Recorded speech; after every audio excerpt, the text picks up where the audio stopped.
Alright, we are live. I'm eating though, so I'm gonna continue to eat. But we're here. Reverse the day down a little bit.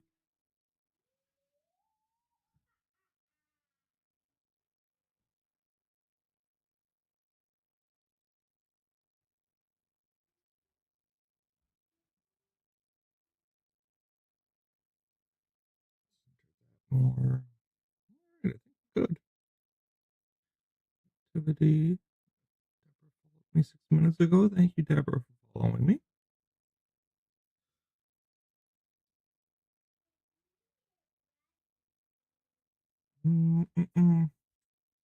We'll do some news, but I plan on playing games more.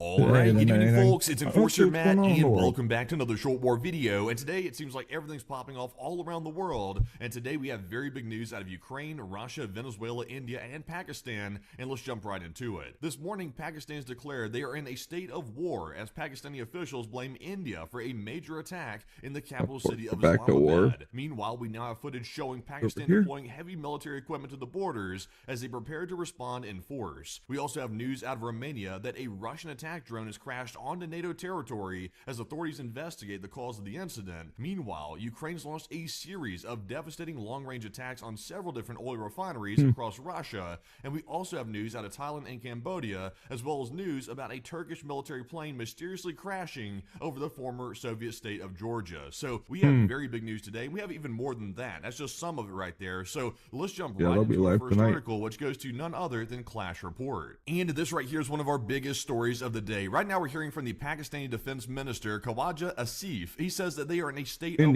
right now in Pakistan. So this is a very big deal. We had been hearing India make very strong statements that Operation Sindoor, which was the military operation against Pakistan, was not over yet. Now we're hearing that the Pakistanis are saying they are in a state of war. So it's not looking good right now between India and Pakistan, and also throw Afghanistan in the mix as well, because Afghanistan's now involved allegedly in attacking Pakistan. So we have a whole situation breaking out here with this that seems to be going off the rails quickly. But let's take a look and see what the Pakistani defense minister said right in his Twitter post right here. And he said, "We are in a state of war, and anyone who thinks that the Pakistan army is fighting this war in the Afghan-Pakistan border region and the remote areas of Balochistan should take today's attack on the Islamabad district courts as a wake-up call. And this is a war for all of Pakistan, in which the Pakistan army is giving daily sacrifices and making the people feel secure. And in this environment, it would be futile to hold out greater hope for successful negotiations with the rulers of Kabul and Afghanistan. And the rulers of Kabul can stop these attacks in Pakistan, but bringing this war all the way to Islamabad is a message from Kabul to which Pakistan has the full strength to respond." So as you can see right there, it looks like they are indeed preparing for some type of military action, and they're specifically referring to Afghanistan, but also they are blaming India as well. They are not just pointing the fingers at Afghanistan and the Taliban, they're also pointing their fingers back at India about this whole situation as well. So moving into our next post here, this one goes to Insider Paper. That disgusting poop festival that they celebrate in India that all the immigrated Indians are ashamed of. And you might be wondering, what is the attack that the Pakistanis are referring to when they say an attack on Islamabad? And right here we actually have footage showing what appears to be a car on fire from a major explosion, and they're calling this an attack by some group, most likely from Afghanistan, on the Pakistani capital of Islamabad. So let's take a look at the video here. It shows a fire with a car, and let's see exactly what's going on. So right here you see it's pure chaos. There's a car on fire right there that allegedly, I believe, exploded.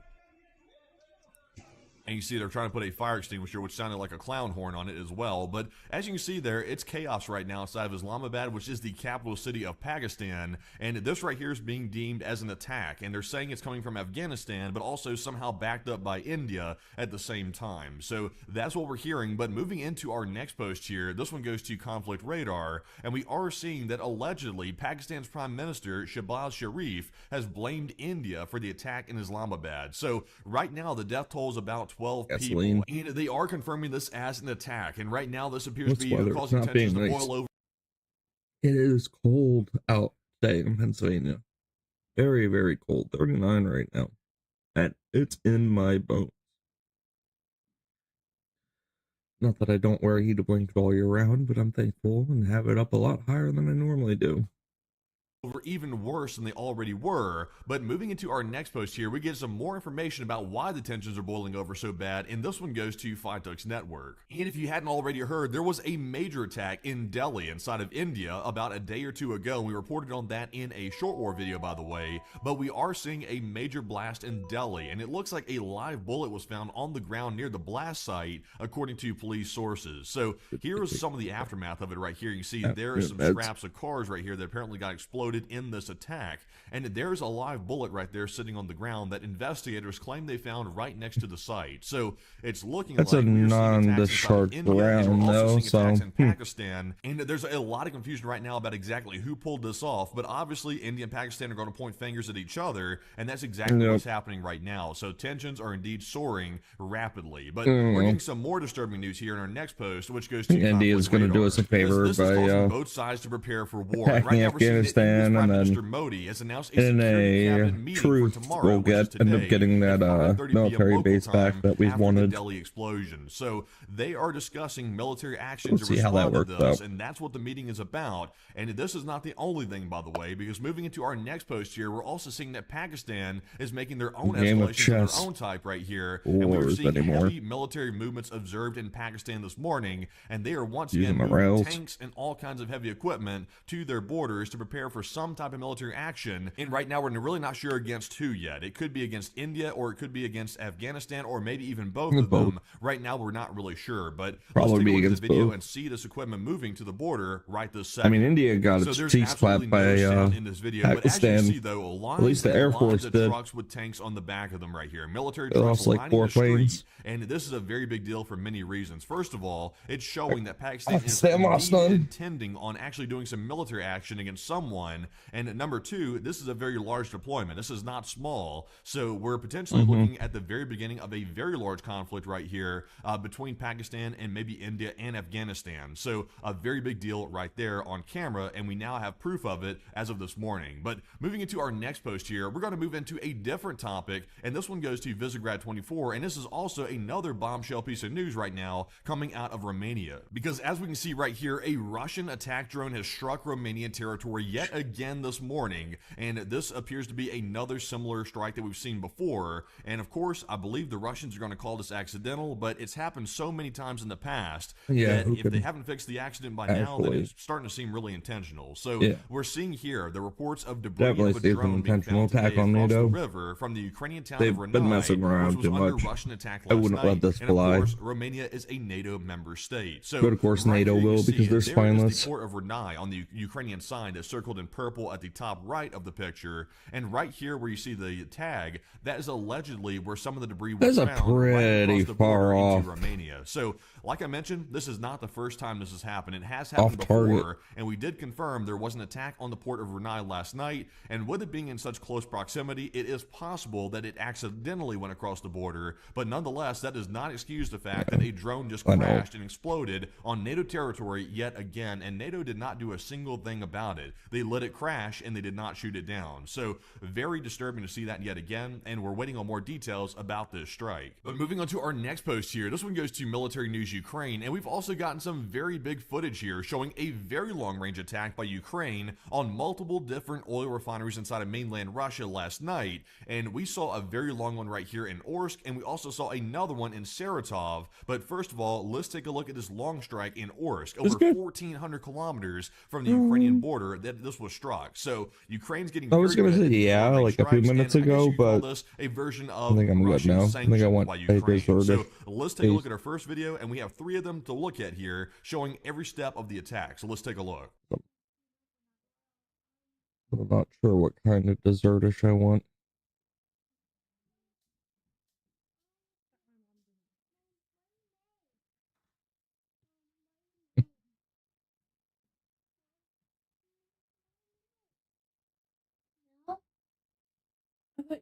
Oh no! That's yours.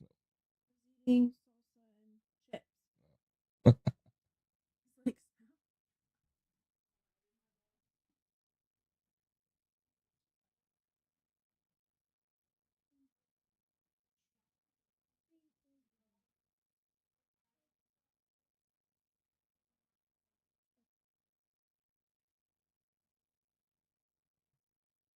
Can you take your shoes off? Dad, you help me go Yeah. paint. I like this painting circle. You're gonna paint? Yeah. On this. I thought you wanted to show. No. That. What do you want to paint? Marvel or Star Wars? Mickey. No, the Mohawk. Hmm? The Mohawk. They're locked. There's Nemo. Unlocked.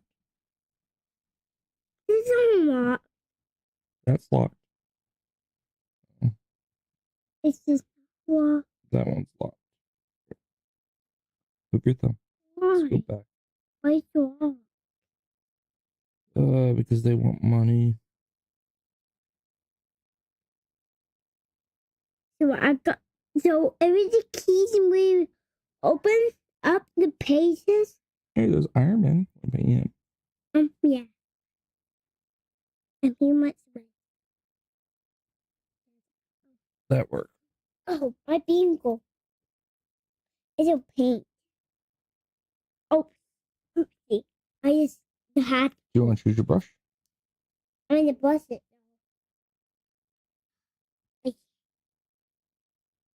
I'm gonna. Okay, it's red. There you go.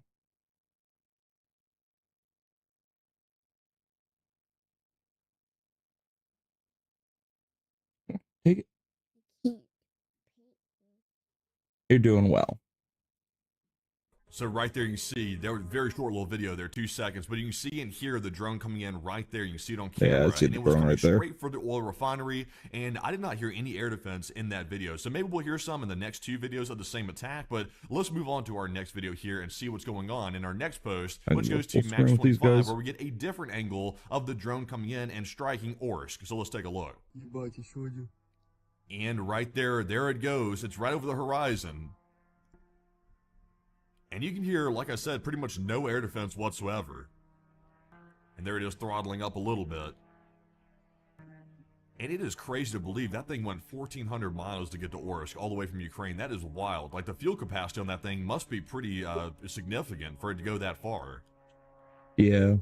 Crazy how And there it goes off into the distance, and how the far it Orsk goes. refinery is right out of camera view from this shot right here. So once again, very impressive it's going that far. But let's go ahead and move into our last video of the Orsk attack, which shows the aftermath of it, which was a very big aftermath. So let's take a look at this video and see it literally going in blazes from the drone we just saw on camera. Let's take a look.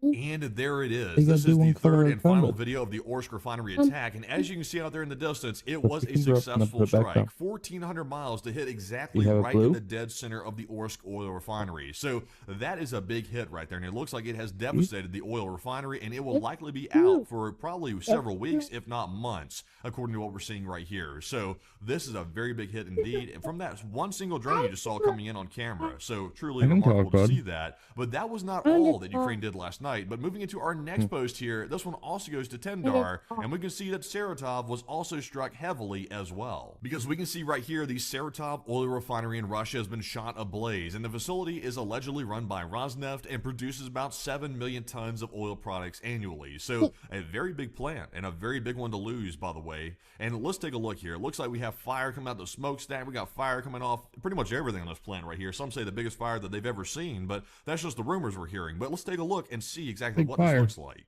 And there it is. That is Saratov right there, and it is burning quite badly. As you can see, it's literally lighting the clouds up. And it looks like there's some searchlights, actually. Am I seeing that properly? I think I'm seeing some searchlights coming from the site of the oil refinery right there. Never really seen that before. I guess they're trying to search for more drones coming in. That's kind of wild right there if I'm seeing that properly. I think that actually is searchlights I'm seeing coming out from the site. So I guess they're trying to manually target them. I guess that's why they're using searchlights. But I think the fires are illuminating the area quite well. So I'm not even sure why they need that. But it looks like a prison escape or something's happening here with the searchlights. It's kind of wild. I've never seen that before. But as you can see, Saratov is kaput. But moving into our next post here, this one goes to Nexta. And let's move on to this story right here, because I think we're looking at the next major scandal right now between Russia and Turkey. But that's just my assumption right now. So let's see. The Turkish Defense Ministry has reported that a C-130 military military transport aircraft, which had taken off from Azerbaijan, has crashed in Georgia. But this crash is very unusual. Getting rid of all the red. Very unusual looking crash right here, if I do say so myself. And when we watch this video here in just a second, you're going to see why. This aircraft looked like it was spinning to the ground, which is not normal for a regular crash. And it looks like it might have been hit by something. That's my layman's opinion on it. It looks like maybe something has fallen off the aircraft or maybe struck it, causing it to land in this manner or actually crash in this manner. So let's take a look at the video and you can make up your own mind for yourself. So let's take a look. So taking a look right here, this is the footage. Look at that. It's in a spiral going down. There appears to be a section maybe of the tail on the left right there. So this thing is going straight down and spiraling to the ground. It's about to impact here in just a second. Yeah, color. And there it is. It just hit the ground right there. He likes painting. Oh, very odd. Very odd indeed. That's very strange looking. And I'm really having some doubts right now about what caused this. Right now, we're not really sure what caused it. But as you can see, very odd circumstances indeed happening right over Georgia. But moving on to our next post here, this one also goes to Conflict Radar. And we've gotten some more news and pictures about this crash. And according to the Turkish Defense Ministry, there were 20 military personnel on board the plane, and there are no reports of survivors yet. And unfortunately, I think this might not be survivable just by looking at the pictures. Let me go ahead and show you so you can see them as well. There's one of the aftermath pictures right there. It looks like the plane's very rough crash. And here's another one right here, appearing to show maybe the tail section, it looks like. I can't really tell, but it looks like it is indeed a pretty unsurvivable situation just looking at it right here. So a very, very ugly situation happening right now with the C-130 crash, and I doubt anyone survived it. So very bad indeed. But right now, that is all we know about it right now. I really can't say much more about it than that, but we are waiting for more details. Because to me, I think there are a lot of unanswered questions here that are probably going to have some bad answers to them. That's just my hunch. But moving on to our next one here, this one goes to Null Reports, and we've also gotten some very rare footage right now coming out of Pokrovsk. And right now, there's some very heavy fighting happening between Ukrainian forces and Russian forces in this area, and there's been rumors that maybe Ukraine's going to lose Pokrovsk, and right now we're seeing exactly what the situation on the ground is, which is a very rare insight into what's happening here. So we are seeing in this video we got that Russian forces are exploiting heavy fog and poor weather to push light vehicles into southern Pokrovsk, and Ukrainian sources confirm the conditions are hampering drone operations, which is making it very hard to spot and strike these Russian movements. So this might explain why Russia's having some limited success in Pokrovsk, is because the fog and the weather is so bad that Ukraine can't launch their drones, which is one of the main ways that Ukraine repels these Russian forces. So that might explain a lot, but let's take a look at the video here and see exactly what the Russians are doing to actually meet the Ukrainians head on. Let's take a look. All right, so as you can see right here, this is Pokrovsk, and this is the Russians, and they're moving in these light vehicles right here, a bunch of dirt bikes. I don't even know what that is, a Bliatmobile or something, but a bunch of buhankas, bicycles, motorcycles. It looks like a clown force coming in, to be perfectly honest. It looks like a joke, but these are the Russians going into Pokrovsk right now, so they're not sending their best, to say the least. Definitely not their best, but they are definitely sending a lot of forces in, so I guess they're expecting the numbers are going to overwhelm the Ukrainian forces, but I mean, look at these vehicles, though. I mean, that is a Bliatmobile that's coming up right here. I don't even know really what that even is, and also it's like the suspension's blown out. These are some rough vehicles coming in. These are not even military vehicles that they're sending in, they're so the force quality is not good, but the fog is making it very hard for Ukraine to strike back. So we get an idea from this video of exactly what's going on here, and it looks like it could be maybe defeated by the Ukrainians. If the weather lets up, the Ukrainians could fight back and defeat the Russians. In the afternoon. But the weather letting up, that's a big question mark right now. So if it doesn't, Ukraine might be having a very hard time defending. But if the fog does let up, Ukraine might be able to defend the area. So right now, we're watching that very closely to see what's happening inside of Pokrovsk. But moving into our next post here, this one goes to Open Source Intel. You might remember, we reported on this about 2 days ago. We saw that Tuapse, which is the Russian port in the Black Sea in Krasnodar, was hit strongly by something, and we're hearing today reports that it was a Ukrainian Flamingo cruise missile, one of the first uses of it ever, carrying a 1-ton warhead that hit the port, and that explains the huge explosion we saw. So let's take a look at the video and see what appears to be the Flamingo aftermath, and one of the first videos we have here showing the aftermath of that new infamous Flamingo missile that has been domestically produced by Ukraine. So let's take a look. So right here we see there's Tuapse port. And there Oh. is the huge explosion right there. That had to be a Holy 1-ton cow, warhead or babe. something extremely large. And that appears to be most likely a Flamingo missile that struck that site. So the Flamingo appears to be extremely potent, to say the least, if that is indeed a Flamingo. And right now we're going off reporting about that. So if it is a Flamingo, it looks like those could be extremely deadly. And if Ukraine can ramp up production of those, that could be very devastating to the Russian war effort. So very interesting to see that footage as well. But moving on to our next post here, this one goes to the Intel Frog, and we also have some very interesting news right now coming out of Venezuela and the area of the Caribbean. Because right here we can see the first ship from the USS Gerald R. Ford Carrier Strike Group is about to arrive in the Caribbean. And we can see right here, there it is. It is only about a little ways outside of the area of Venezuela, and has arrived in the area of responsibility for the area which is responsible for Venezuela. So that means the Gerald R. Ford is not too far behind, and we finally see that the Aircraft Carrier Strike Group has arrived near Venezuela, which means that if action is about to take place on Venezuela, it could be happening very, very soon. So we did see that today, but also moving into our next post here, we got some very disturbing news right now from Phytex Network about UK intelligence sharing between the United States and the UK. Because we can see here, the UK is no longer sharing intelligence with the US about suspected drug trafficking vessels in the Caribbean because it does not want to be complicit in US military strikes, and it believes the attacks are illegal, at least according to what we're hearing right now. So it sounds like the UK is taking a step back from this, and they don't want any part of it. And I'm going to leave this one up to debate. I'm not going to say my own opinion on it. I'm just going to leave this as it is and report on it. And we do see here that apparently that is the case. So we're waiting to see if maybe that will change anytime soon, but it sounds like the UK wants no hand in this whatsoever. So jumping into our next post here, this one goes to Conflict Radar, and we have one more area of news to cover before we round out the video. And this piece of news comes out of Thailand and Cambodia, because as you know, the Pakistan-India situation is firing back up, but also at the exact same time, we're seeing Thailand and Cambodia firing back up at the same time. It looks like that ceasefire didn't hold up too well, and right now we're seeing Thailand is to halt the implementation of the ceasefire deal with Cambodia. And this was something here that was just celebrated. There was just, I guess you could say, a signing just last month with the U.S. president, I believe, involved in it, that they were praising peace between the two countries, and now it looks like there is no peace. It looks like they are halting the ceasefire as the tensions boil over yet again. So this is quite disturbing to see. It looks like we're having multiple different conflicts that were believed to be ended, firing right back up just very shortly after they were allegedly ended. So not good whatsoever, but I will say this, not trying to claim I'm right on everything or something, but this was expected. Like, we were not expecting this to hold up. I don't think anybody really was, and it was basically a quick grab of what you call a peace deal. It really wasn't going to be holding up for long term. So it's not totally unexpected, but there's the news on it today. But with that, folks, that is actually our last piece of news of the video. So before you go, if you found the video informative, smack the like button to let us know you enjoyed the video. And also, if you have not already, subscribe to the Enforcer channel to stay up to date about the news as it happens in real time. And of course, we put these short war videos out whenever there is big news in the middle of the day, and we cover the rest of the news on our nightly war news streams here on the channel as well at 10 p.m. Eastern. So be sure to join us for that. And also, folks, if you want to support the channel financially, you can do so on our Patreon page, and the link is in the description below for Patreon, where you can go over there and sign up for a monthly membership, and it could be as little as $5 or $10 a month. Whatever amount you're comfortable with does help support the channel tremendously and keep us on the air, and we do sincerely appreciate all of our Patreon supporters. But with that, we will see you all at 10 p.m. Eastern tonight. Some interesting news. We'll see how that goes. Yeah, on YouTube.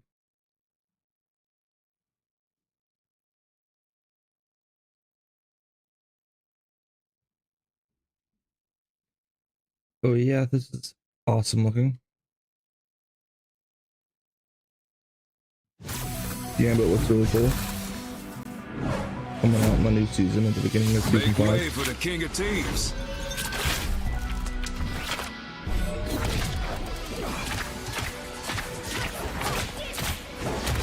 Hazel Ling.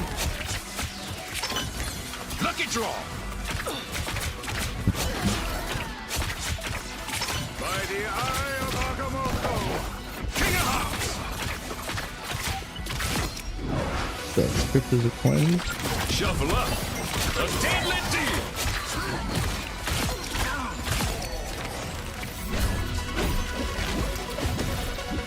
Got a full deck.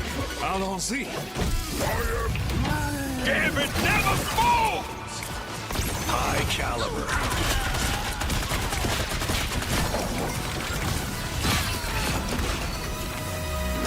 Cajun style. Style. Awesome. A lot of stuff is coming with this season 5. What's up, baby? Yeah.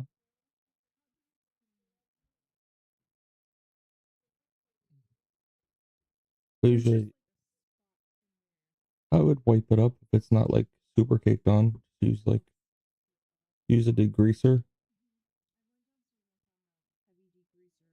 Yeah. Spray that in there, or like, I wouldn't dump it. I would spray it. Should be a spray bottle of it somewhere.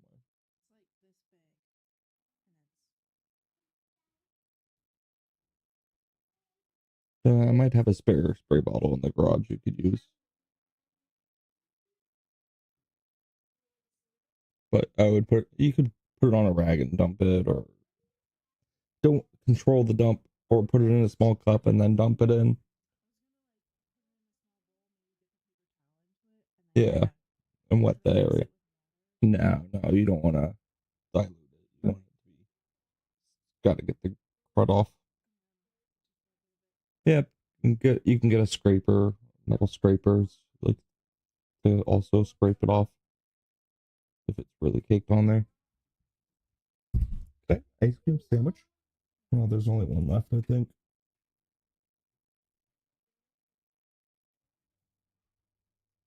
Hey, you. Hey, little girlie. You just sticking your tongue out.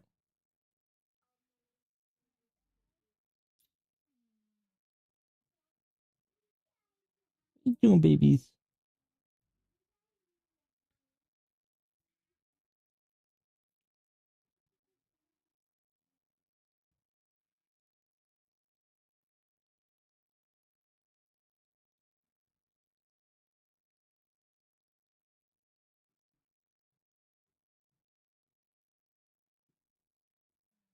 Illegal immigrant opens fire on DHS in Chicago. That's great.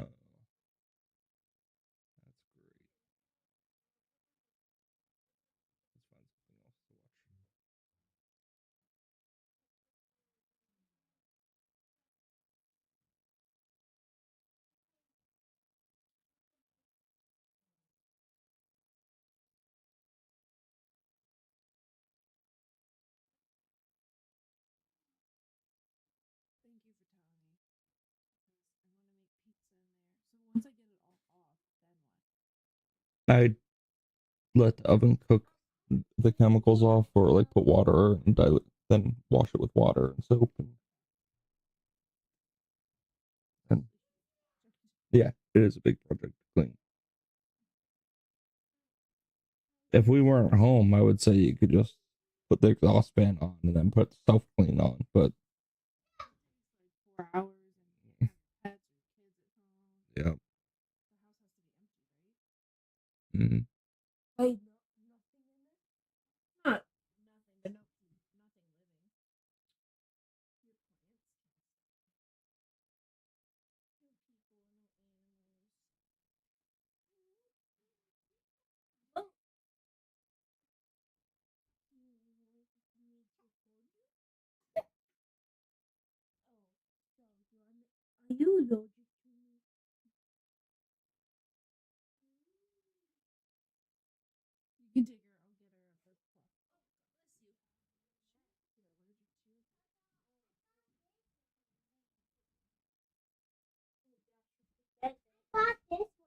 Over on Kick, we've got one person who supported all night, your future stepdad, and it was 1 sub.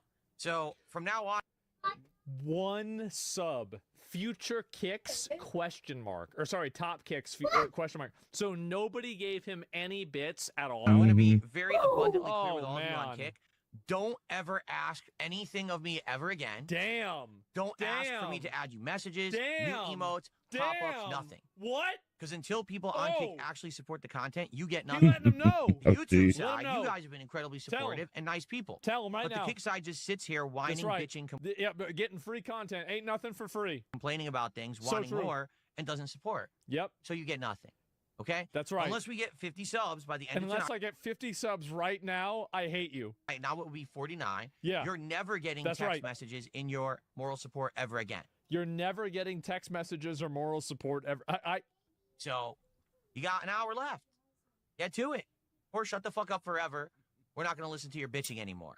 A lot of whiny people, demanding people who don't reciprocate. Okay. All right. Okay, anyway, yeah, going back. So what I think is so funny about this is that some rallying. All right.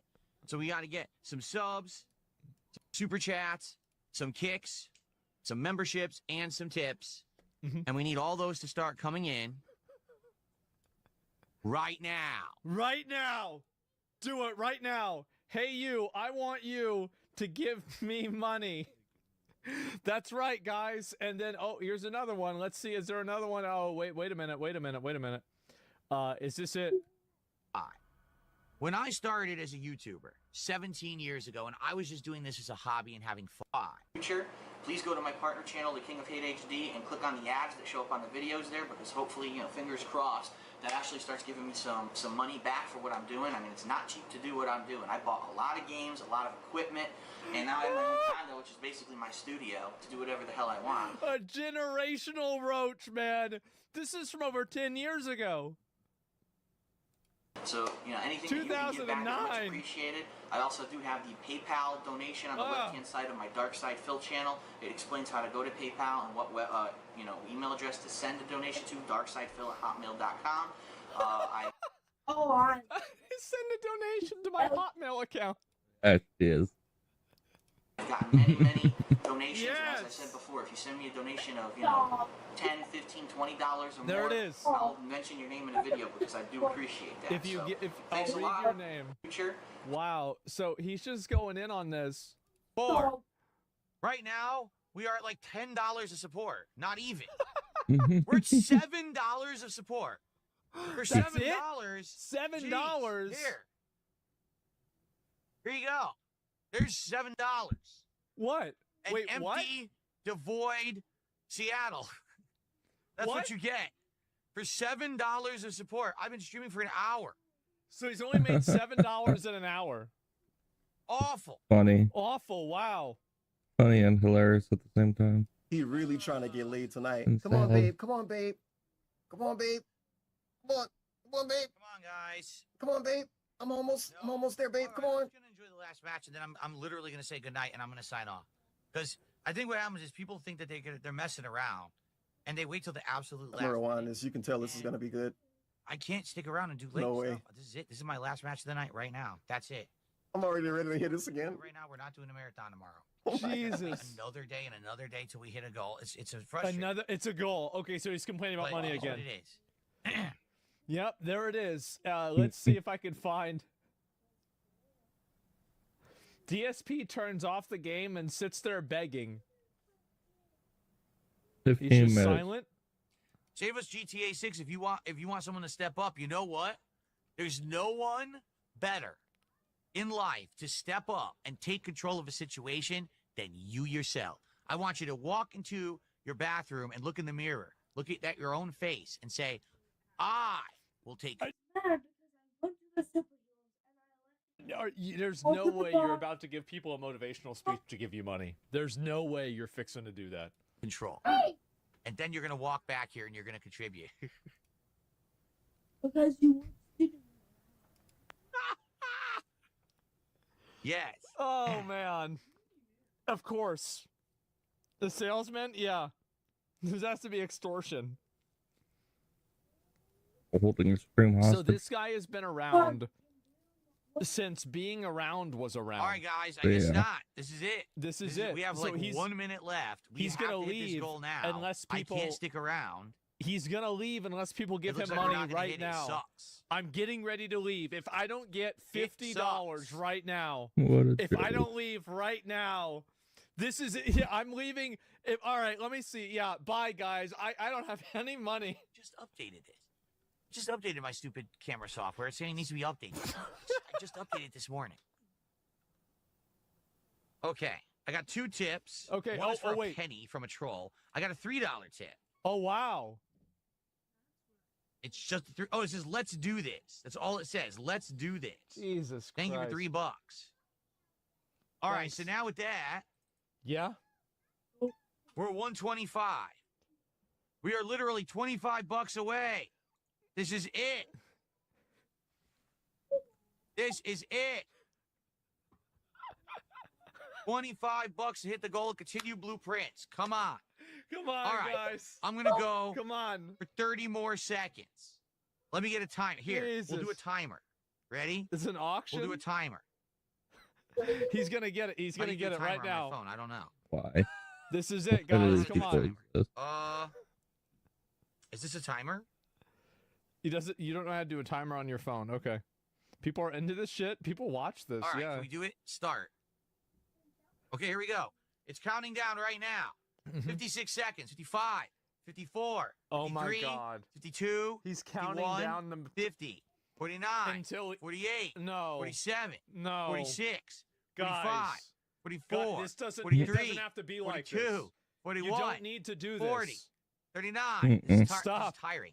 37, 36, 35, Tiring to 25, count. $25, 32, 31, 30 seconds left. 29, 28, 27, He's not 26, making any money. 25, 24, 3, 2, 21, 20, 19, 18. Yeah. Okay, $20 to go. $20 to go. Somebody gave $5. Somebody gifted $5. 14, 13, 12, 11, 10, 9, 8, 7, 6, 5, 4, 3, 2, 1. No. We didn't do it. We Okay. didn't do it. It's over. No. Nobody gave you any money. Nobody Everybody gave should you ask money. for refunds now. Wow. We didn't do it. Based out for real did gift us up. And that got us to 130. That wasn't But that's enough. it. We ran out of time. Yep. Wait, 2 tips just came in. 2 tips just came in. One for $2. And he's laughing at it. He says, bro, you're only going to give me $2? A $2 tip. He's making fun Only of him. Iced Infinite.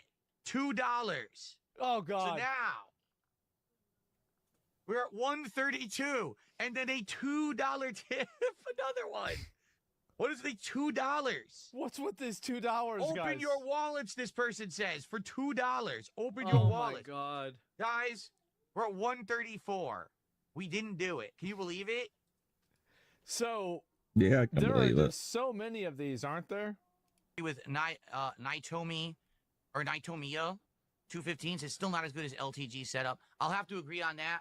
I mean, you can't beat a cat tree sitting behind you with a plain wall and a white door behind you that it looks like you live in your grandma's house. He's and at just any moment she'll talking burst through the shit. door and tell you to take the trash out, right? Or, why didn't you wash the dishes this morning? Or maybe like, his ex bursting through the door asking him where the hell is his child support payment that he's People get behind on. ice and That- You could easily I predict can't beat that. that. babies. There's nothing I could ever do. Of course. Yeah, wow. Imbecile. That's not begging, you imbecile. I just... Some of this stuff is just really amazing.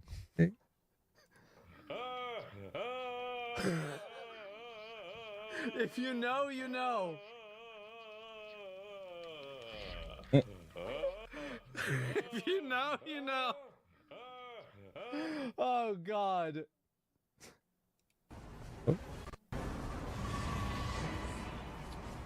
This is what he wants people to Yeah, pay I don't know for. why this guy got lost. Marcellus or whatever. He got lost. This is and what he was, like, wants coming people to fight pay must have for. Understood what was happening. No, Marcellus, why are we down here, dude? You shouldn't be here. Are you kidding? You're too low level. Why did we do this? This is brain dead stupid. We don't have any flasks. You're about to die. You don't need flash. Oh my God, why are we down here? Just Well, he's going this way. I'd rather gamble.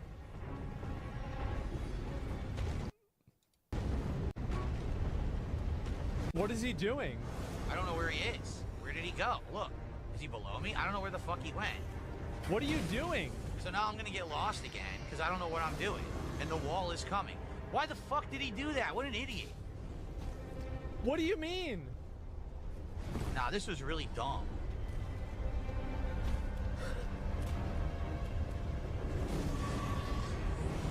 Oh my god.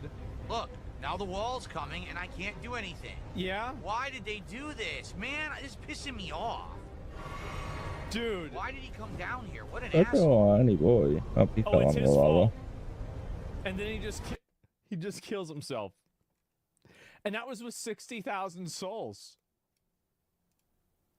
No. Basically just not very good. It was really bad. It was very disappointing. So. Oh god. There you go. There you go. Fuck!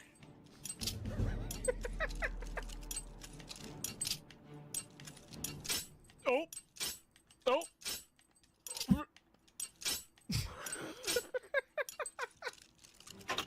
Shitty ass. I almost had it too. I almost had it, yeah, Almost for fucking sure. had it. What a shitty ass. Shit. 15 years just- later. Block it. Years later. What is Maybe he not doing? 15, but years later.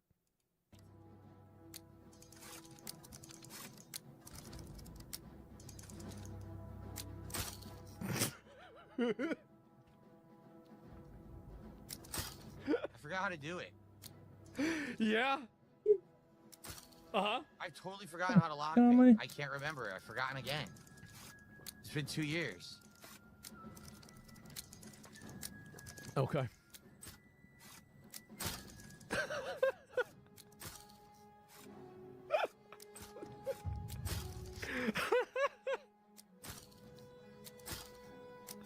Oh god. Some guy says uh-oh. And that's average. What are you gonna do? I can't remember how to do it. Yeah. Why is it so stupidly, ridiculously hard in this game? Yep, that's about right, isn't it? And No, thank you. Is Spider-Man doing well? Ladies and gentlemen, today we have some absolutely massive breaking news Okay, regarding girl. Democrat Senator John Fetterman, and I'll tell you what, it seems as if Senator Fetterman isn't going to be a Democrat for very much longer. Now, as many of you know, this recent government shutdown has sown complete and total chaos inside of the Democrat Party. Really, what's currently unfolding can only be described as an all-out Democrat civil war. You've got far-left politicians like Alexandria Ocasio-Cortez, Bernie Sanders, and Zohran Mamdani, who are currently trying to push the Democrat Party to become even more radically progressive, whereas politicians like John Fetterman are trying to moderate the party and, in some ways, even bring Pretty the party level-headed. back to its senses. And so really, it's because of this ongoing power struggle you within doing, the babies? Democrat Party that Senator John Fetterman That's is it? now putting We like his own leaving that party way. publicly on blast. Take a look.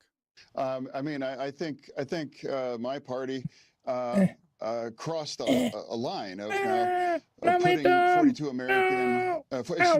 42 million Americans with their SNAP benefits and making flying less safe and that kinds of chaos and not paying our military. I mean, that was a red line for me that I can't cross as a Democrat.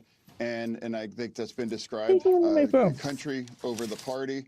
And now that I think that's been the truth throughout it, and it's only wrong to shut our government down, and I'm relieved. But the people now that are going to get paid and fed, and millions of Americans, they're going to be flying now. That's going to be made more safe and restored. And so, folks, as Senator Fetterman just said, the Democrat Party just crossed a line, and you know what? He's absolutely right. Here's the unfortunate reality. Fetterman really is one of the only moderate Democrats left in the entire party. In a lot of ways, he's a relic from the past, from when the Democrats could somewhat reasonably claim that they represented the working man, the everyday blue-collar worker. However, with that being said, those days are very clearly long gone. Although, as I mentioned earlier, it currently seems as if Senator Fetterman is actually considering swapping over to the Republican Party. Help you, Take like- a look. I actually sat down with Senator Fetterman, and I find that he probably has more in common with Donald Trump than he does with any of the Democrats in his party. He's very common sense. He's very straightforward. He wants to do the right thing, and they just can't do that anymore in the Democrat Party. And that's so unfortunate, because if I were the leader of that party, I would say this is the kind of individual I want to have. This is somebody who makes sense and who the American people feel like actually has their best interest in heart. And I can tell you, the people of Pennsylvania, I sure feel that way about John Fetterman, but this is what they're trying to get rid of. So, folks, that was Laura Trump, President Trump's daughter-in-law, saying that she's been having private meetings with John Fetterman. And also, worth making note of here, she actually spoke very highly of him, saying that he actually has much more in common with President Trump than he does with any of the radical progressives that are currently operating. They're only radical just because they want to like never Trump the whole time. They can't admit when Trump's right. They can't admit when he's done something good or anything like that. And I'm not just talking about their politicians. I'm also talking about the Democrat voting electorate. In fact, right now, the radically progressive Democrat electorate is actually up in arms over Chuck Schumer's capitulation to President Trump, ultimately bringing this Democrat-manufactured government shutdown to an end. And if you don't believe me, take a look at this. How are Democrats feeling overall about Schumer? We've seen a lot of comments from some House Democrats, but what about overall? What about Democrats nationwide feeling about Chuck Schumer? I think the word of the day is terrible, terrible, terrible, terrible. To quote another Charles Barkley when it comes to Chuck Schumer, look at this. Least popular Dem Senate leader ever. I looked at all of the polls going all the way back since 1985. The one who has the lowest rating among Democrats is, in fact, Chuck Schumer. Look at this. He's underwater with Democrats. His own party, he's underwater. He's at -4 points. That makes him the least popular guy for a Dem Senate leader going all the way back since the mid-1980s at least. Do you have a sense of why? Why? It's because Democrats, want a fighter. They want a fighter. That's why. Take a look here. Democrats, Dems in Congress do too little to oppose Trump. During the first term, it was just 46% in 2017. That's the percentage of Democrats who said that the Dems in Congress are doing too little to oppose Donald Trump. Look at where we are now. 69%. That is an increase of, get this, 23 points. The super majority of Democrats believe that the Democrats in Congress are not doing enough to oppose Donald Trump. And that, of course, is a big, huge criticism of Chuck Schumer. And that is why he is underwater. I knew you were going to do the dip. And so, folks, as things currently stand, Chuck Schumer is so underwater that he's actually likely to dip out of politics altogether. In fact, right this very moment, Chuck Schumer actually has some pretty serious internal challengers from within his own party threatening to take his seat in the Senate. And so right now, I'll tell you what, Chuck Schumer is absolutely sweating bullets. But before we take a look at that, I do want to say real quick that if you folks enjoy the daily news updates, please consider subscribing to the channel because it really does help a ton. But okay, check this out. There has been talks of a challenge to Schumer. What are you saying on that front? Who looks like they're in place to do it? Okay, so you see this opening slide here, and you see, of course, that Chuck Schumer is underwater with Democrats nationally. But, of course, the ultimate way to get Chuck Schumer out of office is to beat him in New York State. So how do New York State Democrats feel about Chuck Schumer? And take a look here. The net favorable among New York Democrats. Chuck Schumer is above water with the Democrats in his home state, but just by 16 points. Look at Alexandria Ocasio-Cortez running way ahead. If she decides to challenge Chuck Schumer and come 2028, she's got a real leg up on the competition. I dare say at this point she would be the favorite to beat him, which would be something that would just blow my mind, even just a few years ago, given that Chuck Schumer, of course, is a New York born and bred type of guy. Yeah. Well, ladies and gentlemen, that right there is actually Chuck Schumer's primary issue, ironically enough. As we all saw just around a week ago, Ugandan communist Zoran Mamdani won the New York City mayoral election, and believe it or not, 60% of the people that voted for him in that election were actually non-native New Yorkers. They were actually foreign-born immigrants. And so, like I've said here on this channel time and time again, this really is the far left's long-term plan. They know that their entire political platform is absolutely intolerable to actual Americans, so their political plan is to just replace all of us actual Americans with tens of millions of immigrants from the third world. But really, I do have to say, perhaps Chuck Schumer's biggest failure in this entire situation was betting against President Trump. Take a look. He thought he could break the Republicans, and the Republicans broke him. But he did think that we have good policy, they have bad policy. And there's something, I don't know if it's Trump derangement or they're just crazed. They're like crazed lunatics. But, we have just great policy. We have good people. They have some good people, too. I know a lot of Democrats. They're not all crazy. They're not all. But you have some that are absolutely terrible. I look at this Crockett. This is a very low IQ person. And I look at somebody that comes from Somalia where they don't have anything. They don't have police. They don't have military. They don't have anything. All they have is crime. And she comes in and tells us how to run our country. The Constitution says this, the Constitution. The whole thing is crazy. I feel badly because I've known Chuck Schumer. I knew him when he was a person who loved Israel, and now he's a Palestinian. He's become a Palestinian. And it's amazing. I've never seen a politician change so much. Also, he doesn't have, he was a pretty talented guy. He's lost his talent. And so, folks, what do you say we really break down this very sad and frankly pathetic series of events that have unfolded here?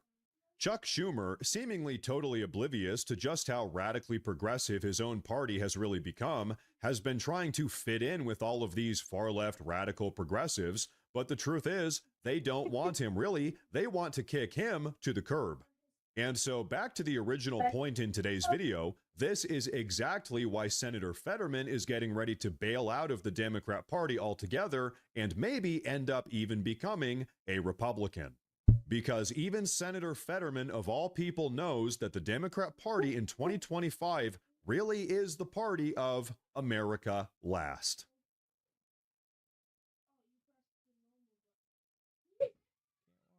Truman Show. Even though it's on you.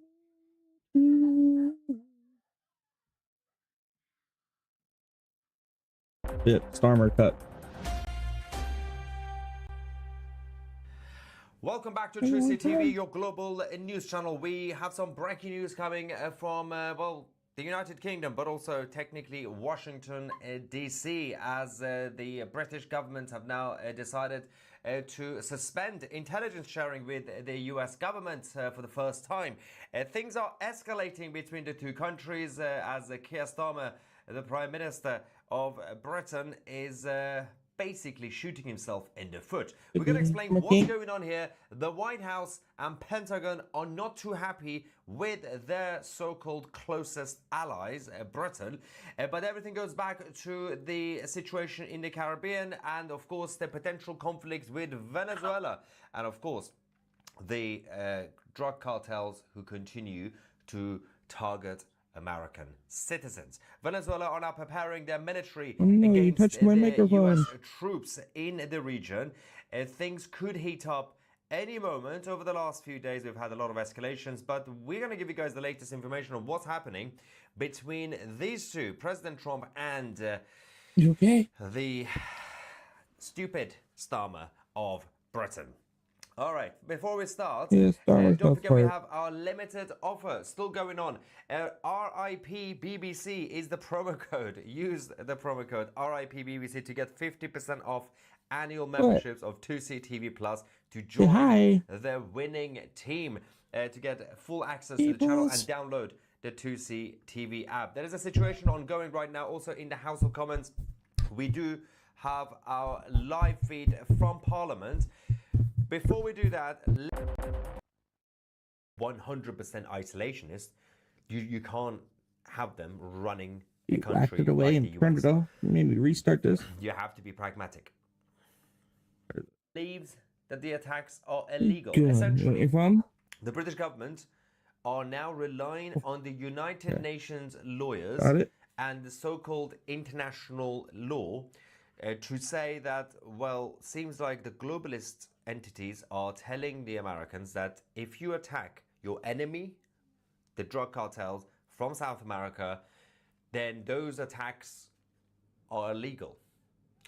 So the British government, alongside another country, by the way, Canada, have decided to cut off ties because they say, well, basically, our liberal globalist friends are not going to be too happy with us if we share intelligence with the Americans. When America wants to basically keep the region safe and fight against the enemy. For years, the United Kingdom, which does control a number of territories in the Caribbean, where it bases intelligence assets, by the way, has helped the American government locate vessels suspected of carrying drugs so that the United States Coast Guard could obviously intervene. Now, under the new Labour government and the new Prime Minister, Keir Starmer, things are changing. The whole point of MI6 and the British intelligence assets being in the Caribbean was to help their closest ally, the United States. That was the whole point. And of course, to protect the territories. And this has been happening with previous governments. It's been a normal relationship. Suddenly, because the globalists have gone to Keir Starmer saying, we don't want you to be associated with President Trump on this, suddenly the British state is saying, yeah, this is not a good idea. We are breaking the law, international law. It's very important, apparently. International law. Things get worse. So the US military are still continuing their drills. They are preparing to fully attack even Venezuela. Have a look at the US military forces that have now been deployed to the Caribbean in support of the Southcom mission. Of course, the command in the south. The USS Ford aircraft carrier, the strike group, have also now officially arrived in the Caribbean. So things are escalating very quickly. Everybody's prepared. The Venezuelan side and Maduro have obviously asked support from China, the Islamic Republic of Iran, and Russia. So far, only Russia have sent out support. The others, well, China don't want to get involved directly, and the Iranian regime can't really afford it. So this is the current situation. Now, when we have a look at some of the recent footage of the US military, of course, targeting the enemy vessels, including this one, which is obviously unclassified footage, you can see that the threat is still there. The point of the strikes by the US in recent weeks was to deter the enemy, was to essentially stop the attacks on the American citizens. That hasn't really stopped because most of the drug traffickers and the cartels, the network, go back to Venezuela and Maduro.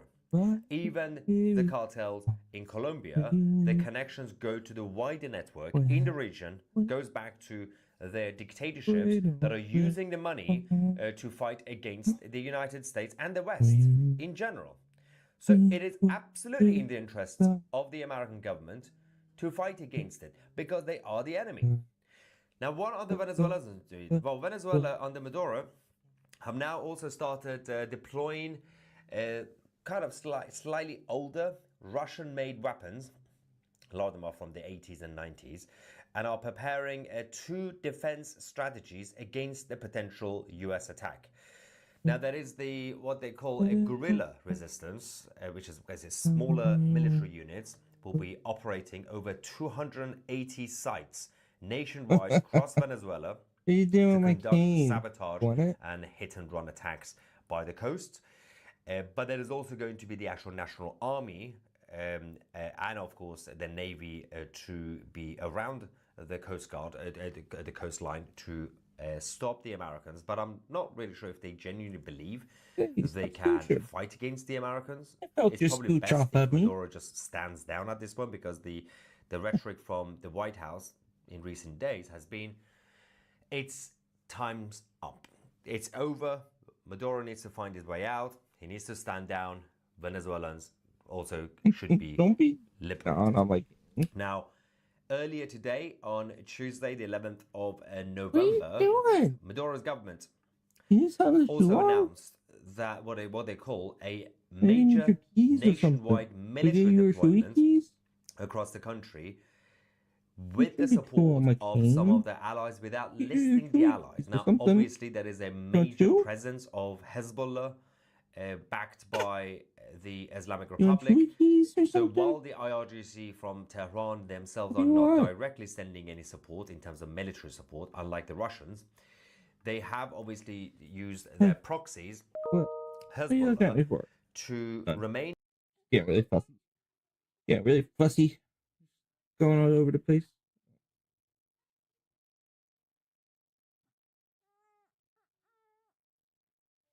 No, not my finger.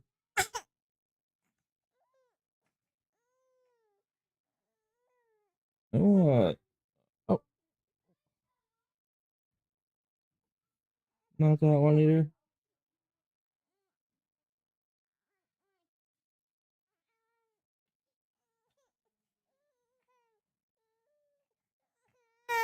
I know, you want the bottle or something.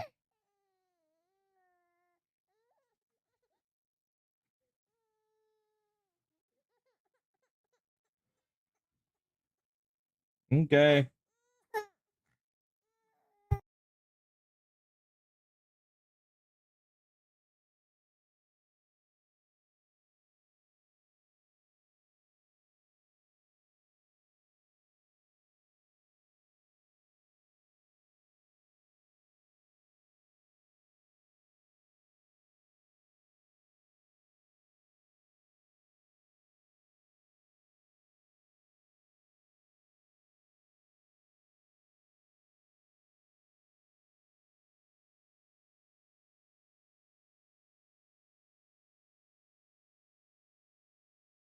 Be right back.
Mm-hmm.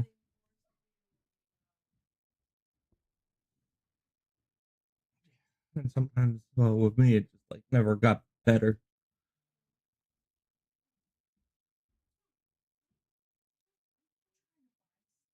Yep.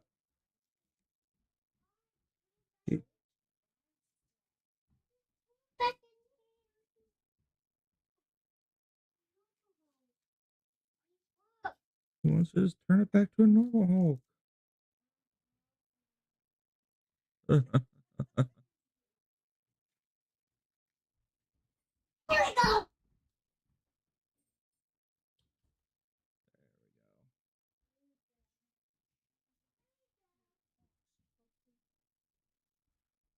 All right. Let's see what's going on.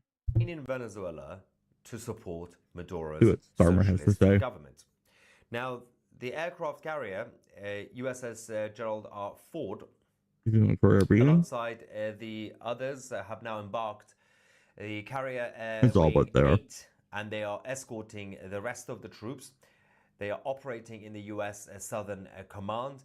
The current escorts also include the guided missile destroyers, as well as the DDG-96. And of course, also the usual suspects who will be the intelligence assets to help with the United States Southern Command. Let's not forget, only a few days ago, the Ford Carrier Strike Group was redirected from the Mediterranean Sea to go all the way to the Caribbean to show support. This is basically the US naval presence meaning escalating the situation, rightly so, to defend the American interests and the American people against the enemy. A bunch of criminal members of the cartel whose money funds the socialist governments who are fighting America. Another footage of the attacks, the recent attacks on the vessels, which we can also show you. And I'm going to get your reaction in the live chat in a second. Fireball. As we are now waiting for some reaction from the UK government and Downing Street in regards to the decision to suspend intelligence sharing, which is very, very embarrassing for a lot of people in Britain who have been boasting about the special relationship between the UK and the US. Things will be obviously changing. I think what we are waiting for is there is going to be a statement shortly from the Pentagon as well. So we will wait. We still have our live feed from the House of Commons in Westminster. There's a lot of conversations right now in Parliament on not just foreign policy, but also the current scandal in the UK, which is about I think it's going to drop more tonight. It seems like the British state in general, and I'm saying the state, so not just the government themselves, the British state have decided to launch a war. Going to drop down to 34. It'll be 49 tomorrow. The White House on a number of fronts recently. We had the BBC, who are doubling down on their attack on President Trump. It's 10 degrees higher than the day's high. The White House have now given them until Friday to retract it, otherwise they're going to take them to court. So you've got the BBC, and the MPs are panicking. They're obviously having a debate in Parliament. And now you also have the UK intelligence sharing being suspended, cutting off ties with the American allies. Yeah, I don't. I'm not really sure what the plan is right now. A dumb idea. Britain, let's just say, just Britain in general, is doing this. You're gonna push now there's a conversation also about the future do something of the BBC's extreme. bosses. I don't know if I would Because like it's not what really just Trump about the has on plan for you guys. The CEO of BBC News, as well as the Director General, who did resign a couple of days ago. But you also have all the others who are part of the same globalist But of course, club, the UK who wants are to still in protect place. Nothing is cartel going to members. change because Kinda makes sense. the way things work in the UK is that it's a system-based tyranny, which means even if you sack someone, the people responsible for rehiring for that position, for example, the head of the BBC, the head of the NHS or whatever, is the same people. That's the difference between the UK and the US, for example. We don't really have the democratically elected representatives having enough power to be able to run the state. So you can change governments, you can change prime ministers or ministers, but the state remains the same. Now, I'm going to get some reaction from the live chats. Don't forget, as I said, we do have, speaking of the BBC, of course, BBC is dying. So we are mourning the death of the BBC. Rest in peace, BBC. And in order to celebrate that mourning with you guys, we are giving you guys a 50% discount to join 2C TV Plus as an annual member if you use the promo code RIPBBC. Yes. Rest in peace, BBC. Join us as a limited offer. And of course, once you join on the website, you just go directly on 2c.tv or find the direct link in the description under the video. Don't forget to also download the 2C TV app from the App Store. Now, let me just get some quick reaction from the live chat while we're here. Stu says, President Trump versus Resident Chump. Good start, Stu. Good start. That's not too bad. It could be better. Ivan says, this has to be Starmer's dumbest move yet. And I don't think, actually, I will challenge you, Ivan. It is a very stupid move, yeah. Picking the sides of the UN lawyers over their closest allies. But actually, in reality, what Starmer did when it came to the Chagos Islands, that was even a worse betrayal than this. Like, I know it's controversial, but actually what he did with the Chagos Islands and giving them, basically handing them to the CCP, that was even worse. But the reason I said that was because when you think about everything that Starmer's government have done, including that, Chagos, including you give me a roll of paper towels, though. Brexit and having a secret relationship, it's not even that secret because they announced it, relationship with the European Union, despite the referendum. This decision to suspend ties, intelligence ties with the US, it makes sense. I'm not surprised.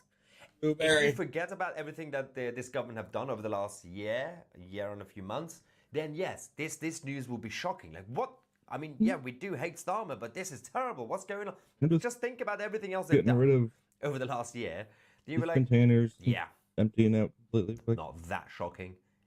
It makes absolute sense. Kemal says, why is Trump treating Al-Jalani like a VIP? There are obvious reasons for that. Has he received security guarantees for Alawites, Christians, Druze, and the Kurds in Syria? Allegedly, yes. He's giving a blank check of trust to him the same way he does to Erdogan. No, Erdogan is different because it's nothing to do with Erdogan. It's because Turkey is a member of NATO. And since Erdogan got elected, technically, first time, you have to deal with that idiot. But it's Turkey in general that as a member of NATO. It just makes things difficult. But with Syria, the new Syria, backed, obviously led by the man who self-identifies as president of Syria, Al-Jalani, that is a whole different thing because the only alternative, well, you either try to keep him close and keep an eye on him, and the US, President Trump and the US government, they have conditions on this friendship with the Syrians.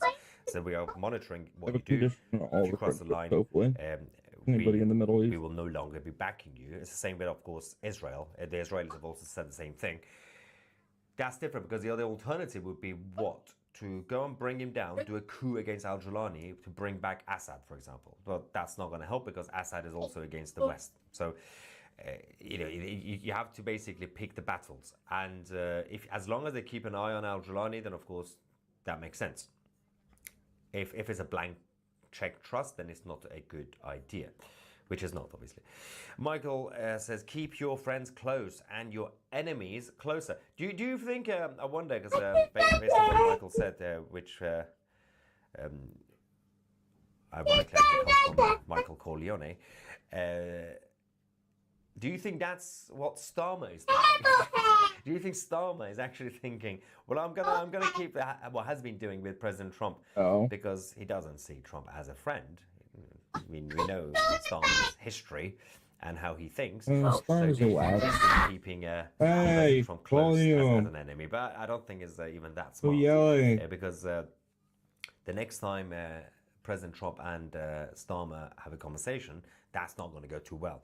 We know what President Trump is going to say. Speaker Shauna says, it seems like it's the beginning of the end of both the globalist world order and the isolationist reactionary. The thing is, I don't see it like that because Actually happy. Pen is very. The issue with the modern version of the world order, which is basically led by a bunch of globalist bureaucrats, unelected idiots with connections to corporations. If that is going down, and I'm very much against it, obviously, it will be the result of not people like us, people like me. It will be the result of the isolationist reactionaries. So I think if one goes down, the other one will be coming up, at least short term.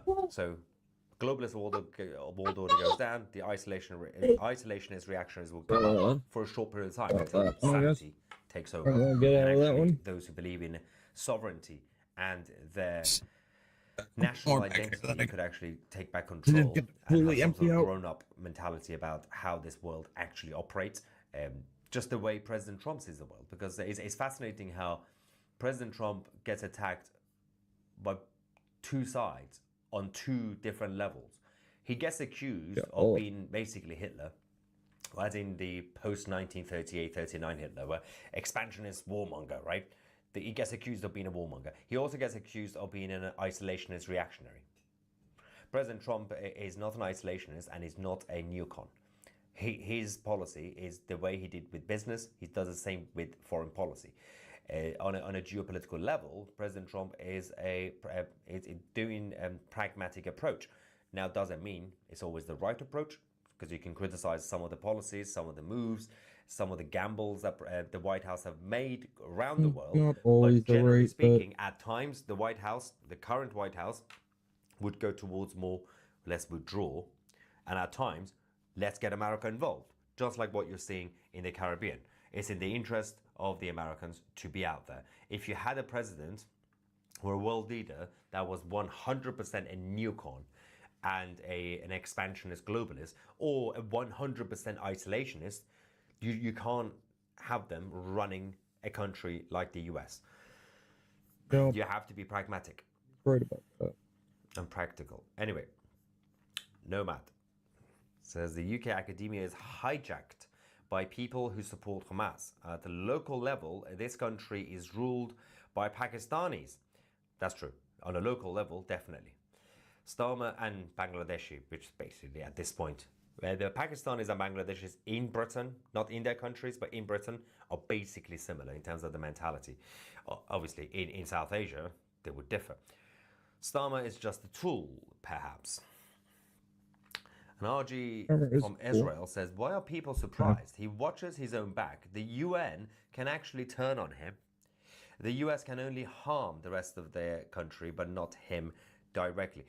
I think, yeah, people like Starmer, people like Mark Carney in Canada, because this decision is not really just about Britain, it's also Canada withdrawing and cutting off ties with the American government on this issue. Fine. We really don't need both of those types of politicians. They really Carney, think they Starmer, like give us anything. They are looking at the cards that they've been dealt with and who they whose side they're on, and each group that includes the UN, that includes the European Union, and even the unelected bodies like the ICC, ICJ, all these international groups, they are saying, okay, so which side will be better off with long term? Which side could betray us more, or could destroy my future, for example?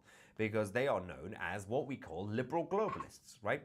So they think that it's probably best to short term alienate President Trump, because the other friends will have their back. But the problem is that is not the case, because the people that we've mentioned, including those connected to the United Nations or the European Union, they have no loyalty. If they want to, they will throw Starmer and Mark Carney and Emmanuel Macron under the bus when needed. Lisa says, what's with the red flower on the lapel on Prime Ministers? That's the red poppy for the Remembrance Weekend, which was 2 days ago. But they still wear it for a few more days. Of course, this about the veterans and of course the fallen heroes of primarily the First World War. That was the point of it, but of course it kind of represents the first two world wars. Although these days I think it also represents any veteran from the 20th century onwards. And of course Keir Katama, that's a good one. Katama gets paid very handsomely, allegedly. Dodge the blood. It's fine, you live in Israel, you can say whatever you want. You're not going to get sued. I didn't say, I just read your comments, so I'm fine as well. Sure. Sure, you're fine. If the UK cuts the US intelligence sharing under Five Eyes, is an idiot. So that's the thing. So the move is by both Canada and Britain, and what they've essentially done. I mean by Britain and Canada's following suit. Because King of England is Canada's king. Five Eyes intelligence sharing. That's basically what they've done. So Starmer has basically undermined the biggest intelligence alliance because he's scared that he's going to get blamed for President Trump killing off the cartels.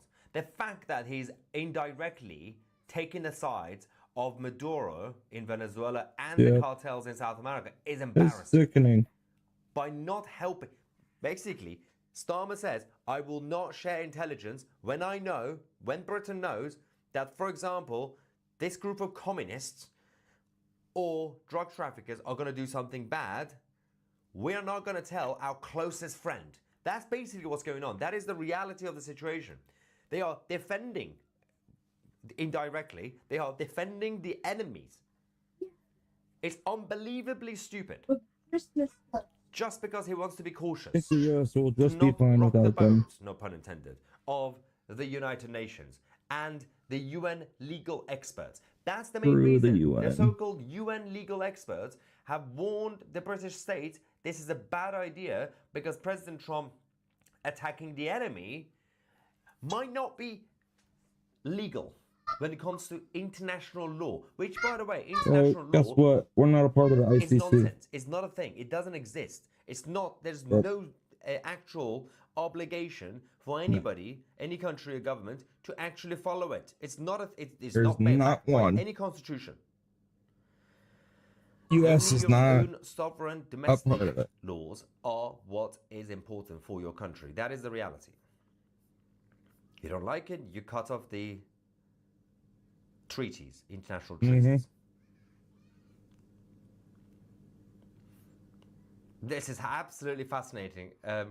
You got someone who doesn't know anything about the real world defending, again, indirectly defending the enemy. Stephen Ford says, watch this, it's embarrassing that Tusi doesn't know that Venezuela has nothing to do with the US drug problem. It's embarrassing that Stephen Ford doesn't know that they do have a... Genuinely, Stephen really believes this. to do with the US drug Now, you guys can also interact with him in the live chat. Just let him know what you think, or let him know the facts about the drug cartels and Maduro's government and the funding of his communist regime. And the fact that we've had testimony after testimony about the connections with the South American socialist regimes, dictators, and the drug cartels. It's absolutely fascinating. How stupid do you have to be?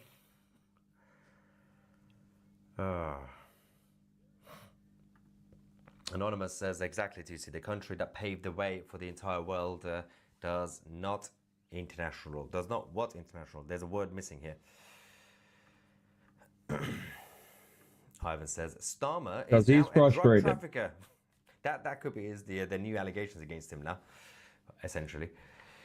Aaron says that Trump will slap high tariffs on those pulling info. The thing is, the US military are not going to be too happy, because if something happens again with the vessels in South America, and we find out that it could have been prevented if the UK could have told America, then obviously certain people will be in trouble. That includes the British Prime Minister and the Canadian Prime Minister. Kevin says, Prime Minister Starmer and the Europeans are provoking President Trump into pulling out of NATO and then pulling the US troops from Britain and Europe. F around and find out that, well, yeah, that will be terrible for Europeans because, well, firstly, US withdraws from NATO. That's the end of NATO because NATO is the US and the US is NATO. Without America, NATO doesn't exist. It's not a thing. You know, what is it? Well, if America leaves NATO, NATO is going to be called the Coalition of the Willing. Yeah, how's that going to go? The Coalition of the Willing. That's so fascinating. Anyway, what's important is, who is she? I want to know what she's saying. I'm very fascinated by this. He continues to make every effort to maintain balance in a world of increasingly polarised and divisive media. Divisive media! She makes oh, she's Labour. The important point. Holy cow. They're debating No, about the BBC crisis as well. Seriousness of the failings which the BBC has admitted, accepted, apologised for, and now must show tangible action in order to address. Speaking of the BBC is dying and we are celebrating that. So don't forget again to use the promo code RIPBBC to get 50% off 2C TV Plus annual memberships by going on 2C.tv. Do it now. It's the best way you can support our independent media team, as well as, of course, getting something out of it, because you will get full access to all our documentaries, original series, interviews, podcasts. What else do we have? Oh yeah, the chat forum, of course, as well, if you want to talk to me directly and like-minded people. Where is the next one? Okay, we got Kamal saying, will Trump cut off NATO funding and stop subsidizing European defense with troops in the Balkans in response to this? Time to take on the useful idiots. No, I think, well, that would be a weird, response. Using the NATO relationship to punish. It won't be necessary. The US could, basically, the US has a bigger card to play, which is stop intelligence sharing with the UK. Let's not forget that the UK gets more from the US when it comes to intel. And also the US could just increase tariffs on the UK. That's the best thing that the US government could play against this. But well, number one, China's encroaching there. What is this? Oh my God. Matthew says, Tusi, the situation is so much more complex than you make it look. Did I make it look simplified? It's not a simplified situation. Please consider the mistakes Trump has committed. Which mistake? You have to list them first. I hate Starmer, but he didn't start the breakup of the alliance. It was Trump. Are you kidding me with this? Are we just surrounded on tonight's live stream by a bunch of idiots? Which alliance did President Trump break up? You need to give me actual context. And what mistakes are you talking about? Which alliance? Everything that we've seen so far, and there have been certain policies that I've criticized the White House on and President Trump, some, and there have been other things. Everything else that you're talking about in terms of international alliances has been America increasing and strengthening alliances. Whether it's with Zelensky, actually forcing the Europeans to come together, whether it was on Gaza and Israel, forcing everybody to get to Egypt. Now, you could judge the overall long-term consequences afterwards, but the people you are defending, including the Europeans, they all backed President Trump. So if you're saying President Trump made the wrong moves, the people you are defending, the Europeans, they all defended him. They all supported him. So that means they're all part. Ridiculous.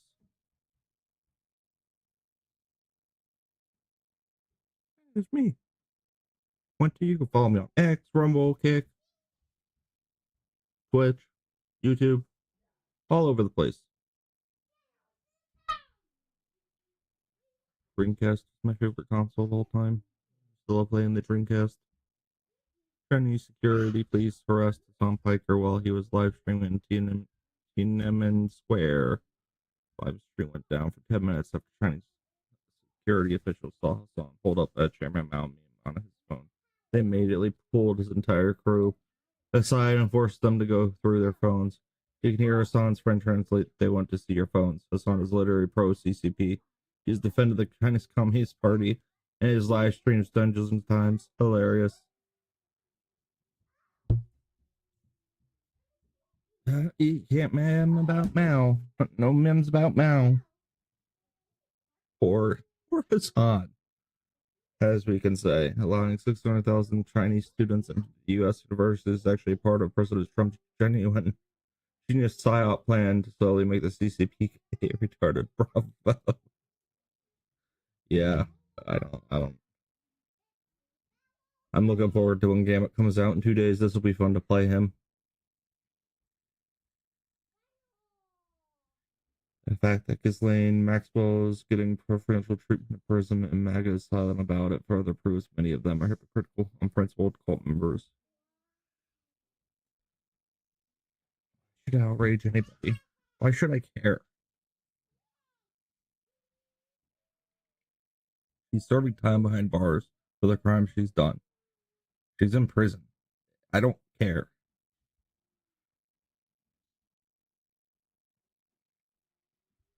Let's see.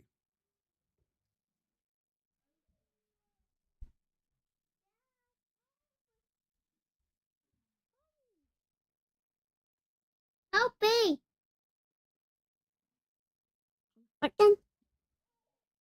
Stop trying to buy stuff. Sorry, Dad. Sorry, Hokey. Are you trying to paint more?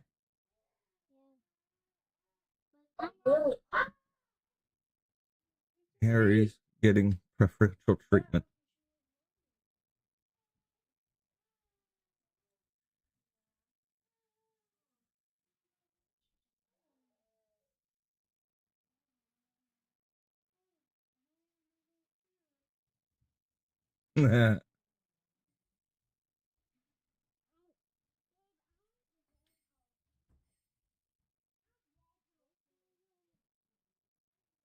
Yeah, actually is an idiot.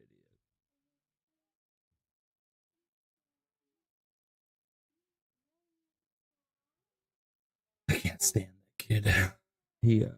He makes me go nuts. So he has had it with JD Vance's Halloween costume. I've had it podcast. JD Vance is such an effing loser. Such a loser, I think. Describe him as a failed drag queen. I hate JD Vance, and so I certainly had it with his dumb costume. What a kid. What a child.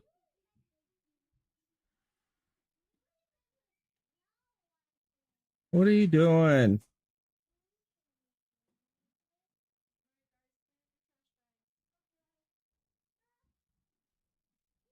Here's your phone, Mom. I don't know why he exited whatever he was doing, but he's trying to open up another.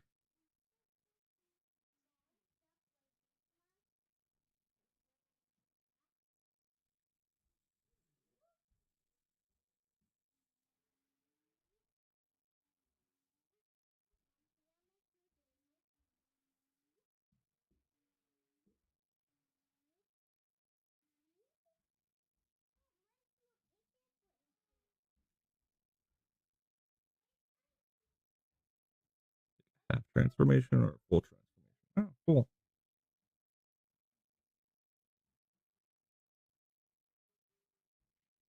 Interesting. A woman, very proud, by the way, said all American soldiers deserve PTSD. He didn't ban her. He called her a fat piece of crap and defended our troops. And he banned me. You don't care about soldiers or the sacrifices for this country. Shut up. Agreed.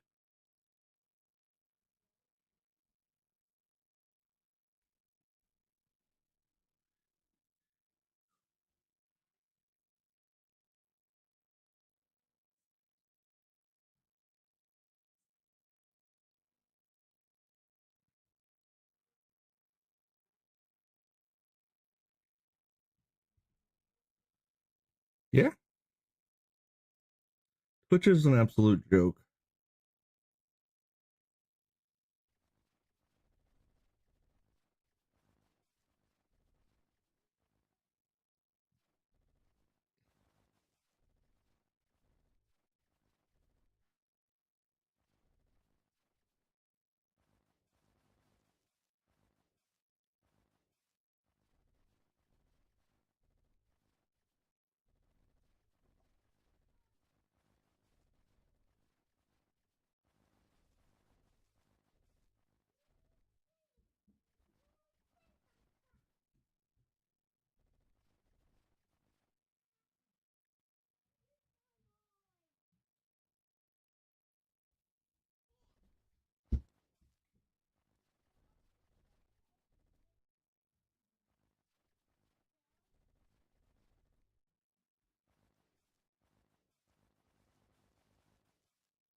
Company is too woke.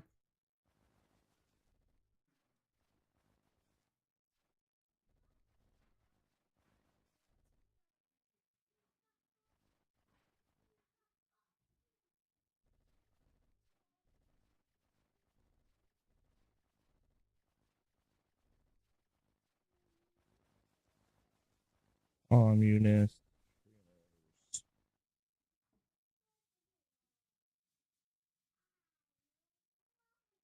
You can ban me Twitch for saying that too. Well, teaching devil today, Samson said he wants to.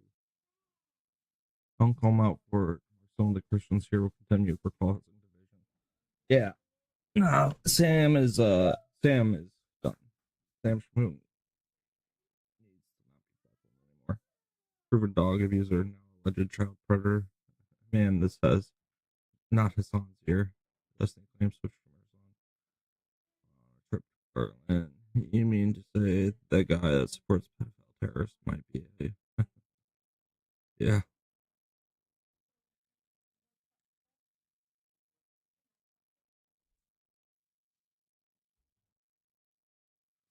McCormick.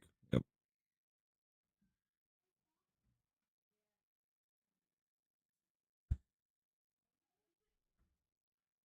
I'll go those fools.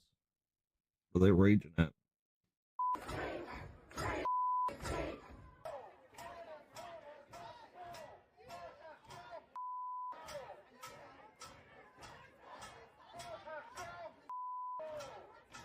Look at the side of love. What a joke. I always heard joke. Twitch has always been, not Twitch, but the left has always been unloving, non-protective, very discriminative.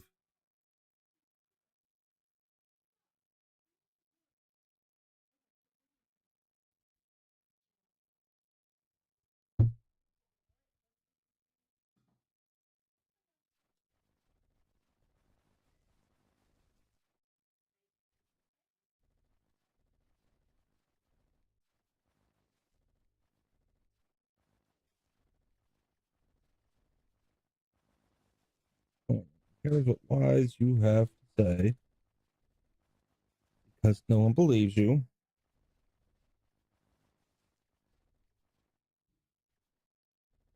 You are a joke to the world.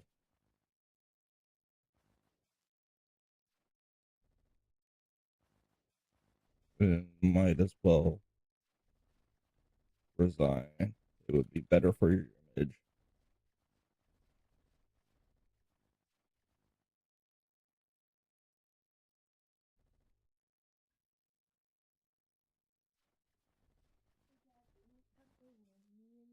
On the pizza. That doesn't matter.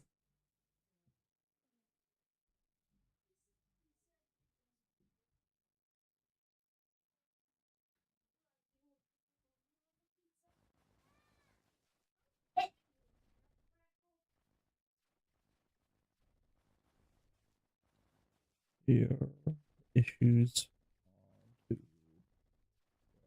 on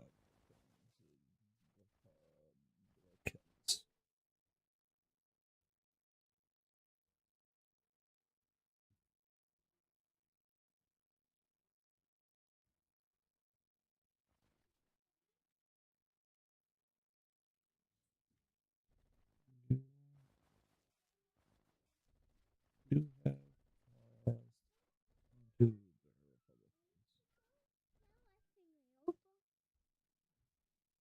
yeah, I guess your phone's dead, or you need your phone. He's asked me to watch something on my phone. Oh, you can watch on mine.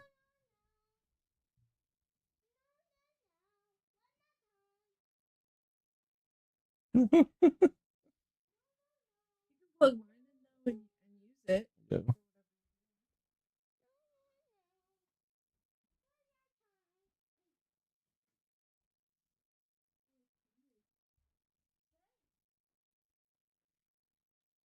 Go. There's your Sure.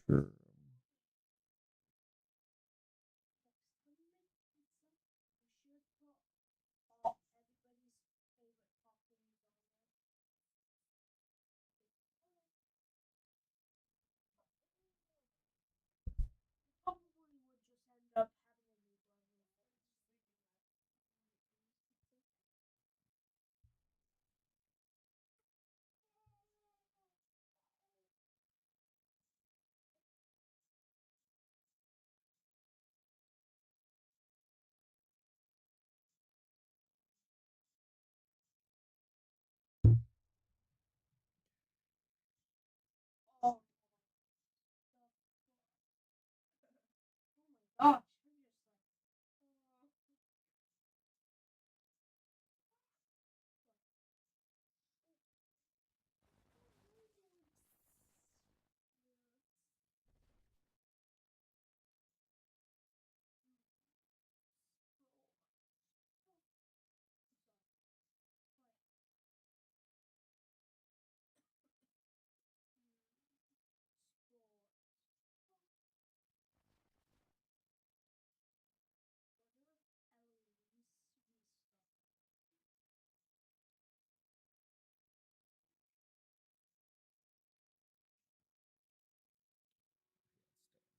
Jeffries. He makes me mad every time I see his post. He's so stupid. Happy Veterans Day. Veteran in space. I appreciate my friend.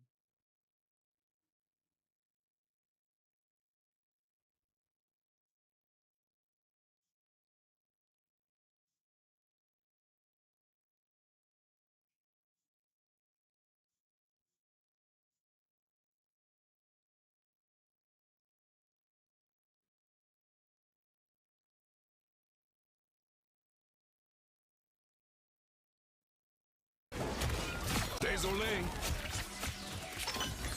Lucky draw. Lucky draw. Kamala Harris says she was playing three-dimensional chess against Trump in the 20. I was aware of my opponent's strategy, and I wasn't about to fall prey And you or lost. fall into those traps.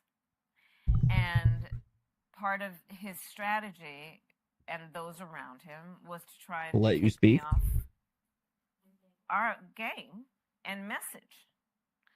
And Which was? I wasn't about to be distracted by those flames that he was trying to throw to get me away from my highest priority, which is talking to people about the economy and their well-being in terms of their financial well-being.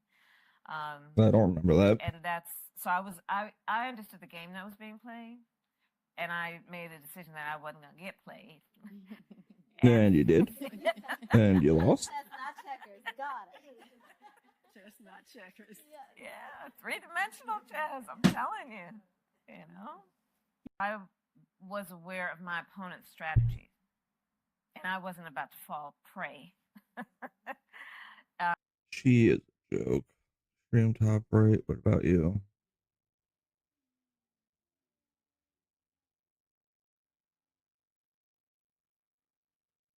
Right now, at least being on this list. Category. Oh, this is the Grammys. Yep. Any other motherfucker, you're joining them. Oh my god, I want my fucking Camaro, no student loans. Fuck you. I hope you get PTSD.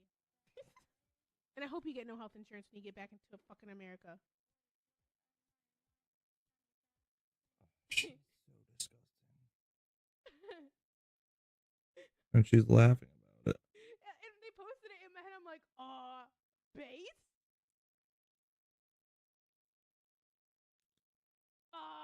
Base?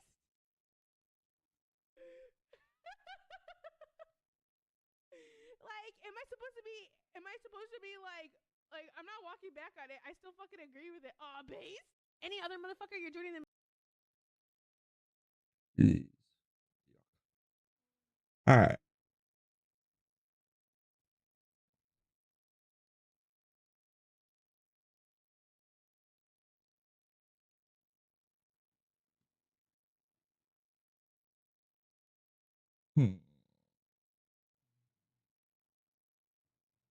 You know me, I keep my promises. So we recently reacted to one of the videos by Simon Whistler where he was discussing and talking about myths about medieval weapons and armor, and the video was terrible, this one here, full of misinformation, and it was a mess. But maybe this other video is gonna be good.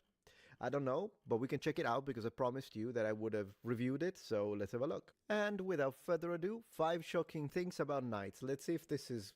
maybe this one is good. Ask the average person what a knight was, and chances are you'll get a response with all the cliches. Armor, chivalry, serving a lord, and perhaps some mention of tournaments. But what if we told you that knights were also brutal soldiers trained from childhood to kill, and some spent as much time violently feuding with one another as they did actually serving a kingdom? Well, all of the above is true, at least to some extent. As always, the reality of history is far more complicated than has been taught by popular media, and what a knight was and how that knight behaved varied greatly depending on the era of the medieval period that we're talking about. So, and post-medieval, in fact, if you look at the French gendarmes, which are already kind of early modern, but they are basically knights in full plate armor. They look awesome, by the way. I have a dedicated video. So, what was a real knight? Were they all really bound by codes of chivalry? Were they truly committed to fighting for truth and justice in an age of violence and barbarism? Let's take a look. Let's go. Chapter 1. Once the class of knight had been well established around the end of the 9th century, beginning of the 10th, it became customary for the son of a knight to train, be anointed a knight himself, and eventually enter into a term of service with a lord, otherwise known as becoming that lord's vassal. Yeah, so page, squire, knight. A newly anointed knight, particularly a skillful one, also had a chance of being given a fief by a lord looking to secure service, a fief being a plot of land a knight was allowed to work and earn money from. But what tends to get overlooked is that a knight's value originally came from being an elite military unit. Knights were simply heavy cavalrymen, with the term knight itself being nothing more than a military denotion. This would change as the medieval period progressed, but we'll get into that later. For now, keep in mind that it was the most professional, fiercest knights that were sought out by lords, meaning that relentless training was a necessity. The son of a knight was expected to train from the age of 7 through to the age of 21, and you can bet that elite medieval military standards were ruthless. At age 7, the boy was sent off to the lord of the land's household, given the title of page, and immediately thrust into a heavy fitness regime. It wasn't all physical, though, with the page also expected to excel in basic academic studies, including the code of chivalry. Between academics and fitness, a page... Well, chivalry is... I'm sure he'll go into it, so I'm not going to go too much, but chivalry is often misunderstood, and it is something that it does vary region to region, nation to nation, and it's, in fact, not as codified as you would imagine. But I do have a video dedicated to knighthood and chivalry. I'm sure he'll cover it, though. Was also sent off to participate in extended hunting outings with falconers and huntsmen. After the introductory period, a page was then assigned to an established knight as a servant, taking over duties such as cleaning armor, caring for horses, and handling baggage. It was and holding the helmet, that's another thing, and then give it to the knight. It wasn't uncommon for a page to even be taken on knightly expeditions, meaning that the boy, not yet having hit puberty, was likely to come face to face with violence and even death. Yes, very common in classical antiquity as well, depending on which country. Sparta being an example of that. Older pages would start receiving training with weapons, get general tutelage on combat and warfare, and eventually graduate from page to squire at the age of 14. A new squire was, first and foremost, given his own sword and armor in a religious ceremony, after which the real training could start, namely the notoriously difficult 7 points of agilities. The 7 agilities were a physical training regime designed to truly chisel a boy into a versatile athlete, involving the mastering of activities like fencing, wrestling, long jumping, bow shooting, climbing, swimming, riding, and even dancing. Isn't it?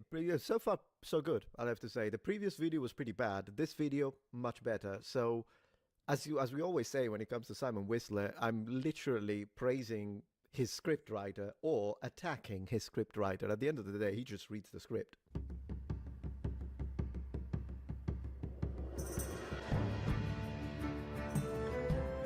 Subscribe.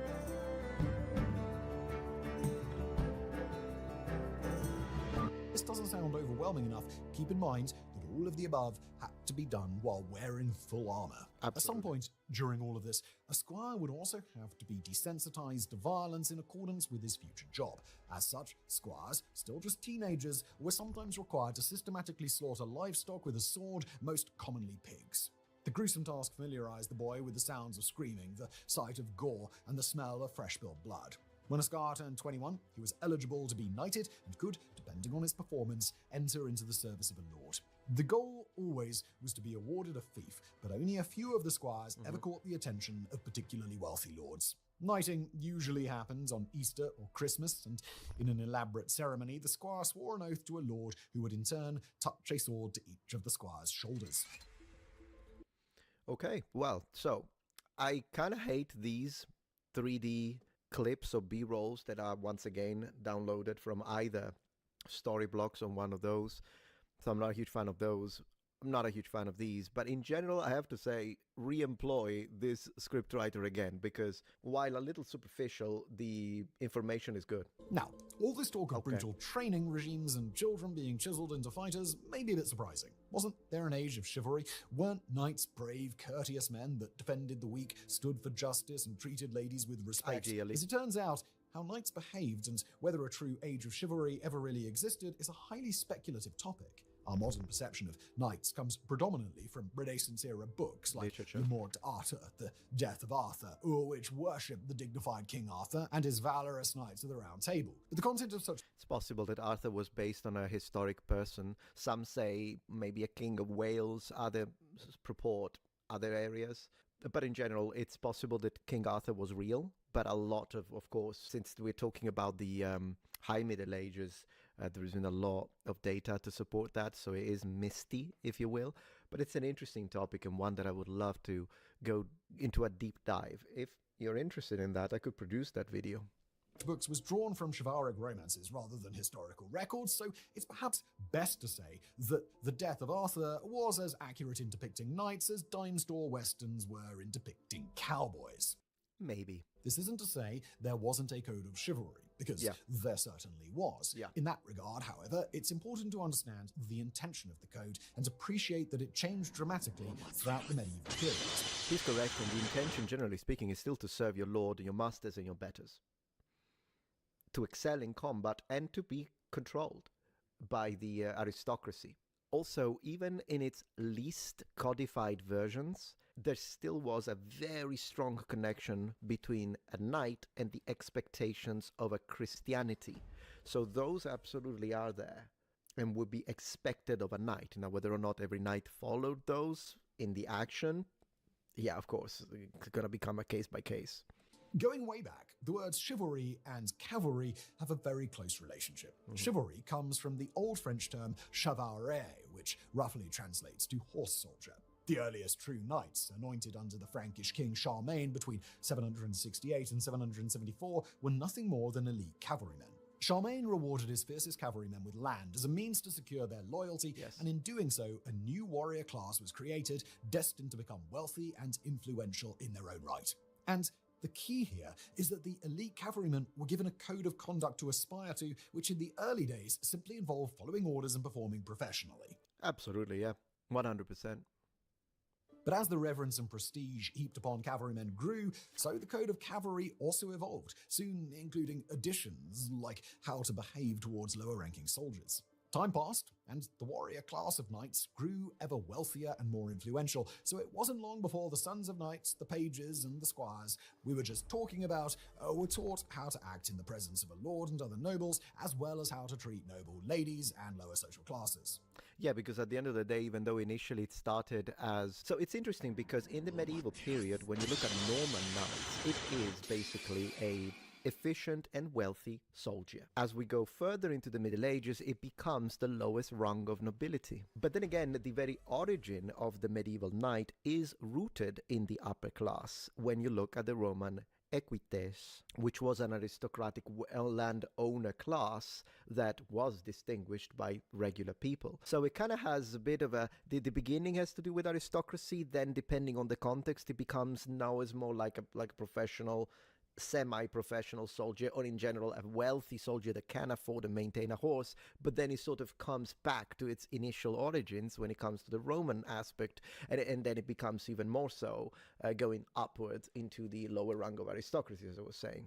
Fascinating. Historian Leon Gautier, in his 1884 book Le Chivalry, summed up the chivalric code with key points, including, thou shalt defend the church and believe all that it teaches, thou shalt respect the weak and defend them, thou shalt not recoil before thine enemy, thou shalt never lie and always be true to thine word, thou shalt be generous, thou shalt be the champion of the right and the good. So as I was saying, strongly connected to Christianity. So as long as there is Christianity involved, and of course there is, because all of these knights are Christian, then you can immediately expect that they would have, even if it's not written down or codified, as it will be later more, the expectation was still there to be a good Christian.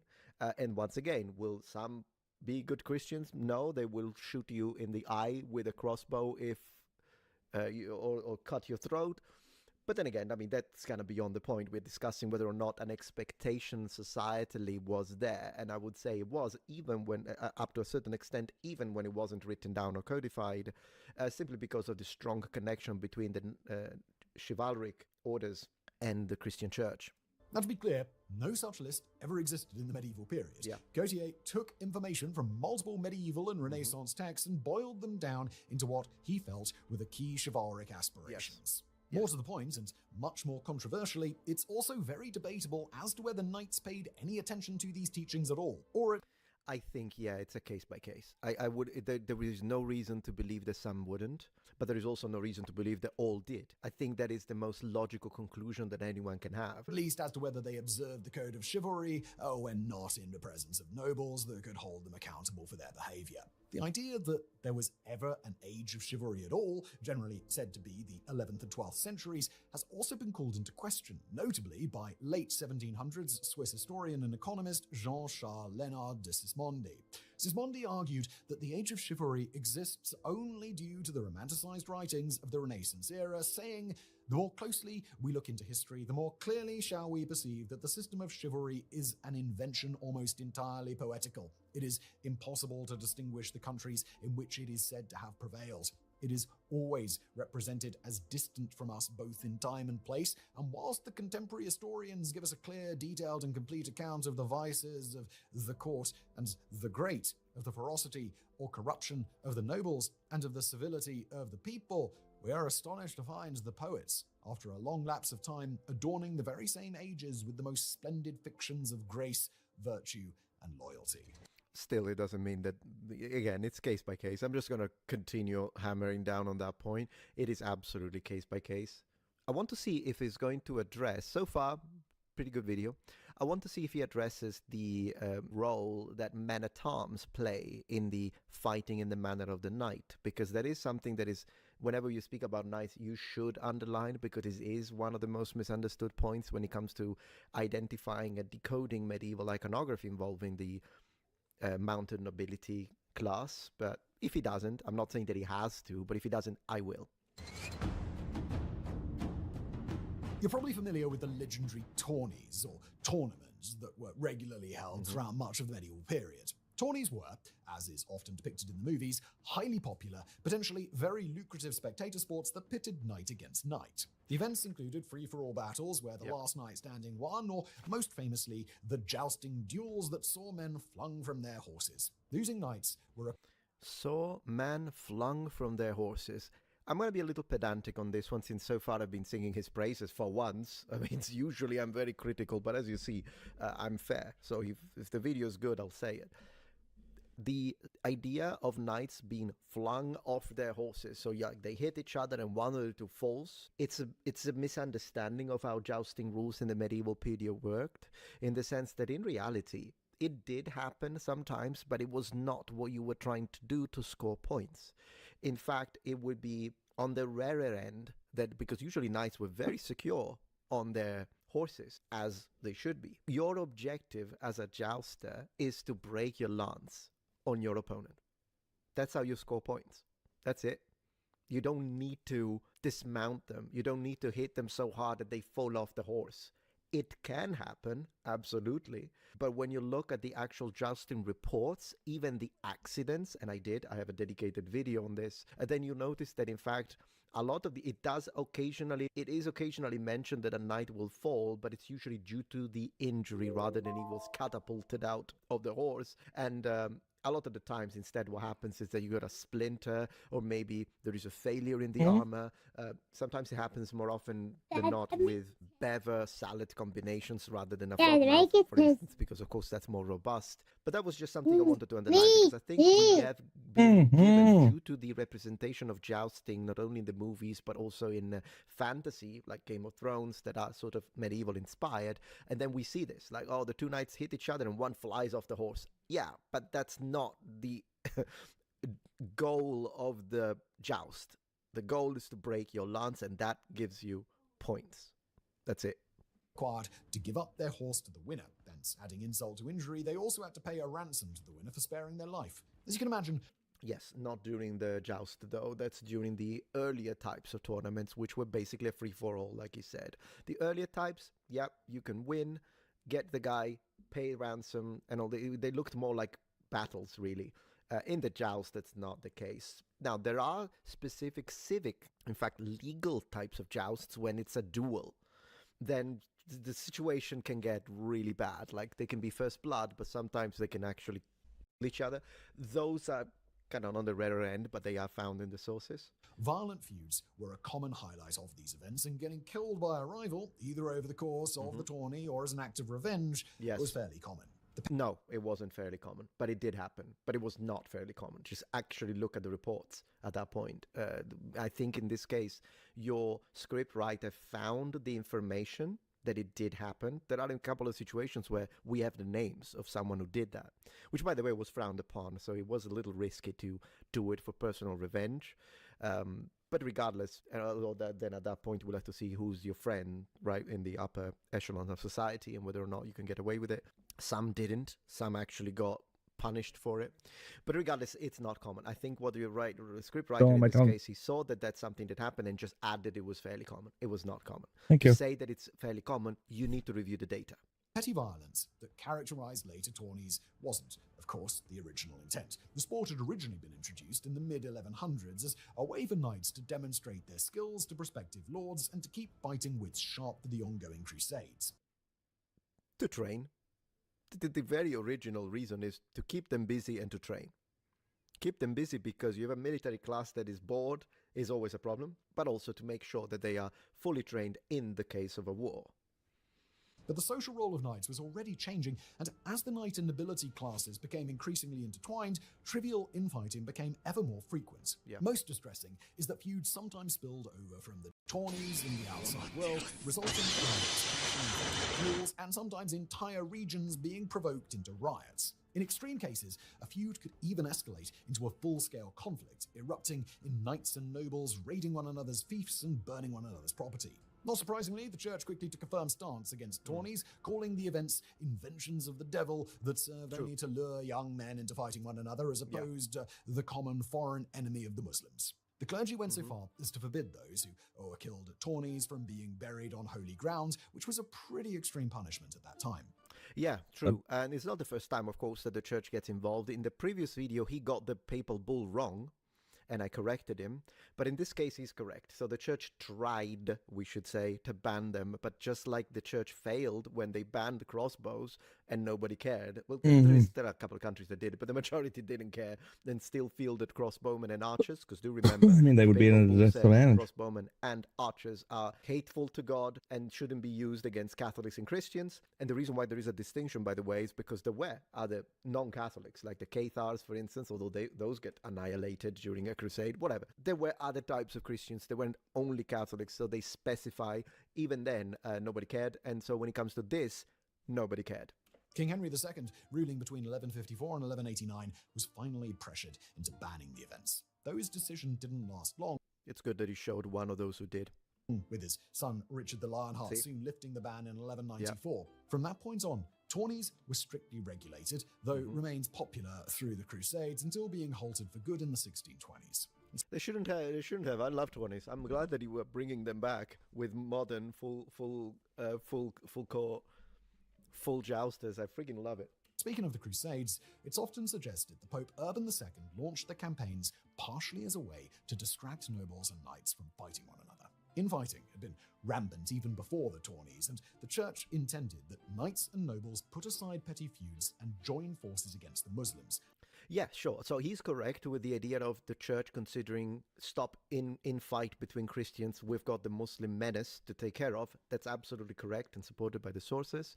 I do not believe, however, I have heard people say that, but I don't believe that the reason why the Pope Urban II called the crusade was, because I got to distract the knights so they're going to kill each other.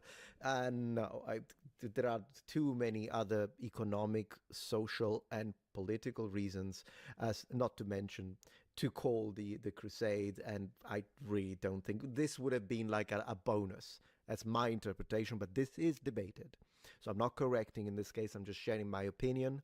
I personally stand with people who say this could have been seen as a little bonus to it, but it definitely wasn't the main reason, or the only reason, even worse.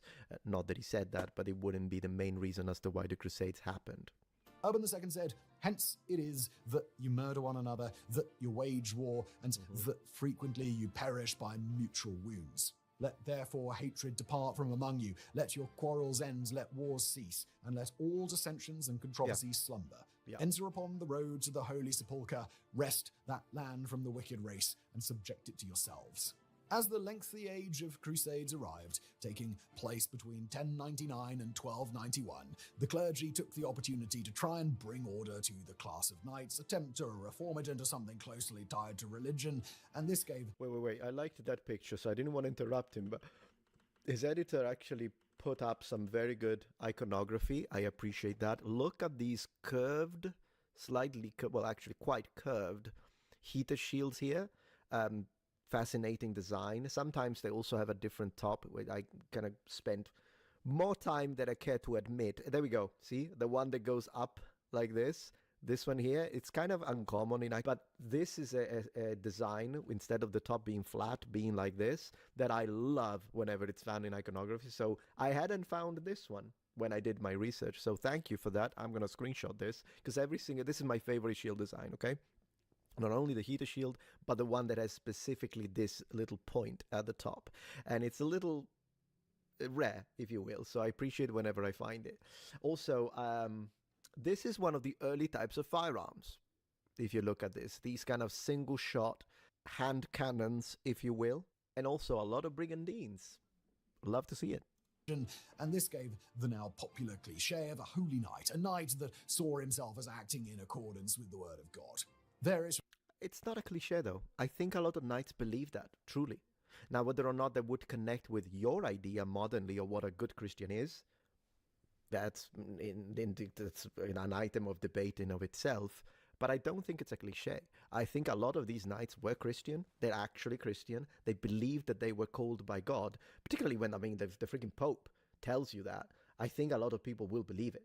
I do not believe it's a cliche. I think they were very Christian. Absolutely, they were. Chivalric orders were born all directly under the church, and the code of chivalry became strongly associated with Christian ideals. Of course. Some of the first chivalric orders included the Knights Hospitalitors, the Teutonic Knights, and the now iconic Knights. Post the midstream poof. Update. With all the Knight only worked 40 days a year. Okay, so I have to say, pretty good video so far. Chapter 5, let me see. Knights coexisted with guns and possibly invented the term bulletproof. All right, so I'm going to skip chapter 4 and I want to see chapter 5 because I'm more interested in this one. He could get this one horribly wrong, or this could be really good. So let's have a look. There is a perception that the medieval era Let's see what we get. There is a perception that the medieval era came to a screeching halt the moment that firearms first appeared in 14th century Europe, with gunpowder ushering in the sweeping changes of the Renaissance. To an extent, this is true. Metatron knows. Did indeed closely parallel armored knights vanishing from battlefields. No, they didn't. They didn't. I'm sorry that the writer wrote that. No, but I'll let him continue. It's just that it didn't. It's not true. Armor didn't disappear because firearms were invented. But it was a much firearms got better most assume, with the complicated over time. transition allowing armored knights and firearms to exist in the same era at the same time. There is, in fact, even popular speculation that knights gave birth to the term bulletproof. The remaining military knights were being peppered by bullets for the first time, and after enjoying centuries of semi-protection from Could you arrows imagine and that crossbow sound bolts, getting they hit now had to by deal with the reality that bullets were a far lead more dangerous ball than and either. So, naturally, knights began to just seek out ringing armored off your helmet? blacksmiths who could make armor strong enough to withstand musket balls, and contrary to popular belief, medieval armor could indeed resist early firearms. Good, good. Okay, good stuff, good stuff. Yeah, absolutely. I appreciate that he specified, because he was saying bullets, but technically they are arquebus balls, but he did say that, so fantastic. Mhm. I'm glad I waited. And also he's right. Yeah, a top quality armor was absolutely able or capable to stop arquebus fire. At least some of the time. It's said that as proof to their clients that their Yep. armor could stop a bullet, a blacksmith would fire a shot into the armor, thus providing proof. This ritual supposedly became so common that armor on display today, showing distinctive dimples, is pointed at as a leftover from a blacksmith. Looking forward to Marvel Rivals over the next. The chest plate. Not Either that tomorrow. or it happened during Not the day after tomorrow. This was a commonly done in Japan as well. Tuesday? Particularly, of course, during the Sengoku era, after the Friday. after the production Friday, of the new martial updates type come out arquebuses. for Marvel Rivals. Some historians dispute the bulletproof story, but either way, the real point is that armored knights and firearms coexisted. See that image? This is a double weight arquebus, the one that needs to be. I actually talked about it on my previous video. I'm glad I found an image of it. This is exactly what I was referring to when I told you that there was a double weight arquebus that needed to be placed on and held onto a stand, and this is called a musket. And I know it's not what you usually imagine when you use the word musket, but this is Like the a first cannon. type of musket. It's a handheld cannon.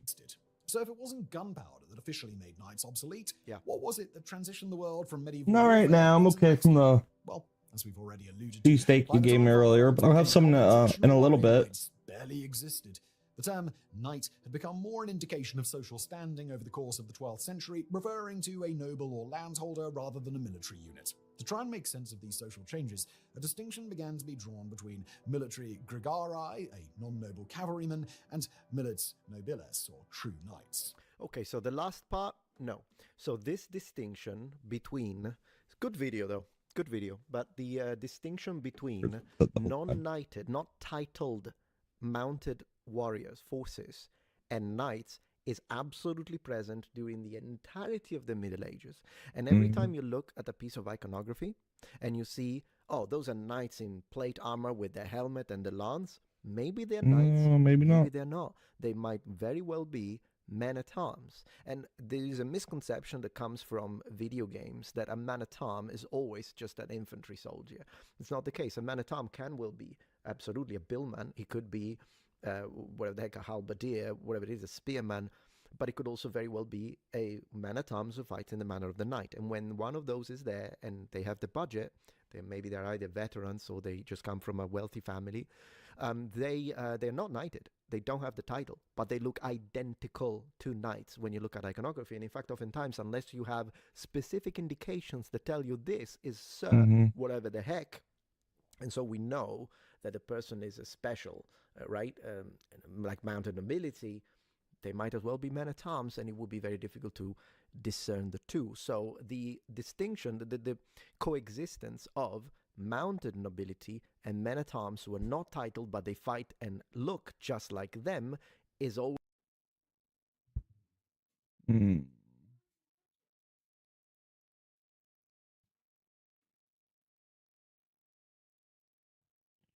We've got another breaking story here. I just had to mention this. We weren't planning on talking about this, but the news just broke. Antifa protesters have rushed the entrance of tonight's TPUSA event after attempting to break down barriers. Attendees were rushed behind a police arrest, and other anti-TPUSA protesters have been arrested. Should we watch this?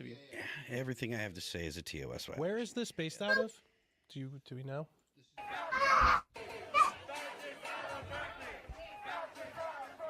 Berkeley. So this is UC Berkeley, by the way, guys. And this is, I think, Sam. I don't know who actually posted this. It's that person, blonde-haired weirdo. This isn't the craziest thing I've ever seen. So are we just going to keep being nice to these people? Well, it's just because it's a TPUSA thing. And they rushed TPUSA thing. So that guy broke down the barriers. Yeah. Oh, you go hold racist, guys. You called a racist, pack it in. That's it. Berkeley has a long history of these types of protests, and usually they get a lot more out of hand than this so far, but I guess it's still early there, so we'll see what this turns into. Well, it's not surprising, that's for sure. No, of course not. No, it's I mean, listen. There's another one. We got another one. I think this might be. Yeah, let's see this more other video. so. But But, they yank that I haven't blonde screened any haired videos, so person, we just got wig this wearing, right now. clowning. Oh, sideshow. Classic. Classic parents. They're just barbarians. All right. Well, that's all we got right now. Well, again, this is exactly what we were saying earlier on the show. Look how quickly our predictions become true. You don't arrest these people, they become emboldened. Right. Yes, absolutely. Who thought anything different was going to happen? Everyone says, "Oh, well, if we do something, there's an escalation. If law enforcement intervenes and arrests people who are breaking the law, there's an escalation." There is an escalation regardless. The question is whether there is an escalation on the part of law enforcement that puts the riot down and puts, frankly, the insurrection down, or whether they continue to raise the temperature. That's it. That's it. And whenever the left says, I wish people would stop raising the temperature, what they're really saying is, I want to be the one in control of the fire. Yeah, I mean that's pretty accurate. And like I said, this kind of stuff, they should round all those people up, and they should all go to jail, like all of them. They can get buses, bring the buses out, wrap them up, and put them in jail. Anyone in a face mask, honestly, at this point. Absolutely. You're in a face, still wearing COVID mask for sure. You're gone, right to jail.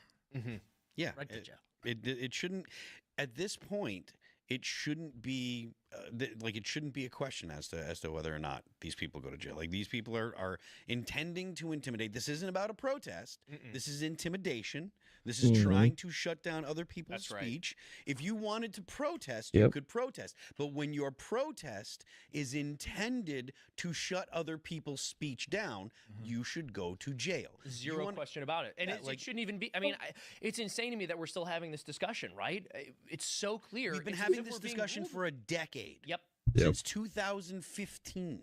And you know what? Thank goodness we're allowed to have the discussion, because for a while we weren't, and that's part of why this problem has persisted as long as it has. Remember when Berkeley was pro free speech? Ha! Before our time. Yeah. Before our time. Yeah. Same place that burnt itself down when Milo was on tour. I actually don't remember it. Yeah, same. Yeah, exactly. And I have my doubts that was ever the case. I actually have my doubts, because we know there was arrest them all, and everybody that's here on a green card gets deported. That's it. Yep. Get them out of the country, because I guarantee there's a lot of people in that protest they're here on green cards. Especially if they're fat. They're guests. Yeah, and if they're fat, they shouldn't be here at all, according to Trump. But the government needs to start coming down on these people hard, within the law, of course. Within, I'm not talking about injuring people or violating people's rights, but if you are protesting in a manner that is meant to intimidate other people who are peaceably assembling, jail. Yeah, there's like threats, jail. Stuff. Well, like, I hear what you're saying, but I mean, what do you think the motivation is? I mean, order not disband. doing it. Exactly. Why are they not doing it? Trump is in charge right now. Kid gloves. It's like, huh? Kid gloves. They've been treating these people. Well, yeah, with kid but why is nobody stepping up and saying we're taking the kid gloves off? Cowards. I agree with you. They're afraid of the optics of being strong. Well, one thing is that they're demonized when they do something to protect people. I mean, whether they're law enforcement or not, you got the Daniel Penny thing. It's like you actually stand up and do the right thing. It seems like these days you're actually demonized for it. And that is one thing that's demotivating to the police in general, the individual police, but then also for the police chiefs and for the people in charge of them. There's too much demotivating factor to do this. It's too much personal risk. That's one reason why they're all wearing masks too. Yep. Yeah, well, again, because only one side is required to play by the rules here. And so it's gotten to the point where the Republicans won't even play by the rules. The right won't even play by the rules because they won't do the things that the law allows them to do in order to shut down this kind of violence and these kinds of riots. We've been dealing with this, and I'm sure we all sound like broken records because we've been dealing with this for over a decade at this point, and nothing has been done. And there was a mandate from the people of the United States when they democratically elected Donald J. Trump, handing a Republican the first popular vote history in a very long time so that this problem could be dealt with. And it's not being dealt with. And there's a number of explanations and So many people are rationalizations, just pushing like back Phil with the pointed out. It could be federal cowardly. National It Guard. could be Police because are being he's worried cowardly. about Local bad police. optics before we start getting closer to the midterms. But I don't care, because if something isn't done, the problem's only going to get worse. And we heard all of the same excuses about the BLM riots in 2020. Well, it's going to look bad if the government does something. The way these things work is that you got to shut them down immediately before they go completely out of control. And yes, the optics look a little bit bad for a little bit, but you got to bite the bullet right away and stop it from happening so that you don't have to worry about a little optical disaster. Because, by the way, every single time one of these riots happens, there is some kind of optics disaster for the Trump administration regardless, because his supporters go, why isn't he doing anything? Right. And you always have at least one person getting arrested who the left then says is a poor innocent victim who didn't do anything wrong. So what he needs to do is he just needs to bite the bullet. He needs to take all the bad optics at once. He needs to throw all these people in jail, and then he's going to spare himself years and years of news stories of rioters being locked up one at a time just to be released again. You know what the solution to bad optics Reminder for 6 You o'clock. make massive tax cuts and incentivize. That's right. Listen, make massive tax cuts, incentivize people to start businesses, fix the economy, and then no one cares about the optics because they can pay for their groceries again. That's what you do. You fix the economy. You make sure that people can afford to live. Make sure that people can afford to pay for their rent, pay their mortgage, buy their groceries, and then they don't care that you're wrapping up leftists and throwing them in jail. Yeah. The solution to the optics is making sure the economy is booming. Effective government. Effective government. People want this. Also, by the way, the people who are out here doing this crap, it's not like they're law-abiding citizens who are a benefit to their community regardless. If you were able to lock them up and they hadn't even committed the law or broken the law, which I'm not saying you should do, it would still probably be an improvement to the environment that they live in. Like, these people are generally repeat offenders. You don't just start throwing bricks at a cop when you've never broken a law before. You don't break down barriers and try to protest someone's free speech with violence when you've never broken a law before. So not only would he be taking all the optics disasters at once and then not having to deal with them in the future, but he would probably improve crime rates in all of the cities where he cracked down on these riots and arrested people. I think the system is so broken, though, because this goes back longer than a decade. These people have been emboldened for decades. You go back to the Weather Underground. I say it all the time. Yes. These people were domestic terrorists. They were Marxists. They killed people. They hurt people. They killed themselves, too, with bombs. But they went to jail. And even when they were pardoned by Cuomo, they were pardoned by Clinton. They became professors. They started doing stuff with Thousand Currents, Susan Rosenberg. They started working. Thousand Currents started working with Act Blue. So it's like this is a deep, deep issue with the whole system. So even when they go to jail, they come out and get rewarded by the left. Yeah. Maybe. How do we stop that? Like that's how you have to stop that cycle Trump was of violence. supposed to be the antidote, right? Like, I mean, that was the reason that a lot of people want Trump to be in office, is because he was finally an outsider who didn't care about the optics. Like that was supposed to be his thing. And so sometimes he really does act that way, and I appreciate those. And then other times turning the blind eye. Like I'm so frustrated about some of the things that aren't happening. I'm frustrated that people who are obviously breaking the law aren't getting arrested. I'm frustrated that there's no push right now for nationwide voter ID requirements, right? Well, I mean, one of the reasons we're in this mess is because we don't have nationwide voter ID requirements, and we're losing elections on the federal level because certain states are disenfranchising everybody else. Why is there we just don't care about that anymore? No, I mean that was one of the things that Donald Trump said that would be passed if they got rid of the filibuster. Absolutely. And so those and it's a snowball effect. If you enforce the border, kick out everybody who's not supposed to be here, arrest criminals and actually put them in jail and keep them in jail, and enforce voter ID, you're going to see that the country is actually a lot more conservative than you thought that it was. Way more conservative than you thought that it was. I agree. Because the people that are left are the law-abiding citizens that are actually American citizens. Yep. Yeah, I think that I'm as much of a border hawk as you can get. I'm glad that the border is basically shut down now, and I think that the government should be doing everything they can to wrap up as many illegals here that are here and send them back. I don't know that that's going to solve everything, but I do think that would solve a lot of. It all works together. Yeah, it all works together. So. Thanks for checking out this clip from Timcast IRL. Make sure to watch the show live Monday through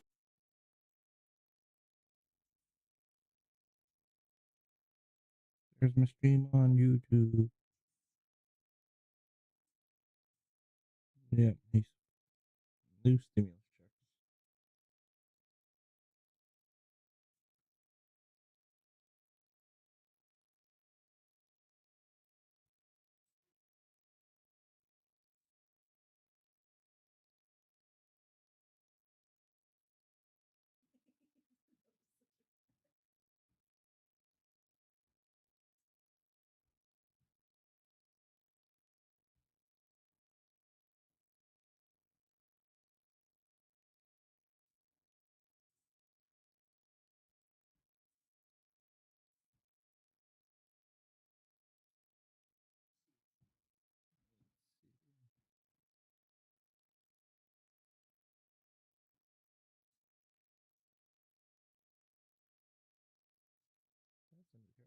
Welcome back to another video. Today, we are playing the new champion, Zahin.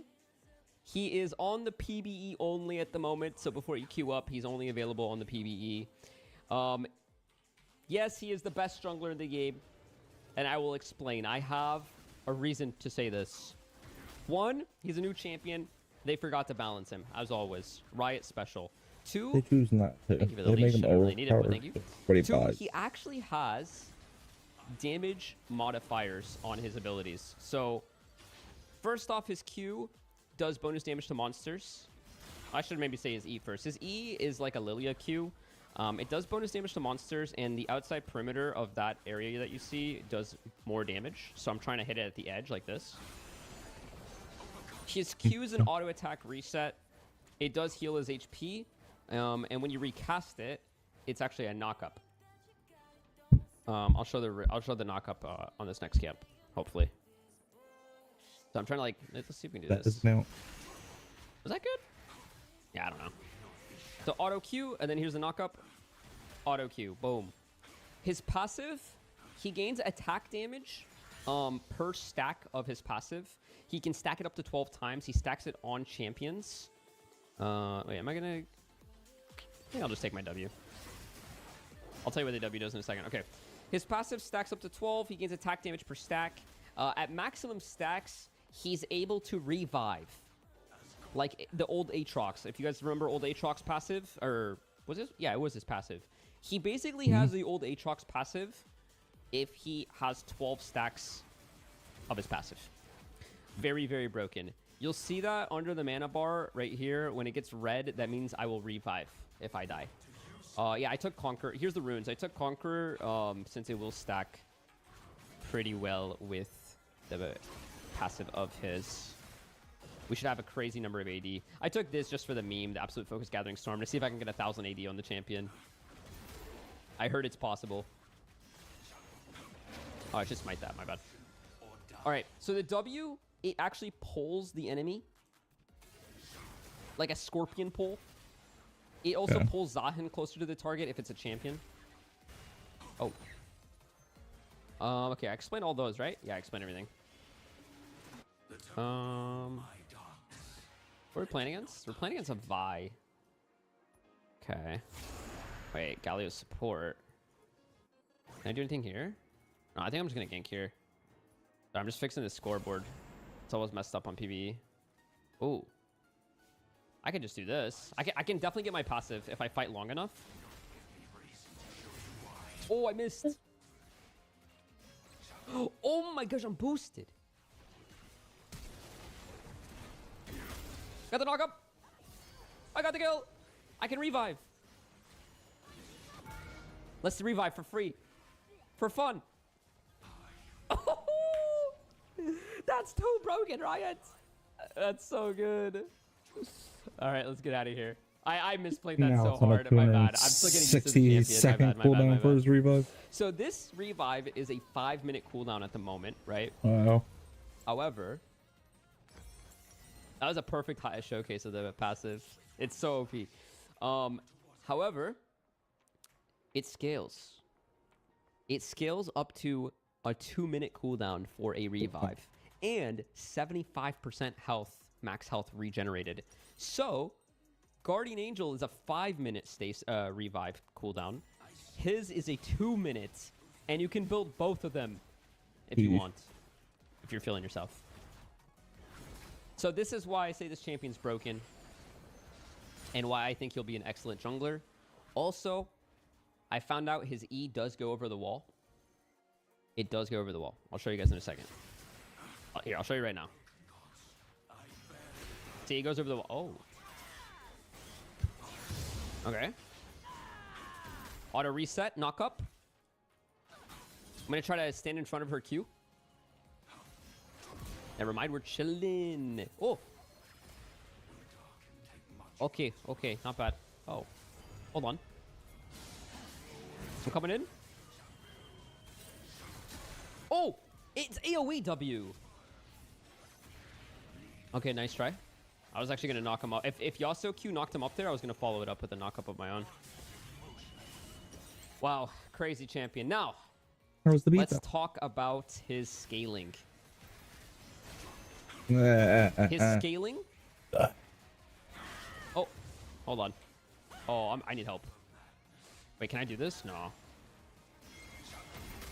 Oh, no. Yes, can I? Oh! I needed one more auto for the revive. Oh, no, it's on cooldown. On cooldown. I almost went full red under my mana bar, but actually, it's on cooldown anyway. I'm trolling. That's fine. I mean, it's crazy that we still killed her, though. That was kind of insane. We should not have won that. Oh, I have to wait for Hubris, right? Okay, this gives me time to explain the ulti. The ulti gives you passive armor penetration up to 30%, scales with level. The active gives you 50% damage reduction. Could you grab me a tea jug, Gabe? And it's a 200% AD ratio bomba. You just ulti down and slam into the ground. I'll show you guys the... Oh, there we go. I'll show you guys the radius once it's available. Let's go get this crab. Crab is important here. Put a Christmas. So 200% AD ratio, and you gain 33% of the damage dealt as health. So the E is a 50 plus 100. The E is 200, 100, 120. A lot of AD ratios. Very high ones. That's why I went Hubris first this game. I really like using the normal cast on the E. It feels correct. Feels like I can land it better. Here's this. Not a super long range, but you know.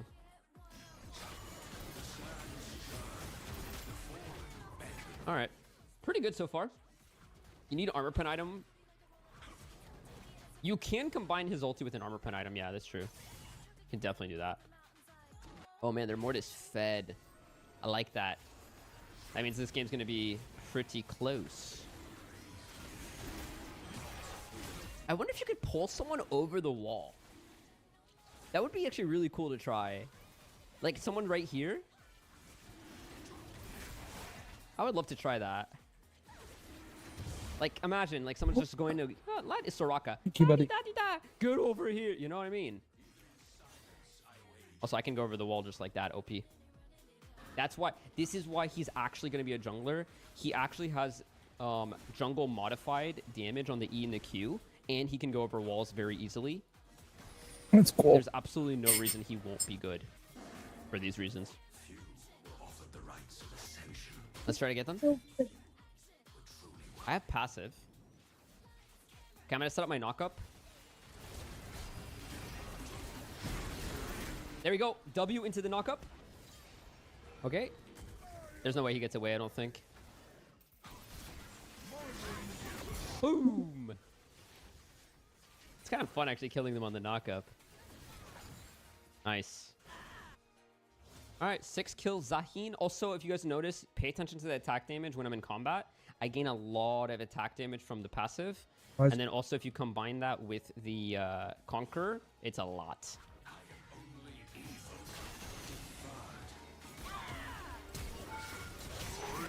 Oh! He ulted off the W knockup. That's actually cool. That was very cool. This poor Vi, man. This poor Vi. Wait, can I kill Galio on the way back? Oh, he's actually behind me. Let's get to spot. That means I can just either kill Jinx if she pushes up or just kill Galio on the way here. I think I'll just kill Jinx real fast. I'll use my R. So let's see his actual gank gap close and everything.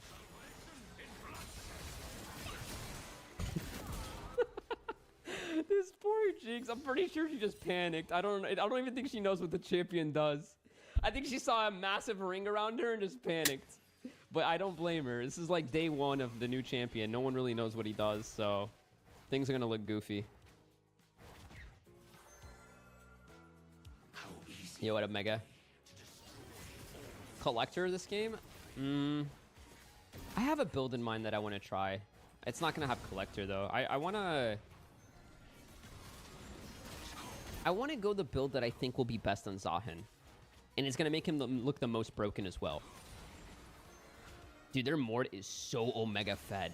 This is gonna be so good to actually try. Like yes, we're stomping. Like, you know, this is obviously PBE, so you know games are gonna be kind of imbalanced. So I'm really glad to see that they have someone really fed on their team, so we can actually see like the real power. Oh, I missed. All right, I'm boosted. The W is a little hard to hit. Another overpowered champion implemented by Rito, idiots. Is Vi here? Ew. 2,400 golds. I want Sundered Sky next. Can probably just use your E to get around the map too. Kind of like a Vi Q, right?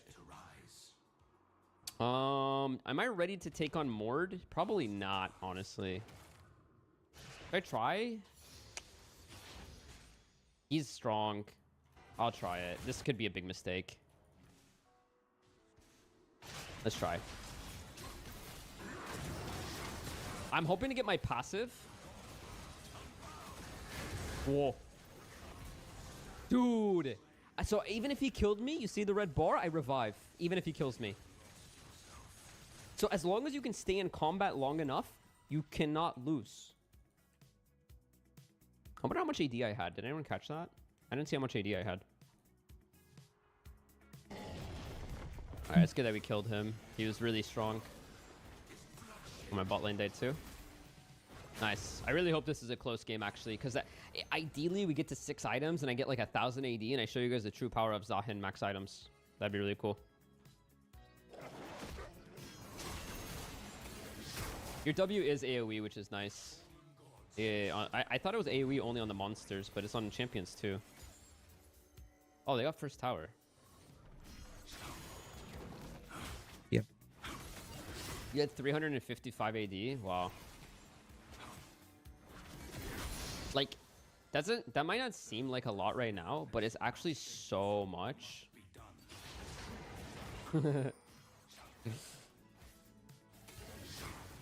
I'm out. Thank you, Urigat, for hovering. I'm out, though. What the? Man, the E is hard to hit. It's gonna take some time to get used to, I guess. Alright, let's go build our items. Sundered Sky, boots, into Death Stance. Death Stance scales off AD. So all this bonus attack damage that we're getting is gonna scale so well into the Death Stance heal. 75% bonus AD turns into health after a takedown. It's gonna be ridiculous. It's gonna be so crazy.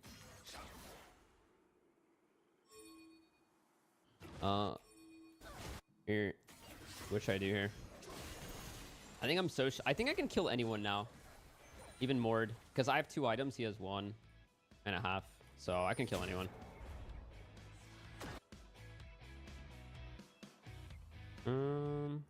See if there's anyone here though. I could full clear, but like, let's just get some action going. I want to get some hubris stacks. Huh. Oh, he's so dead. Yasuo, no! I'm coming in, guys. Yasuo's dead. Yeah, he's dead. Okay, let's do an E, an auto Q. Okay. Pulling him in. I'm ulting in. I'm gonna get my revive. It's fine. It's fine. I'm balanced. No, it's fine. I'm balanced because I can just hit the tower and just die for free. Aatrox! We're back!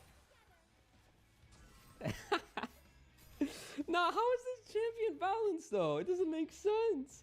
I have like 500 AD at 15 minutes.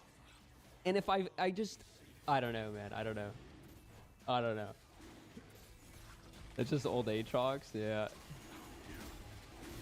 It's unbelievable. Alright, let's work towards the Death Dance now. Nice-oo, nice-oo. Nice-oo, nice-oo. Alright, so... Wait, 20 AD, 15 AD. I mean, that's fine. Oh, my bad. I thought I was playing Mbessa. I pressed E and I thought this was like, it's like the same as Mbessa E.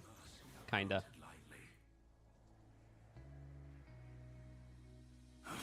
Alright.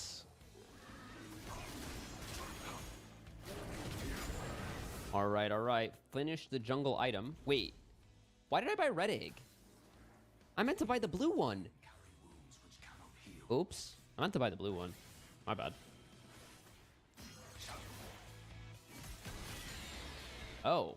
Hello, guys. Oh, I don't have passive. Maybe I shouldn't fight this. Yeah, I'm not fighting this. I'm not fighting it. Okay, I'm gonna go over the wall. Okay, I'm not going to... I'm dead. Okay, my bad. If I had passive, I would have fought that. But I had to waste it against the tower like a noob. Oh, holy. I thought my ulti could go over the wall. Apparently, Cool. it doesn't go over this. Cool.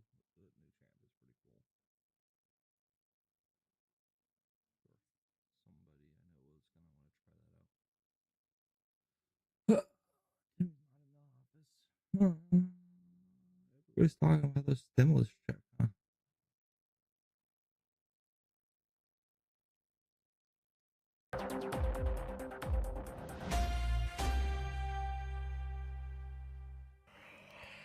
Well, hello ladies and gentlemen, welcome to 2C TV, your global news channel. I'm Maya 2C and we have some breaking news coming from London. It's been an interesting couple of hours. I was warned not to go to North London earlier on as there was a protest. We did get some information that the police were going to be problematic. Luckily, well, I can't even say luckily now, we have our 2CTV reporter Nia Corbani, or Mr. Banana Man, who's always ready to go to the battlefield. He has been arrested. We've also had the attack by the police and restrictions on new media and independent reporters. Another friend of ours, Jack Hatfield, also had problems tonight. We're going to give you guys the latest coverage on this. There's a lot to show you. We're going to show you the videos from the protest. But at one point, I stopped getting the video reports from NIAC, and I didn't hear anything until we discovered from our friends and other new media colleagues that they've taken him away without telling us. First, I'm going to explain what's actually been happening. Bob Vylan, the anti-Jewish rapper, is in the capital tonight. He had a live performance near Kentish Town at the, I think, O2 Arena thing, not the main O2 Arena, it's a smaller O2 venue. And you had, of course, the British patriots and the Jewish community coming out to protest against him. We also had the Islamists and the far left coming out in support of him. Things kicked off. The police have arrested at least 6 people so far. A pro-Palestinian, this guy, the ginger guy, a ginger jihadi, has been arrested for shouting death, death to the IDF. Let me just firstly show you the footage from that, and then we're gonna start. Let's go.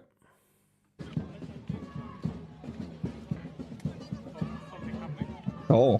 I'm gonna explain what happened to Niak. That's when he got arrested. What? We have a number of videos to show you the two-tier policing in his country, the way they treat this side when they arrest them, and the way they treat our side. We had one woman from the pro-Palestinian side who was arrested. They put him in a police van. They still allowed her to use her phone to film herself from inside the police van, when Niak was not even allowed to make one simple phone call to me or anybody to let people know. They take his phone away. Jack Hatfield, another friend of ours, was also restricted. They pushed him away. They said, you can't be here. The whole thing is completely chaotic. Enough is enough. So this guy The police had no other option but to arrest him because he was going around chanting death, death to the IDF. What do you think was going to happen? Even the Metropolitan Police had no other choice but to arrest this man. But I'm showing you this side first to then show you the other side to then see the problem. So he was taken. It's getting tiring now. They are making everything hard. They're making it difficult for us to do our job. Again, it's not just me. It's not just Niak. It's also all the others. We've got lovely people like Emma Donwell, who goes out there, Louis Errington, Jack Hatfield, many others who take this risk to go out there to actually show you the truth about what's going on the ground because the mainstream media don't want to do it. And this is how we're all being treated. Now, outside Kentish Town tube station, where protesters were gathering against the anti-Semitic rapper Bob Dylan, who was playing at the O2 venue. This is the first clip, first report from Jack. Then we'll show you. I think we're just receiving the video from Niak's arrest, which I'll show you in a second. So it started fine. Everything was fine. And we've seen not one single evidence of violence from this side. The side that carry the St. George's flag, the Union flag, and the Israeli flag. Not one evidence over the last 2.5 years. 2 years or so, whatever it's been. But when the other side turn up, things change.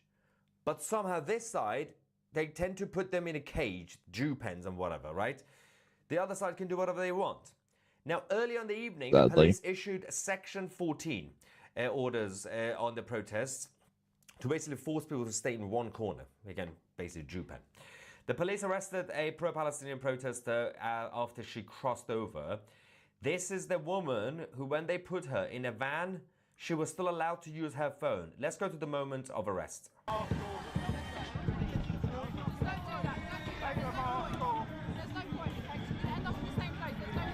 Speak, yeah, please. Come on, give us some speech. Take the mask off! Take the mask off!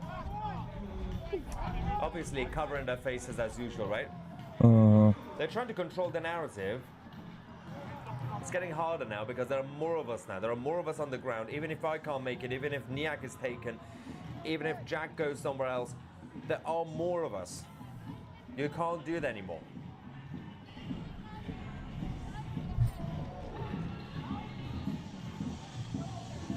Vile behavior. Anyway, so she's taken. This is when Niak was still around. And in the next clip, we're going to show you the arrests from our side. A number of counter-protesters have also been arrested. Actual main protesters, the anti-Bob Dylan protesters. These are the supporters of Bob Dylan. When we get the details, I can then release you and deal with it in slow time. If needed, invite you to a station interview later on. But without your details, I can't investigate this offence. This alleged offence, all right? And I suspect alleged offence. All right, man. Do you have any ID on you? Okay, what's your surname? Okay, guys. Private privacy she's given us. Anyway, so that happened. And then we started getting more updates. Mark Burbeck, friend of TCTV, was arrested wearing a t-shirt that said, "Some people are Zionists, get over it." The police arrested Mark. Watch. Some people are Zionists, get over it.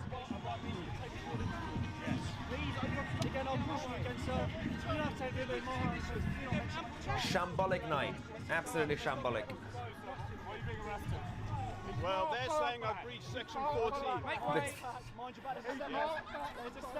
Section 14. My backside. Anyway. Your hand off, move out of the way. That officer has lost control. He's lost control. No, you lost control.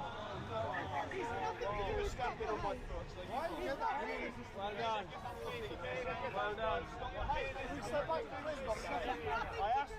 So Niak is still there.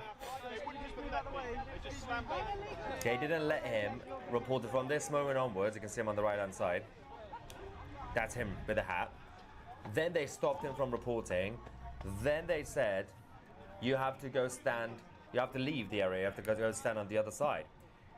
Which basically stops him from reporting. They basically banned him. They said, well, you can't do your job. Recently, we had to go to court. Niak had to go to court. He had to take lawyers to fight against this. Niak won the ruling. The judge said Niak should be allowed to report from the protests. What is the point of going all the way to court in the United Kingdom, spend all that money on the lawyers, winning the trial? If you get the same outcome. The judge took our side, defended 2CTV. The police still ignore the ruling. What is the point? You know, those who say, well, at least if you have good judges, you know, the justice system will be on your side. French You know, doors on that. and that is the law of the country, the rule of the land. But fine. They don't care. All the money spent on lawyers, going to court, the judge defending Niak and 2CTV as our reporter, and still this. Now, there was I'm going to show you the situation with Niak. This is where things obviously started to escalate. He was arrested down the road from Bob Dylan's concert in Kentish Town. There was, after they stopped him from reporting, the police said, well, we also have a new allegation, that somebody from the pro-Palestinian side randomly made, even though Niak wasn't on that side, that you pushed into somebody's hand. So, you touched someone's hand. Oh, it's very haram. It's very haram. Of course, they are targeting him. Let's go to the moment of Niak's arrest. He's making an allegation. He's making to take the report. He doesn't lose his opportunity. I said 12 times about not for a mystical bond. I said this is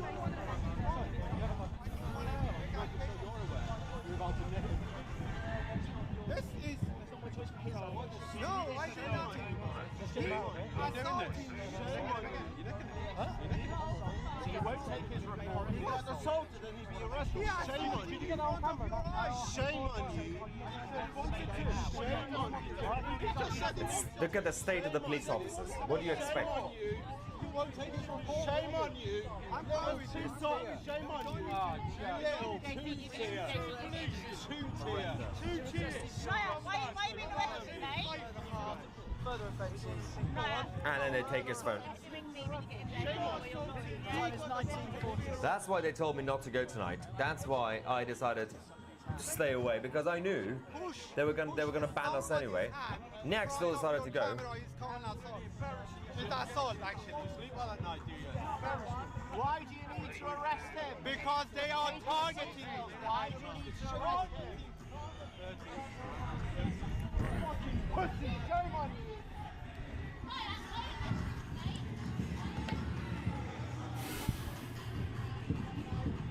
I'm gonna get your reaction soon, by the way. Now, as I said, it wasn't just Niak, so that's when they took him to the van. It's not about just 2CTV. Jack Hadfield also reported, earlier this evening, a Met Police sergeant forced me to move to the other side of the road from the pro-Palestinian protesters after one of them grabbed my ID lanyard and demanded that I leave just for filming them and not saying a word. Do we not have freedom of press in Britain? They are treating not just Niak, but also Jack Hadfield, who's one of the nicest, harmless human beings I've ever met, as some sort of agitator or a protester for some reason. Let's go to Jack. I'm outside the O2 Kentish Forum here in Camden, where behind me supporters of Bob Dylan are out on the streets supporting the act who is playing at the Kentish Forum this evening, which is just behind me over this direction. And the rain is lashing down. Behind me on the other side, we have two people going against Bob Dylan. of course, shouted death to the IDF at Glastonbury and told people who wanted their country back to fuck off, basically, and put it in unpolite terms. Earlier, when I was on the other side of the street getting some footage, I was confronted by police who told me that they could identify me as a real journalist, etc. So therefore, I have had to be moved on. So since early this evening, I've been stuck on the pro-Israel side of the protests.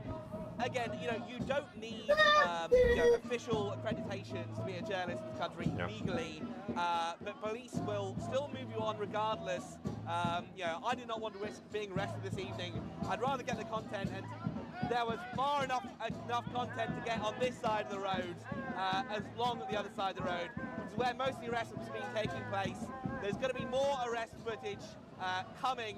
Multiple arrests, both on the Israeli and Bob Villan side this evening. So we'll keep you updated again. The rain's been lashing down, so I've got my umbrella. But yeah, so I'm out here in all weathers getting you the content. They are coming for new media. That's the point. Now, we have another angle from Niak's arrest that I'm going to explain their bigger problem. Targeting! Get them, get the light on there. Just pushing somebody's hand from my front of my camera. Okay, Niak's been arrested now, everyone. He gave details as well, didn't he?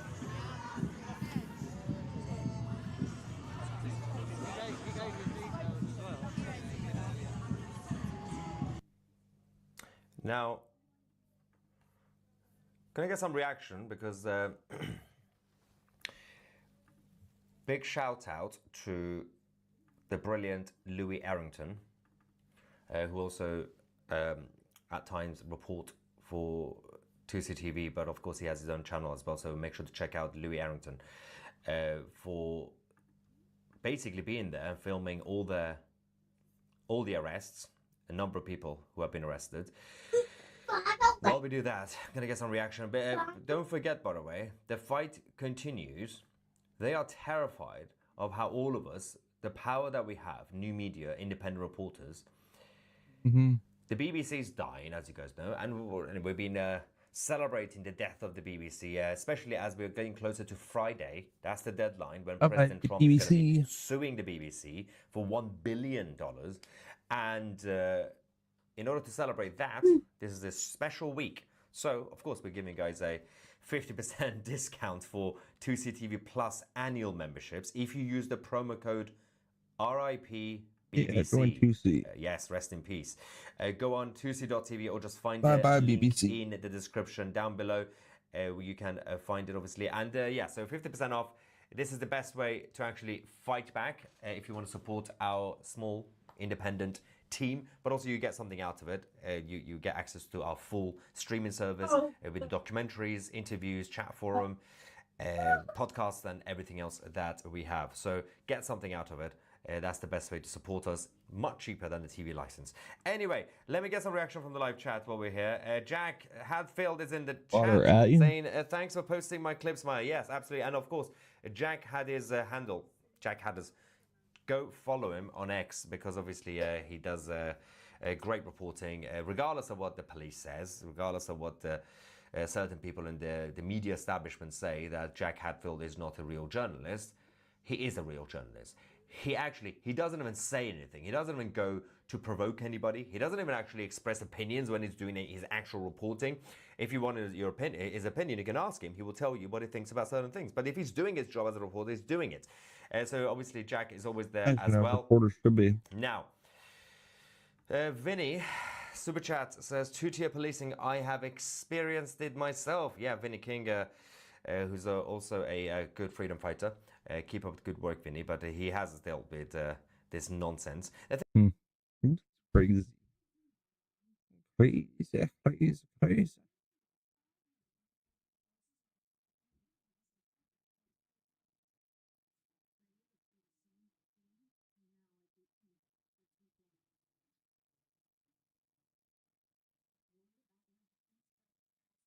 falsely accusing me of rape, falsely, which is a lie from the pit of hell, which means that she's claiming that she married her rapist and had children with her rapist. Very wicked lie, which is a text message sent to someone. They aired out. No facts, no police reports, no charges, no jail time, nada. This is slander and defamation of the highest kind. Someone told me that David was claiming that he wants to sue me for what? I want to just wrap it up because I don't want to address these dogs anymore. Don't want to address these dogs anymore. God is exposing them. God is ending their career. God is showing that they're demons and tools of Satan. Let me explain how. You see how this guy Thaddeus is sick. He's now on a jihad. He wants to expose me. Not only should I step down ministry, I should be in prison on a false accusation because he's got no life. He Sam's a coward. Absolutely is. Doesn't want anybody in his chat from David Woods party to go in there and say, go for it. Your defamation lawsuit if you really are defamed.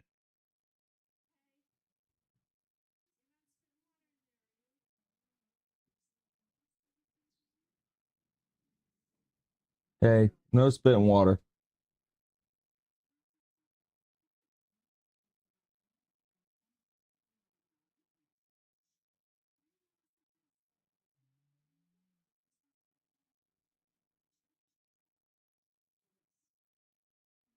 What are you doing?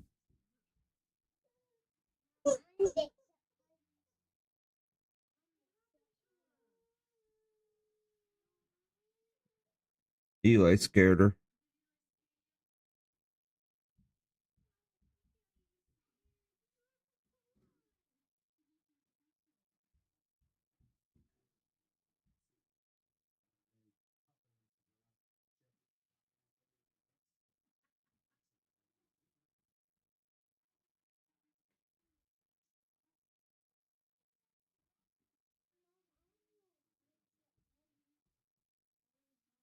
You get paper towels and you clean up that mess. I do have some, but you need to stop making a mess.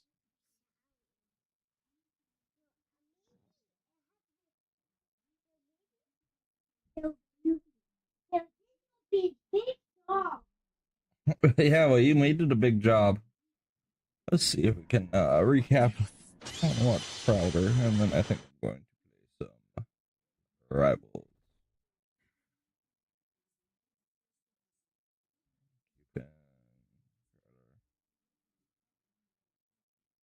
Look, 2 hours. hey, I spit in the hole.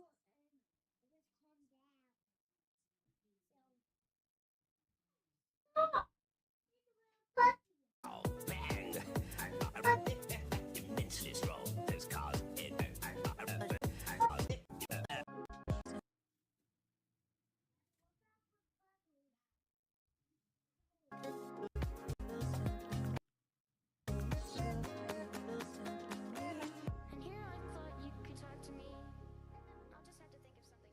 Welcome to the Rumble lineup, live weekdays, 9 a.m. to 7 p.m. Eastern. You don't need to change that dial if you still had a dial. I don't know if many of you have even seen a dial, which brings us to what we'll be talking about today. We'll be talking about Obamacare. Let me know if you are young enough to where you don't fully remember when this was the thing. It's the major accomplishment of the Democrat Party, really over the last 30 years, and what the debate was surrounding. And because now we're sort of seeing this ticking time bomb blasting. We'll be talking about that. We'll be talking about President Trump's not great moves this last week. You know, we try and call balls and strikes here. And can someone, before we get to it, maybe we'll take your dialogue in chat later. Can someone steelman the Chinese foreign exchange student policy? Can someone steelman for me the 50-year mortgage? I'm not seeing any upside. I'm really not. And we try to be objective with that. And that also brings me to something here I wanted to discuss. Look, as of right now, this moment, I believe still, Ben Shapiro, Mark Levin, Tucker Carlson, Candace Owens are all trending. And it is just a bunch of friendly and in some cases unfriendly fire. It's a civil war in the right right now. And I'll tell you, that's really honestly a fight for the soul of the country. And what I mean by that is the left has no soul. We know that. It is a soulless succubus. And so whatever moves forward as the right wing, the conservative, the populist, the MAGA movement is going to determine the soul of this country. And I've been around here, certainly doing this kind of a show, the longest, been on YouTube since 2009. I've had Ben Shapiro on this show many times. I've been on Tucker Carlson's show back. He was a host in Fox and Friends Weekends many times. We've crossed streams with Candace Owens. I've had Mark Levin on the show. I'd like to invite every single one of them, Ben Shapiro, Mark Levin, Tucker Carlson, Candace Owens, on the show for a conversation, for a debate, however you guys want to do it, because I think there does need to be some neutral territory here. And I think that this idea of each side on the right not wanting to platform the other side, that's not a thing anymore.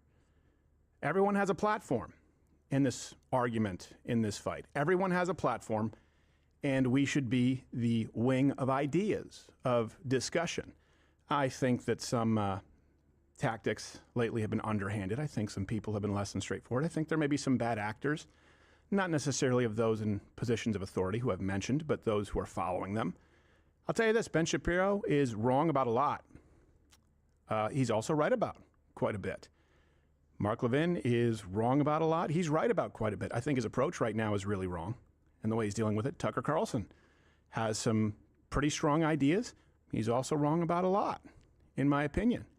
Candace Owens, you know that we disagree more than we agree on approach and on the decision to almost exclusively attack those on the right. For example, I think that Schumer, I think that Brian Stelter is far more harmful to America. I think that legacy media is far more harmful to America than Ben Shapiro or Tucker Carlson. I could say the same for Mark Levin and Candace Owens. So I don't know why all of these attacks are just going to each other.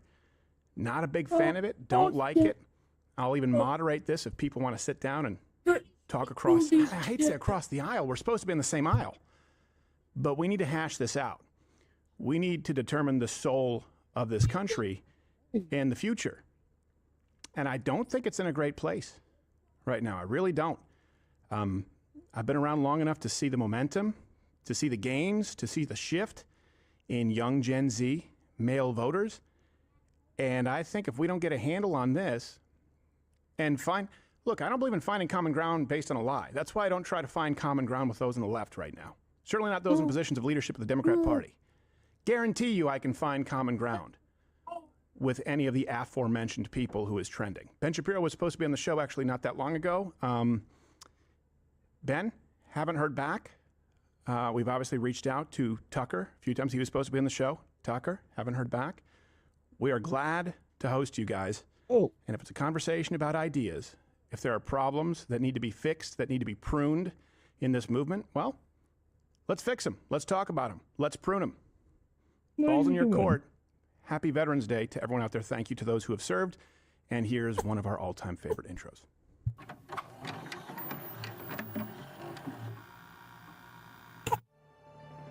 Are you gonna eat it?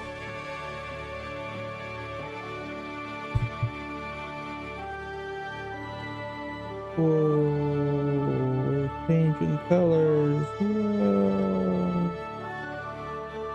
Whoa. Oh.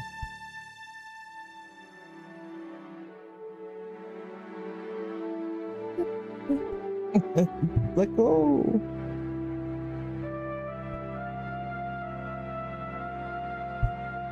Uncurl that finger, baby girl.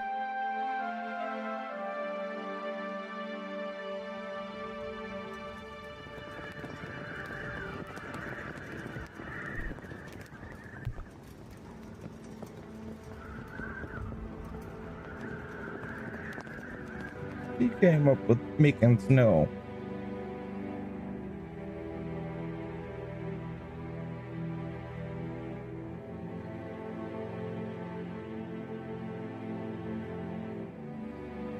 Oh, wow. Wow.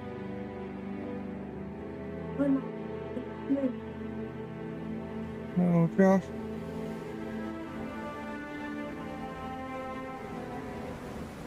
Crowder.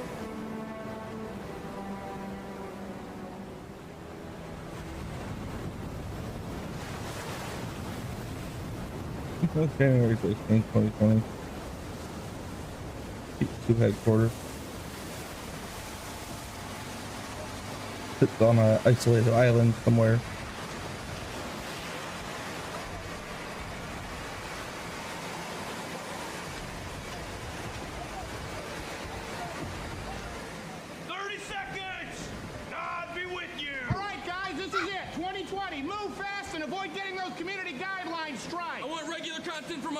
It's an election year, so use those algorithms. If you're not sure if your content's borderline, err on the side of caution. We don't need any more channels being banned. Keep your content clean, gentlemen. I'll see you on YouTube.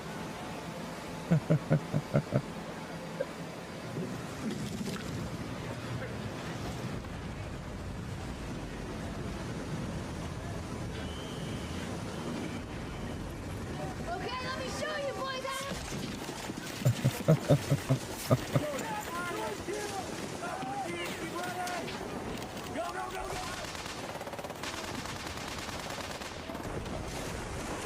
Dude, pick up.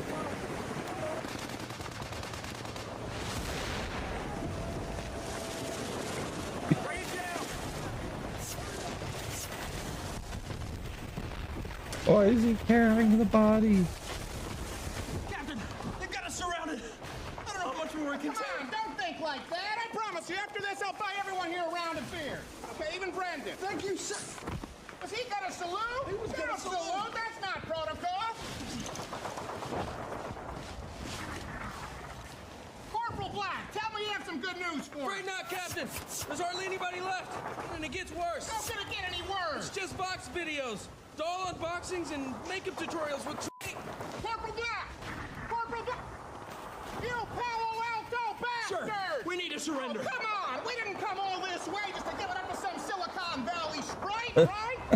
What's your name, Private? Given, sir. He's not in our company, but he's still here. That's a good sign. It's an election year, damn it. We created Mug Club exactly for this instant, to guarantee a future-free internet for all content creators, free from the legacy media gatekeepers. That's why we're here. Don't forget that. I want you to look alive. Get out, move up, and use Maddie as cover. 3,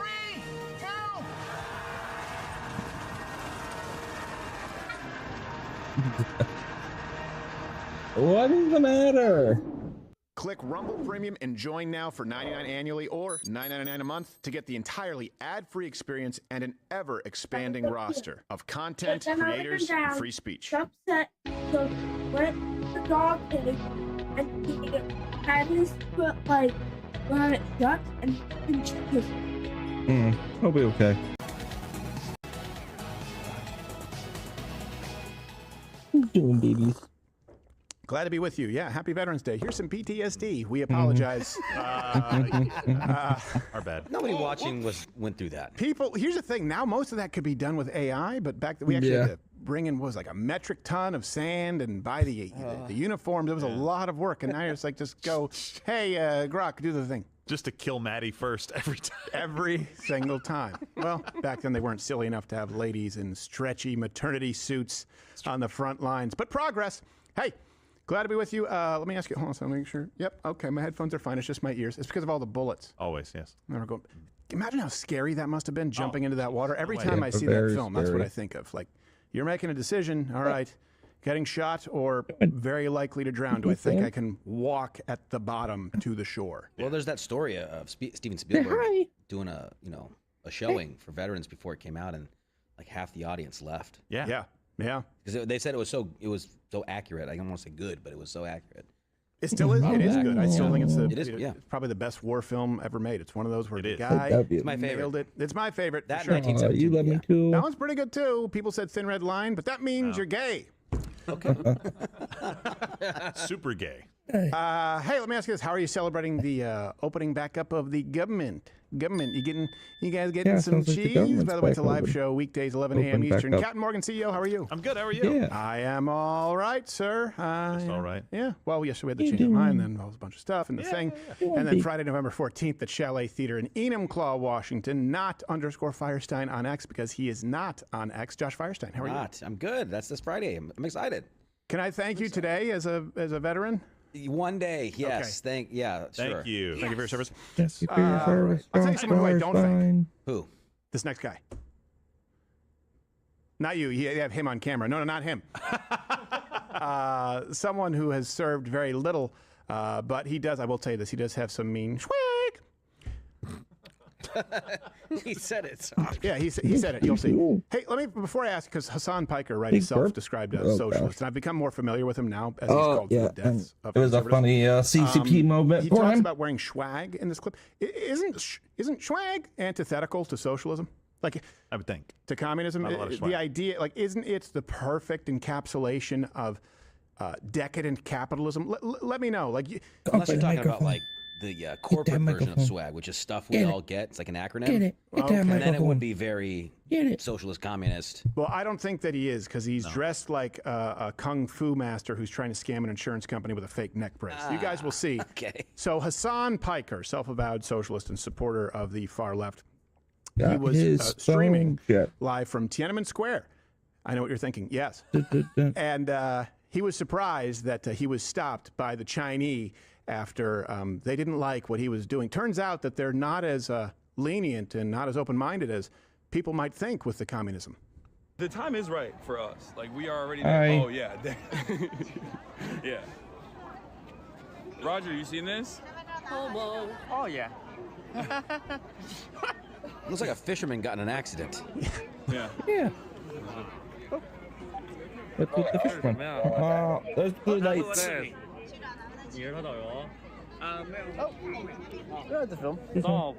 Okay.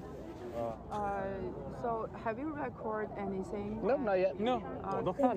Yeah, he said he saw you.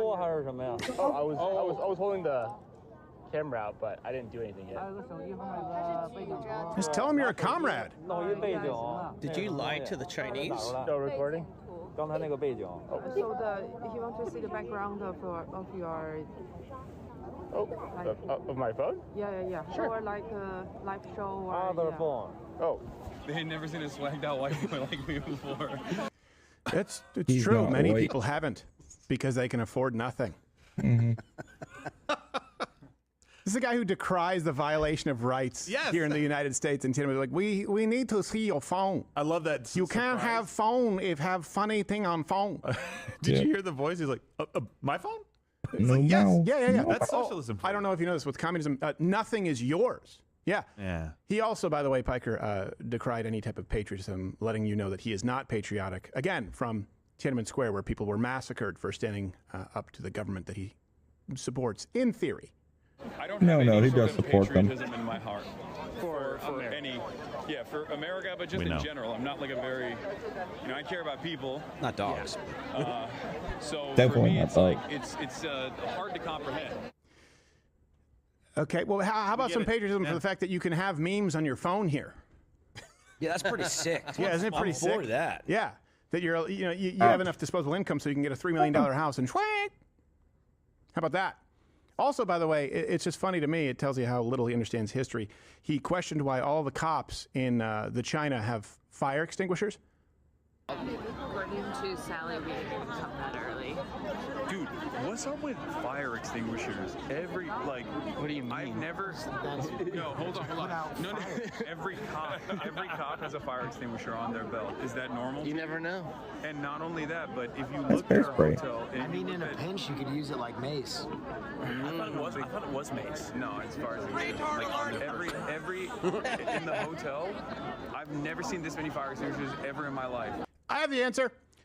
Is it mixtapes? Too many mixtapes? Yeah, no, it's because people try and light themselves on fire in Tiananmen Square. Ah. Yeah. Okay. Yeah, quite a bit. Because it's kind of a big deal there because of the revolt against the actual authoritarian, the actual fascist administration. So it's pretty cool that you didn't do that Those research. communists. Well, maybe he watches and now he knows he could bring that back here. Yeah. There we go. And then when he's upset about something, Yeah. That's what these people That's an hate idea. their government so much that they are literally willing to light themselves on fire, basically to honor other people who also hated the government. Okay. No patriotism in his heart, though. No, hold on. I want to challenge that. He did have a flag in his hand. Did he? He did. Did you Was guys it a catch rainbow? that? What was it? No. Did you catch the flag in his hand at the end of the I didn't. I See if just you couldn't can get pull over the it fact up. that he he looked had the like Chinese Paddington flag. unbearable. He does.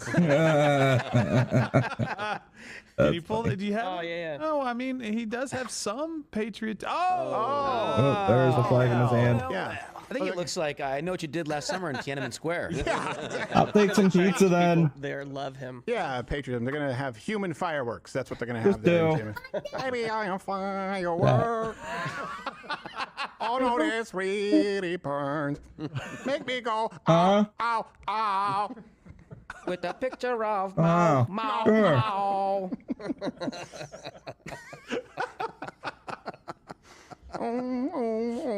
This make me go, All right. They do it to themselves, so you know. And by the way, no, the extension for debate does not. I do have a rule. If you call for the death of people like me and my friends and say there should be more violence, then no, it's not about platforming. It's that there's no way to do it safely. No, so that's true. yeah. Hey, you guys, let me know if you think I'm missing something. Maybe they have some things that we should emulate here in the United States. No. I tell you what they do get right in China, at least, and they get very, very little right. And by saying they get this right, of course, I don't mean it. I just needed a segue. They don't have people as silly as this in the public square. And by silly, I mean unattractive, ineffective, and retarded. They're protesting ICE. I find them attractive. The furry? Yeah.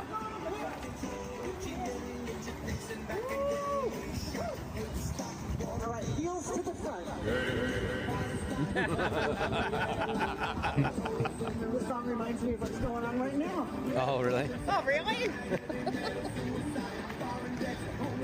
Richard Nixon, Ho Chi Minh. Yeah. Sounds like California. Why?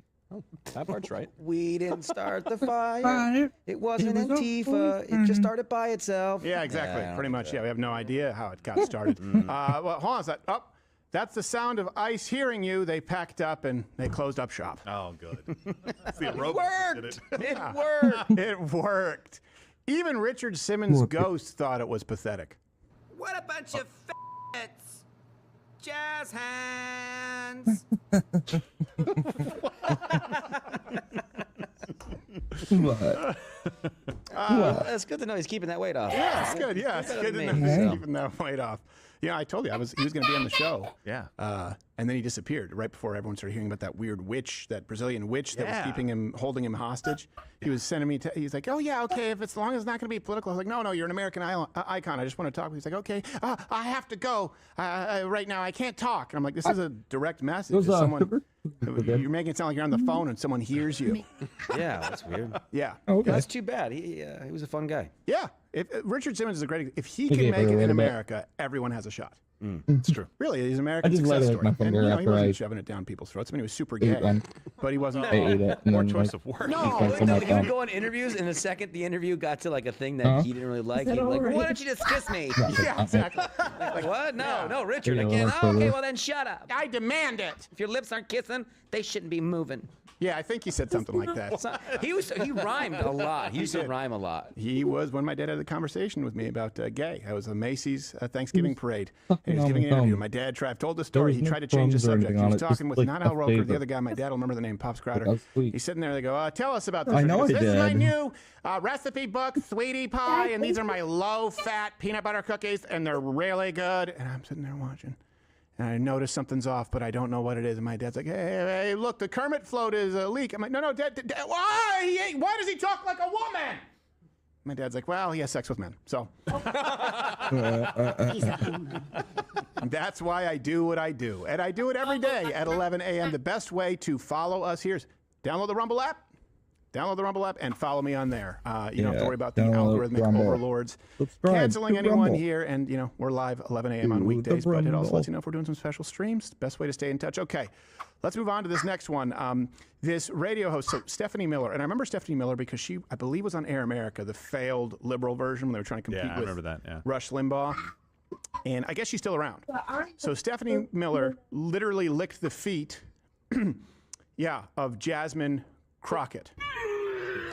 Low power mode. And just kind of as an aside, Stephanie from Full House was also there. So that's cool. That's sick. Is that the one whose mom Throw the cheated plate to get away. her into college? No, that's a different one. But she was the one who did heroin and has nice set. Oh, that's the better one. So here is Miller confirming that You this want your actually phone, Mama? happened. It's not AI or a Photoshop. Representative, can you Yeah, like, confirm give I mom- just kissed your sneakers? You like, give mom her phone.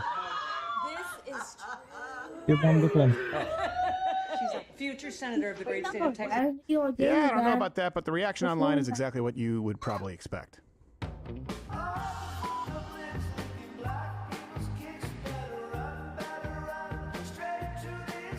Paused it for too long.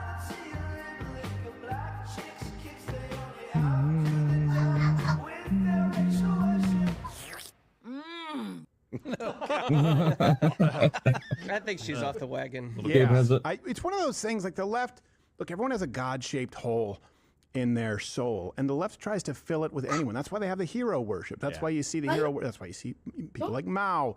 That's why you see people like Stalin. And then you just sort of reduce it a little bit, and you look at the left and how they worship, they venerate Buy the these dough. people who just look. They don't care about them. I Wasn't think sure if you were Donald gonna Trump's make been your own mostly dough a or good not. president. We'll get to some of his shortcomings this week, but I'm not going to kiss his shoes. Plus, he's a germaphobe. That's true. It'd be very What are embarrassing. you doing? What's that, incense? That's Yeah, it was gross. bland. Frankincense. Who It uses was that bland. anymore? No, kissing shoes, You guys were kissing saying, feet is a subservient right? behavior. Yeah. It's like you're saying you are. You need to above coat the me, whole you're on an dough in altar, garlic then I powder kiss. or garlic powder. Garlic Ask for salt. blessings by touching your, I don't know. And I can't think of onion. anyone We don't less do this. worthy of This already has exaltation seasoning on than it. Jasmine Crockett. Yeah. So Lick my bunions. You don't need a knife when you get to the corns, bitch. The sauce is really good though. You're still using that squeezy batter sauce, right? That's really good. so disgusting. What are we doing? He's embodying her spirit. Yeah. Because her soul is ugly. You have to be so loud. Just exposing himself. I'm filling her hole, that God-shaped hole. The God-shaped hole. I'll tell Any you what. hole will do. She can also fill it with swag. What's the cringiest thing that you've seen a politician do or someone do with a politician? I still say it's Nancy Pelosi with the Kwanzaa scarf. That's pretty bad. That one was pretty bad. Where she had to, she was kneeling and she had to be helped up. She had to use life alert. I've knelt and I can't get up. Yeah. It's like she's looking around. She's like, "This isn't my bathtub with a door." The guy crying on George Floyd's couch. Yeah, the mayor. That was pretty bad. bad. He just won again. That's right. Good for him. Yeah. What a loser. It's He beat the Somali. It's pretty tough. Well, good for him. You know, I don't know if you know, Somalians are pretty easy to beat. It's true. They're usually starving. Hey, you know how you know how a lot of shows out there they do like super chats on YouTube? Well, we don't do that. First off, we're also demonetized on YouTube. We don't have you send us super chats and send us money. You can either join Rumble Premium or not, but we do give you free stuff. We treat you like the lady. Well, no, you doing pole dancing is an art. Pole dancing our way through college. It's time for reverse super chat. And this is really ridiculous.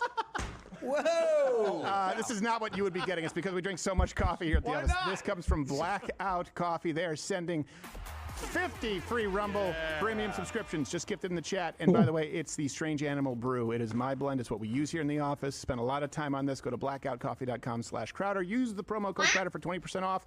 Let me know what you think of it. Works great, by the way, as an espresso or as a drip coffee. And send me your post if you got a free. That is heavy. What is this? That's a 5-pound bag. It's fitting that it's called the Strange Animal Brew because that looks like dog food. It does look like dog food. Put it back up there. No, I mean, it's just let's see this thing. It's gigantic. It is. It's a workout, bud. We drink a lot of medicine ball. Oh my gosh. It smells good. Here, look. Let me toss it over. Yeah. I can handle it. It's gonna knock the camera over. Like a cannon. Oh yeah. You know what? This is big enough and good enough. I can sleep with pillow. this. Use as a pillow. Get When down. I'm on the road and I Stop bullying my wife's out there, I Gabe. go, oh, don't worry. It's like my coffee buddy. Yeah, here, Gerald, catch. No. This has been Reverse Super Chat. Oh, shit. Do it.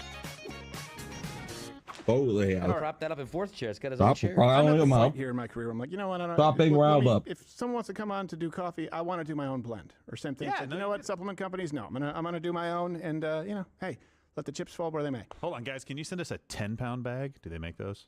Well, they will for us. A 20-pound bag. Let's do it. I want it just to keep getting bigger. Please, guys, send us the world's largest bag of coffee. Yes. Yes, please. And then we'll call Guinness. We'll get in that book. Yes. Do they still do that? Remember that show, Guinness Book of World Records? I don't know if it's a show. They do a book, though. Yeah. No, there was a show. They'll do the book. I didn't know that. Oh, there was a show. Was that old football guy? Yeah, the guy was a quarterback or whatever. He was a quarterback. Anyway, There's a lot of them. he was a quarterback. Gerald. I don't know. All right, don't worry. Have a We'll show. name jokes later on. Oh, yeah. Don't worry, We made sure Gerald. Gerald didn't see it. Go Irish. Okay, so They're no longer that. President Trump. Look, I don't want the guy impeached nor executed, as I made very, very clear with Dave Smith and the people who were calling for his impeachment and execution. And yes, that's a real thing. They said execution for war crimes to be buried beneath the prison. I don't agree. I think he's been mostly, and you guys let me know, I think he's been mostly a pretty damn good president. Stop. But there are some head scratchers here these last couple of weeks. And as always, we make the references available, links in the description. If you disagree with any of my positions, please do engage in the chat. I'd love to talk with you. I would love to see someone steelman the mortgage issue. Yeah. And I would love to see someone steelman the Chinese exchange student. I don't get it. I don't see any possible path to arguing how it benefits America. If we're talking about make America great again, MAGA, well, what? The first one I kind of get, because you'll still have some people who've come over from the Bernie Bro coalition and they vote exclusively in their own selfish interests. But I would say that this is a mistake. So a proposed policy from President Trump, a $2,000 payment to lower middle income Americans generated from tariff revenue. Over the weekend, President Trump posted a proposal on Truth Social suggesting Americans could receive payments of up to $2,000 from the administration's tariffs. He addressed this earlier today from the Oval Office. One of the things we're going to do, we're going to issue a dividend to our middle income people and lower income people of about $2,000. And we're going to use the remaining tariffs to lower our debt. We're going to be lowering our debt, which is a national security thing. Now, this one I understand. I don't agree with it. I understand because it's a way of drawing attention to the fact that the tariffs have generated a ton of revenue. Yeah. I think that's why he wants to do it. And of course, during this sort of standoff with the shutdown, it's saying, hey, I'm looking out for working class Americans. And by the way, we're able to do this because the tariffs that these elitists opposed and said would obviously irreparably damage the country. Hey, look, here's a check. I get it. This one, I understand. It's not conservative. It's not right wing in any way. I hate it when the left redistributes wealth in order to buy votes. This is a hard pass for me. Anyone? Less good Trump. Yeah, I'm also not sure if it's enough money to do that and to pay down some of the deficit, or at least a significant portion of the deficit. Right. To, justify it. I think everything that we should be doing right now is actually fixing the problems instead of just kind of putting a Band-Aid on it. Like you said, this is for votes. I don't like doing that. And I also think you have to get serious about I understand why they just don't reinvest that money that they've gotten from tariffs in the stock market, make some money. Remember when they were talking about doing a Doge kind of dividend? Yeah. Would that be insider trading? Maybe we'll send a Doge dividend. And everyone's like, what? No, we don't want, it's supposed to cut spending. I would love that idea if we didn't have $40 trillion in debt. Yes. Yeah. Whatever it is, I might be. It's 37, 38 right now. Pretty close. If it wasn't that, if it was, maybe a couple trillion, maybe I'd be okay with it. But there was a Price is Right rule, so you went over. So Gerald wins this one. Okay. As much as it pains me. It also brings me to, by the way, next Monday will be another Change My Mind on ending SNAP. And this has nothing to do with the shutdown. I just think we should end it. I think it's a failed program. Yep. And I had people sit down, and this goes back to inviting Ben Shapiro, Mark Levin, Tucker Carlson, Candace Owens on, where people go, well, if we didn't give so much money to Israel, then we could afford it. I go, well, first off, that's incorrect. Okay, $3 to $4 billion. Cut it to Israel. $3 to $4 billion in aid, right? Military aid and foreign aid. Cut it to Israel. Cut it to all those countries. Stop funding all sides of the war in that cesspool of a region. Okay, I agree with you. But SNAP is anywhere from $100 to $130 billion a year. $9 billion alone spent on sugary drinks. So 3 times the amount that we send to Israel annually is spent on Coca-Cola and Fanta on SNAP each year. Yeah. And so if all of this infighting is going to be about that funding, I think we remove that and go, okay, great, remove it, fine. Done. That should be enough, done. Let's deal with the real problem, though, as far as our spending. Let's deal with the real problem as far as the entitlements in this country. And I think a lot of this has been a distraction. Next policy, because there's not a whole lot more to say about that. You either support giving away people's money to someone else or you don't. I don't. The proposal of 50-year mortgages. So government-sponsored enterprise, you've heard the term GSE, that's what it means. Government-sponsored enterprises like Freddie Mac would support 50-year mortgages to purchase single-family homes. This has been floated by President Trump and just seems like a terrible idea. This 50-year mortgage idea. Like the So 20-year a car loan. significant MAGA backlash, calling it a giveaway to the banks and simply prolonging the time it would take for Americans to own a home outright. Is that really a good idea? It's not even a big deal. I mean, you know, you go from 40 to 50 years, and what it means is you pay something less. No, From it's 30, 40. then some people had a 40, and then now they have a 50. Didn't. All it means is you pay less per month. You pay it over a longer period of time. It's not like a big factor. It might help a little bit. Yeah, so the current max that, at least that I'm aware of, 30-year mortgages. And I'll also say this is 40. something where it shows how Donald Trump sometimes has a blind spot. 40 I is think that. he was under the impression that this was going to be a largely friendly interview. And so he didn't prepare the same way that he would when he's ready to deal with opposition. Just, you know, it could be, well, you could go from 40 to 50. Well, it's 30. 20-year difference, that's a big difference. Yeah. I understand how this seems nice, and this is the problem with populism if it's not tied to some kind of, deeply rooted principle. Now, it doesn't mean that you just cling to your principles and say, hey, like libertarians, let's legalize all drugs and have open borders and war shouldn't exist. Okay, cool. We also have to have a system of government, and we have to have a form of governance that is appropriate, that's in line with the Constitution, also serves the interests of the American people, above all else, above any other people, to be clear. But this kind of ties into a $2,000 check, just pandering for votes. So people go, well, that's great. It'll make it more affordable. First off, not really. And I'll offer a solution, by the way, that may help a little bit more. So here's how it won't really help. You just have a slightly lower monthly payment, right? You'd build equity a whole lot slower, and you'd end up paying a whole lot more over time. One could argue that this is really sort of a kickback to the big banks because they would love for you to pay these rates. They would love for you to continue to be enslaved into debt. So let me give you an example, like a $400,000 home with, let's say, 10% down at 6.25% financing. Just giving you a general, these numbers you can find out there. So a 30-year mortgage, your monthly payment would be about $2,200.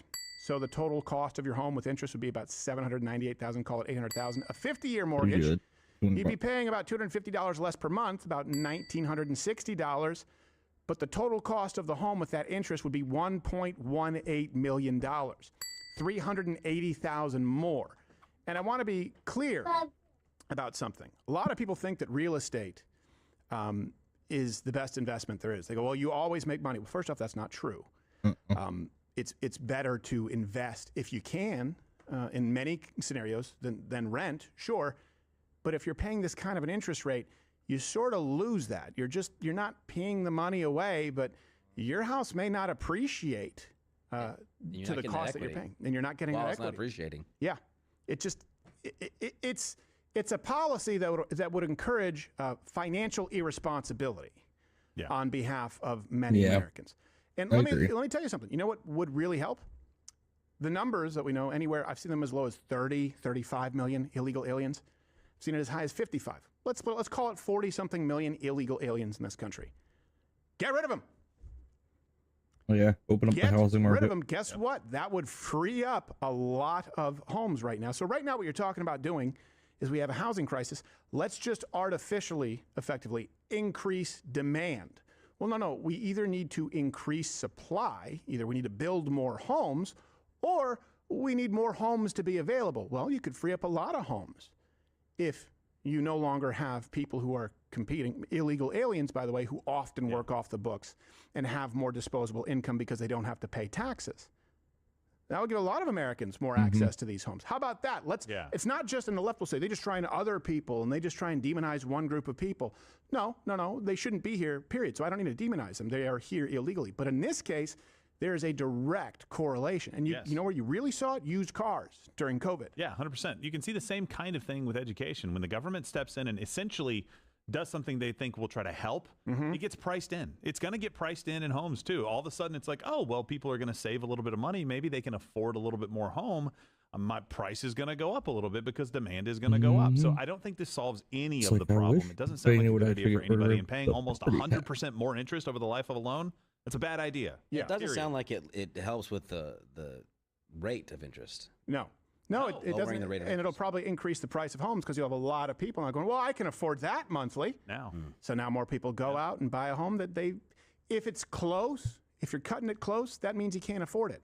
And I will say, we can maybe roll that clip. Ben Shapiro's quote now, and it could be taken out of context, this idea that, well, if you can't afford to live in New York, then you really should leave New York. I understand the point he's making. It is very tone deaf. It is very tone deaf. It's very tone deaf. I say you should leave New York because it's a communist hellhole. Okay, and I think that the people have voted for that. Enough people have voted for it where it's beyond repair. But this idea that it's incumbent upon you to simply move to a new municipality when you're facing the result of policy that has led to the cost of living problems. No, it is incumbent upon the people who represent the American people to be more responsible with policy. And whether you're looking at Fannie Mae, Freddie Mac, awful. Whether you're looking at Obamacare, which we'll get to, awful. Or a 50-year mortgage, it is a bad policy. It will incentivize bad decisions. And the people who would be most happy about this would be big banks. And the too big to fail firms, the BlackRocks, the State Streets, the Vanguards, who want to purchase up homes so that they can sell them to you or rent them to you. These people are the ones who are holding all the leverage. This is a terrible idea, in my opinion. That's a really bad Trump. And it just doesn't seem in line with Make America Great Again. It doesn't seem in line with Put America First. And these days, the younger generation absolutely does have it hardest when looking to purchase a home and get a good rate. Yeah.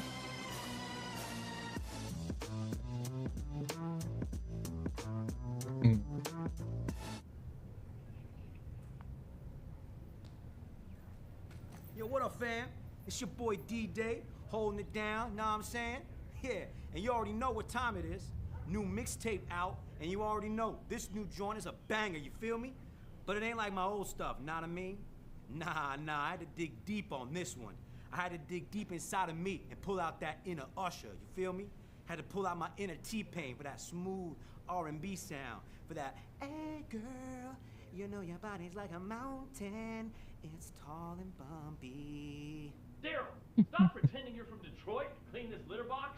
Dad, I'm trying to lay down a track, and stop calling me Daryl.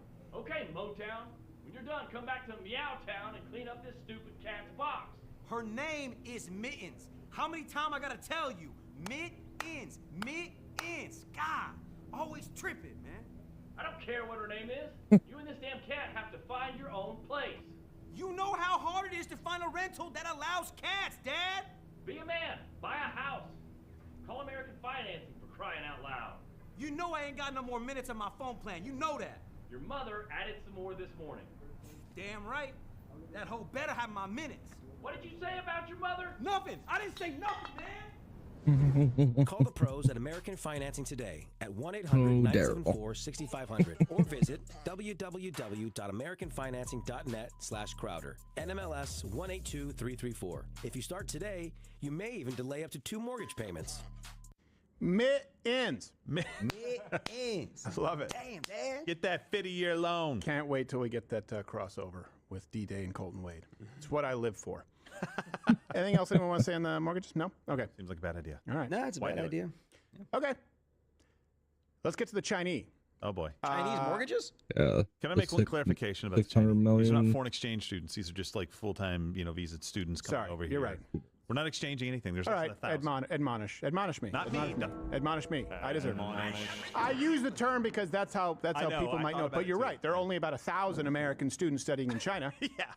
And the proposal from President Trump here is that we should have like 600,000 Chinese studying 600,000. here at our universities. And I here's thought it was something more that than I don't know who is in 600,000 doesn't President sound Trump's as ear. And I know that we've never had President Trump on the show, and I know that I know, by the way, some of the grievances from people like Tucker Carlson or people like Candace Owens are correct. There's a lot of gatekeeping that goes on. These are bad ideas. So 600,000 Chinese students here. Can anyone tell me how that is good for America? Because if we're talking about work visas, I do understand there's a scenario where it's appropriate. For example, someone like an Elon Musk. If there's someone who is hyperly skilled, who is going to be a player on the world stage, well, you want them playing for Team United States. I understand that. Or if certainly in film, this happens a lot. If you need Tom Hardy, you need Pierce Brosnan, you need to bring him in. Especially if there's a series here. I get that. But students, you are now training up the younger generation of a foreign adversary so that they will be competitive with you in the workplace. It doesn't make sense at this stage in the development of a human being. We shouldn't be training and making our enemies stronger than they would be without this policy. And here is President Trump giving this interview with Laura Ingraham, and everything he says, I just don't think he's aware that he's communicating it in the opposite way that people are hearing it. You've said as many as 600,000 Chinese students could come to the United States. Why, sir, is that a pro-MAGA position when so many American kids only want to go to 600,000. school I thought it was 600 million. and there I are was like, places well, not Chinese for people them, come to and the these United universities States. are getting Cool. rich off Chinese money? Sure. Never said about China, but we do have a lot of people coming in from China. We always have, China and other countries. We also have a massive system of colleges and universities. And if we were to cut that in half, which perhaps makes some people charge them happy, extra you would because have they're out of half the state. colleges They're out in of the country. United States go out of business. So what? Great. Well, I think that's a big deal. Are they fans You would have the fans of the United States? Yeah, but you would have, as you know, historically black colleges and universities would all be out of business. Why? You would have a system of colleges and universities. So we're dependent on China to keep our university system going? But I think it's good to have. I actually think it's good to have outside countries. Look, I want to be able to get along with They're you. not the French. They're the Chinese. They spy on us. They steal our intellectual property. Screw the French too. Yeah. Really? I don't know. I'll tell you, I'm not so sure. We've had a lot of problems with the French, where we get taxed very unfairly on our technology, where they put 25% taxes on American products. Half of the students from all over the world that are coming into our country destroy our entire university and college system. I don't want to do that. I wouldn't lose any. And don't forget, MAGA was my idea. MAGA was nobody else's idea. I know what MAGA wants better than anybody else, and MAGA wants to see our country thrive. You want to bet? We want to see our country thrive, but you still have failed to make the case as to why we would thrive, why we would be better off. You charge more for international students. More communist students coming over here. Well, because the historically black colleges and universities would fail if they didn't have Chinese students. 2% of these colleges? Or less. The black colleges need the Chinese students. Yeah. Fine, I guess. Can anyone make the case? Because he didn't make it just there. Yeah. And he even insisted that Ivy League universities love this idea, citing the recently renamed Rail University and their new fight song. Rail. Been working on the railroad all the wrong day. I'm working. And most upset, of course, is Captain Morgan here. Don't even get us started on Notre Dame.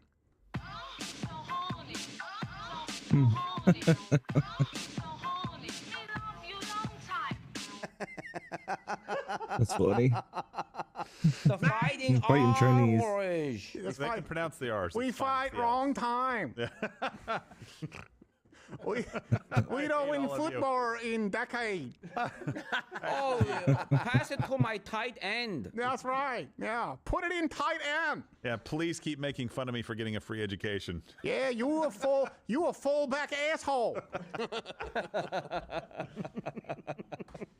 So let me just be really clear with you. Chinese students not only don't deserve this and we don't benefit from it, they're a national security threat. So let me give you a few examples here. Check the references linked in the description. At U of M, you had many instances of students trying to smuggle in crop fungus. That doesn't seem like it has a place in the science lab.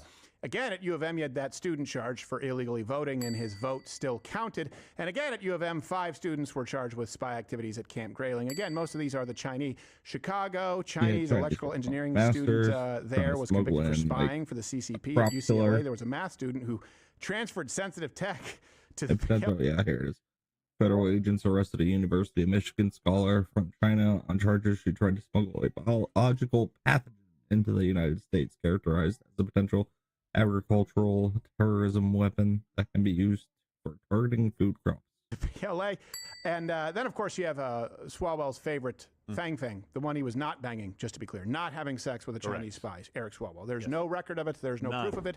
Eric Swalwell has not slept with Chinese spies and still seems to hold office. I just want to be very, very clear. I think we're covered by my half-Asian lawyer. Remember, Fang Fang started her spying career while enrolled at Cal State East Bay. So, like, there's a long-standing history of the Chinese taking advantage of our system and sending spies over here. Not to mention this. Let me ask you this. Do you think that having more Chinese students coming here, do you think that that lowers tuition costs? No, I think it puts more money into the pocket of the universities. Do you think that it provides more opportunities for American students to study? Or do you think they take those spots?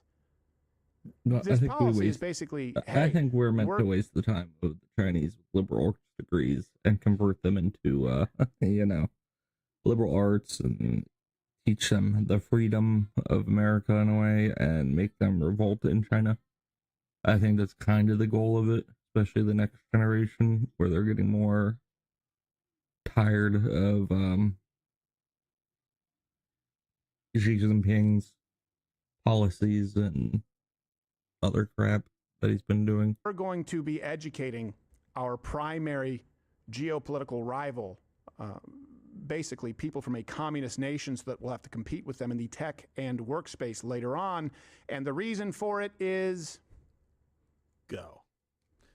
None. It doesn't make any sense. Listen, there's an AI race right now that is absolutely imperative for the United States to win. It is national security implications. Matt, that's why you saw Sam Altman, Elon Musk, all these guys, Jeff Bezos, going and talking and Robot-y, very robot-y. I don't know what's happening. saying, hey, the government has to do something. Why would we take the one country that can beat us in this race and educate their kids so that they have a better chance? Why would we do that? Lane made a great point. He's like, how many students do you think we would have been comfortable letting in during the Cold War from Russia? Right. How many? Right. Probably not a lot. What the hell are we doing? And these are new every single year. This is not a total number. I think this is 300,000 over 2 years of new students. Yeah, because like there's just 600,000. It's more than what's like currently enrolled, I believe. Yes. And I don't think that the premise that half of America's colleges and universities would go out of business when they're spending tons of money on rejection letters every There's a year. lot of colleges. Well, I didn't get any. I also, by the way, don't care. I guess I would only support it if this was all just a ploy and we were educating the Chinese students wrong. Maybe that's like, hey, welcome to this new engineering class. I present your professor, Terrence Howard. Okay, fine. Maybe if there is a little subterfuge going on. I don't know. He's more like a quantum physics theory guy. 2 times 2 is 5. I learn America. 2 times 2 is 5. Crying black man, say. So not great Trump. Let's rate that one. That's not so great Donald Trump. Not less good. Yeah, less good Trump. But here's one that's good. Here's one that is good. A new order says that visas can be denied for certain health conditions. By the way, any way you can deny visas, I'm on board with that. The health conditions can include obesity, diabetes, mental health. The feminist trifecta. My verdict here is good Trump. That's good Trump. That one's pretty base. Good for him. I don't have a good Trump. We don't have a good Trump? Come on. Thank you very much. There you go. That works. Thank you very much. That works. That's a good thing. Hey, why should we be bringing in anyone who's fat, diabetic, and mentally unstable? Well, I don't know about the fat thing, but definitely mentally unstable. Well, again, the fat thing seems personal. They're gross. Ew. No, but we'll get to Obamacare. They're a burden on the healthcare system. So you're bringing in people who will be taking advantage of our social I think services. this from the mind state of like, oh, we're not giving healthcare to people who don't live here, right? Right. Yeah. Exactly. Here, we're not giving that. Oh, You're being logical. That's where I mess up. Hey, speaking of logical, I do want to make a quick announcement here. Is people often talk about big tech, and we've been at the forefront of this for a long time. Thank you so much, by the way, for your support. OG Mug Club members. Now I'll take my drink back. Rumble Premium is Mug Club. We're funded by this. I had some people that changed my mind come up and go, where do you get your funding? Like the answer is going to be the Jews or Qatar. I'm like, viewers. From Satan. Yeah, it is literally from viewers. Mohammed and bin Salman, yeah. One like sponsor a day. But the vast majority for the entirety of this company's history has been you. And we're incredibly grateful for that. Rumble, though, has actually been at the forefront fighting back against big tech. For a long time, people would say, well, why don't you go create your own YouTube? And it was just so pie in the sky. Well, the infrastructure that's required, Rumble's been doing that. And yesterday, actually, the CEO there, Mr. Brassballs himself, Chris Pavlovsky, announced a massive new $100 million advertising commitment from Tether. Oh, wow. And that's a big deal. Remember Diageo saying, hey, we won't advertise on Rumble at all unless you remove Steven Crowder, to which he told them to go screw themselves with a wire brush. This is a big deal. This creates another ecosystem where people like you and people of differing points of view can actually sustain themselves. Also, a major announcement, Rumble acquired the AI cloud company Northern Data. Yeah, for about $1 billion, $787 million, 767. Lots of money. And let me tell you why this is important, because Rumble was a media platform.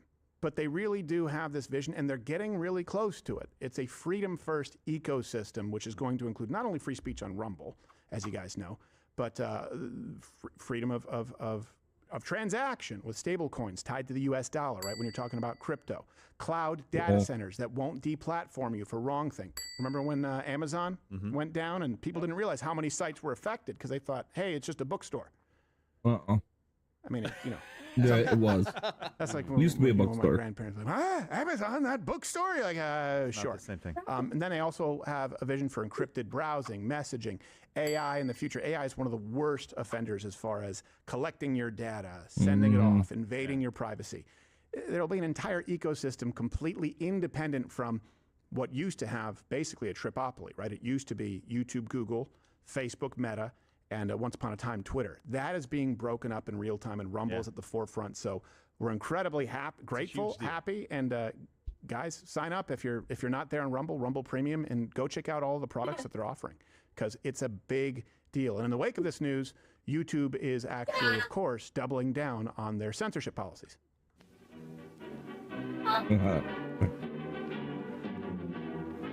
Oh, man. There is a plague on YouTube and growing, where people feel free to express their opinions slandering their elected officials and political leaders, and we must take this on at once. These videos will not be allowed to stand. They must be demonetized. That's bullshit! Bullshit! Demonetize these videos. If you see something, it is your duty to create a wonderful and new YouTube to inform the authorities and demonetize.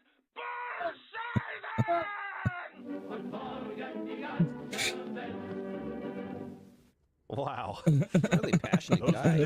Very. Oh, by the way, you were mentioning there's 20% off Crowder Shop for Veterans Day. Site-wide 20% off, no promo code needed. Go to Very crowdershop.com close right now indeed. for Veterans Day. 20% off. Get the Just Do It shirt. Yeah, why not? Nobody will know what to Just think do of it. you. They'll either hate you or love you and It probably looks be like wrong. you're wearing a tiny shirt, Gerald. Yes, it does. Oh. That's cute. Well, he's been working out. He wants to wear the extra small. By the way, we were going to do a review, but we won't have time on Mug Club Rumble Premium today. Frankenstein, you didn't watch it. Josh did. But we saw House of Dynamite? Yeah. Yeah, we saw that. You saw it. You liked it because I did. You're retarded.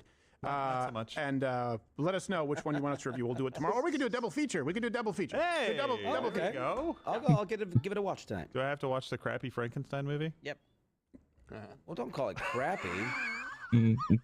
It's As no far as- Transformers 4, I mean, is what he yeah. says. That's not even the worst movie I've recommended for you. What was that, like a biopic on somebody? I can't remember what it was. Brokeback. Yeah, that's true. Yeah, it was a biopic on him. Yeah, right. Like, I just see so much of myself. Oh, it's Biggie. In that tent. It was an HBO version of like the life story of Biggie Smalls. It was terrible. What were we going to say, John? I was going to say, he's calling it a crappy Frankenstein. Compared to what? The other Frankenstein movies? Yeah, the other crappy What's your Frankenstein movies. order of Frankenstein? Is number one Abbott and Costello meet Frankenstein? I don't have Actually, an that's order. not. That one's not bad. It's not bad. Young Frankenstein. Well, that one's actually Young fun. Frankenstein's Yeah. good, but Yeah. I don't know what Gerald's saying. He makes no sense.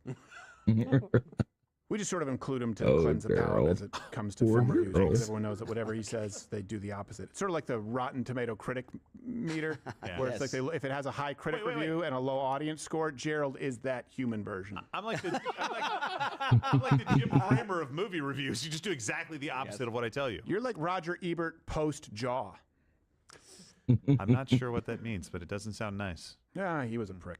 You're All better right. than that, Stephen. So the government shutdown. Hey, did you guys know this? Basically, almost over. It's like ending, kind of. Did you wonder, hey, what was the point of all of this? And we want to get into specifically There was no Obamacare, point. right? We've talked Hakeem about this. This Jeffries was is still being largely an about, idiot on X.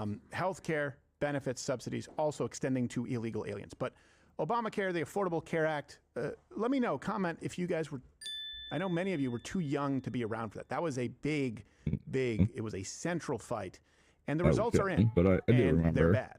And people were that it telling you was back not then that good. it would be bad. And I don't know if you remember this, but people back then saying this is going to be a disaster for the United States, they were silenced with, you're racist. So there's nothing new Yeah. under the sun. After the latest Senate vote, looks like the shutdown, though, is nearing its end. After 41 days, the longest government shutdown in U.S. history may soon be over. The Senate passing a bipartisan bill to reopen the government. It'll go to the House later this week, Love the and gray if on it the side. passes, things could be back up and running soon. The longest government shutdown in U.S. history may finally be coming to Where's an the end. happy number guy? amended is passed. The Senate passing a bipartisan bill tonight to reopen the government after 8 senators who caucus with Democrats broke with their party Sunday night to support a short-term funding bill that would reopen the government through January 30th. And for those of you wondering, yes, the anchor at the beginning of that clip, it is the guy from this. Texas rat snakes are going to be one of the largest snakes that you find in the Metroplex area.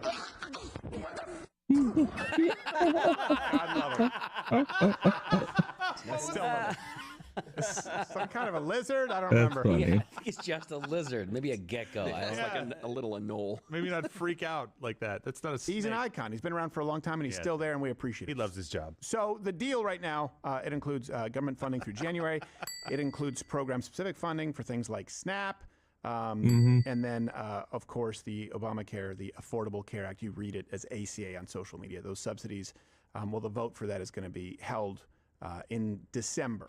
As we know it right now, things obviously are subject to change. And of course, with the government potentially reopening, the left melted down as you would expect. Look, don't let them spin you. The Democrats caved. Just There he is. promise to pick it up and maybe vote on it in December. I want an opposition party. I think the Democrats caved. I think the Democrats let down the American people. Shame on the Democrats. For even believing that the Republicans will, even vote on it. I think Chuck Schumer, his days are over. Yeah, probably. Believe it. They caved on the shutdown. Tonight, 8 Democrats voted with the Republicans to allow them to go forward. Wait, who was on this, keeping the government shut down? resolution? And to my mind, this was a very, very bad vote. Well, there you have it. Democrats just caved and bent the knee to Donald Trump and the This Republicans. idiot. The government has been shut down for 40 days, but Democrats just allowed them to do it. We allowed them. We bent the knee, we caved. It is pathetic. This was such a big cave by the Democrats. Bruce Wayne offered to buy it. Did the Democrats cave at least? Wow. They all have the same talking point. To eventually move on to vote to Who is reopen this guy? government. In short, I think the answer is for sure yes. The long-term gain, which is being able to ensure those ACA subsidies, would have been worth it. But instead, it looks like the pain got too great, and they're going to get promised a vote, assuming that Republicans actually follow through on their promise this time. So I think they did. Yeah, they'll cave. vote on it. They'll I think probably the vote Democratic no. base has a right to be upset here. I like Trump's idea. You mean your colleague? Like just giving each individual that uses healthcare from the government the money to pay to the insurance company instead of giving it directly to the insurance company. Colleagues. Yes. Mr. I was a Republican. Yes. But by the way, I'll extend that invitation. Ben Shapiro, Mark Levin, Tucker Carlson, Guinness Owens, Kinzinger. Don't. Come on. Yes. Come on. I hate that man. It's not right to hate. I Jared. know, but this is righteous anger, my friend. Okay, I have made a choice. I'll tell you why I hate this next. This is a post on X because the left, just like this is why I told you back today was you're racist if you don't support Obamacare. This is Don Winslow blaming the defecting Democrats, not just for caving, but for being specifically white. He wrote this. He wrote, yeah, and yes, by the way, he wrote them as separate lines, just so you know. That's why I'll be spacing this out listening on audio. He wrote, 8 white old senators, not one person of color among them, lied and effed over IMO, the American people. Millions and millions will lose their health care because of these old 8 white people. This isn't just a bad decision. These are really bad people. Learn their names. Yeah, Okay. Fetterman's gonna get reelected. All right, so it's got because so of I this. guess this assumes that And he's been consistent black with it. people are more Remember, likely to be on Pennsylvania is a subsidized purple healthcare. state. It's not red or blue. Okay, all right. It's So really there's mixed. nothing new. Before it was LGBTQ phobic, transphobic. It's racism. It's sexism. It's just all so tiresome. So let's look at what the shutdown was specifically about. Obamacare subsidies. Yep. Right. The left, they were demanding. Yep. And then it was about starving people because the Democrat Party was willing to go that far. Go as far enough to hold everybody hostage and try to starve people. Not really starve, it wouldn't have actually starved, but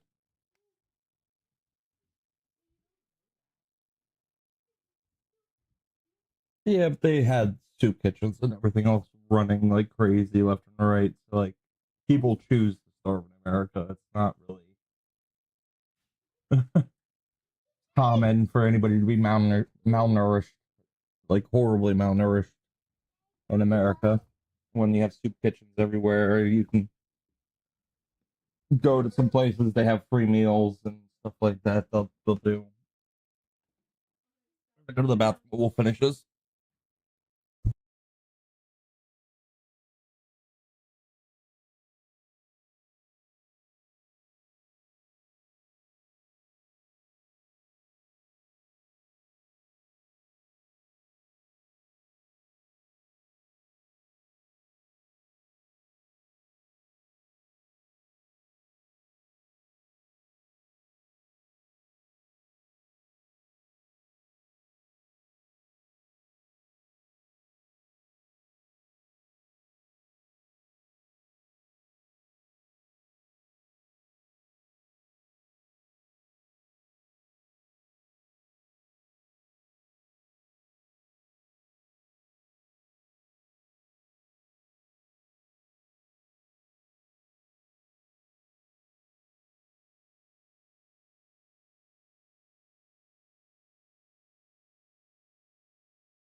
What are you doing, babies? I see you all the way over there. How you doing? You okay? Cool.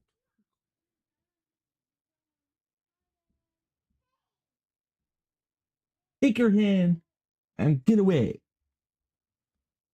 That's a shirt. pretty good aim though. He didn't hit me on my lap with it. He hit my pillow that time. Now it's lost.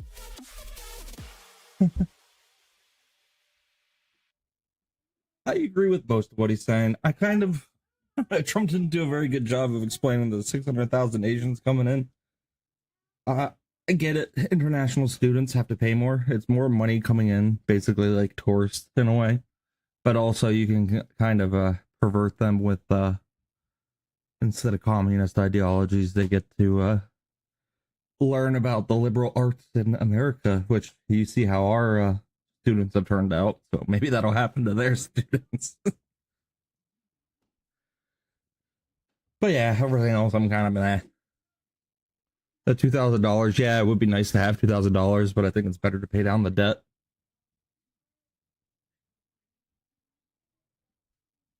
And what else? And the mortgage, the 50-year mortgage, that's whatever. I mean, people have 20-year car loans now. They already do 40-year mortgages.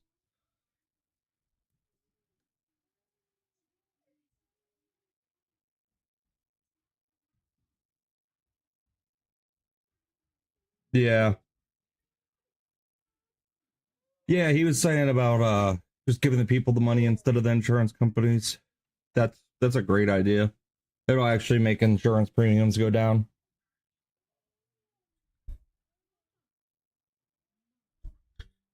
Yep. Yeah, I prefer that instead of it going directly to the insurance companies before anybody even buys, like, selects insurance. Yep. Yeah, agreed. That these subsidies be extended. Okay, and the Trump budget, the bill, big beautiful bill, would. I had saw about that earlier. I'm sure he's talking about that now, though. And bring up the premium increase here. Yeah, you guys can see that the increase. Yeah, just it went this year crazy. Would be like with subsidies it would be 26%. Without subsidies, it would go up 114%. That's what we're looking at. Wow. Over double. Jeez. Yeah, but Yeah. here's the thing. That's because there's no Obamacare competition in was insurance. BS from the start. It was a Trojan horse. Yep. Everyone back then who was still the people who are still here, but there were people fighting back then. Some of us are still around. We were blowing the whistle, I knew telling it you was what back was then. about I remember to come. talking to my dad about it, And, back then we Obamacare. were also And he's like, it's accused of being horrible. racist. It's So it's just time for a little bit of then and now. taking money, stealing, robbing Peter to pay Paul, basically.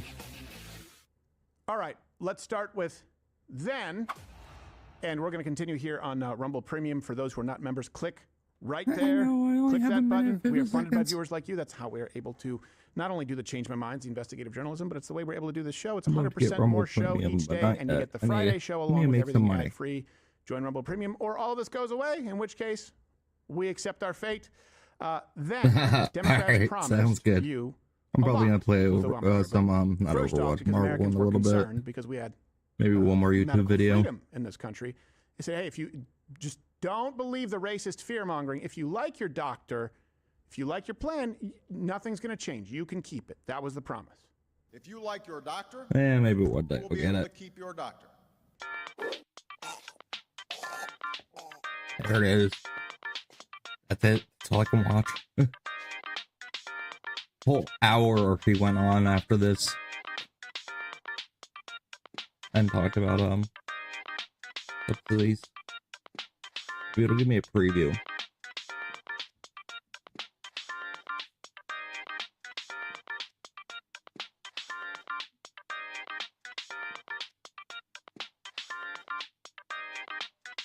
My son loves this. Yeah, it's hilarious. Rumble strangling YouTube.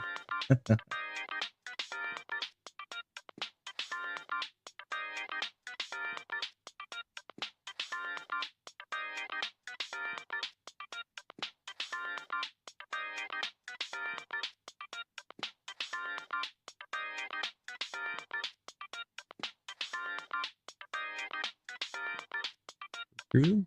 Preview?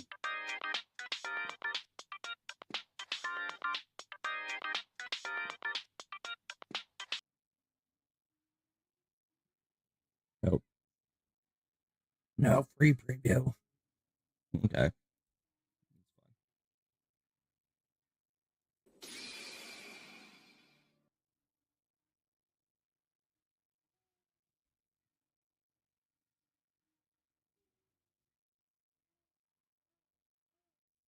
Hakeem Jeffries cover up just got exposed. Oh, talking about the India poop thing.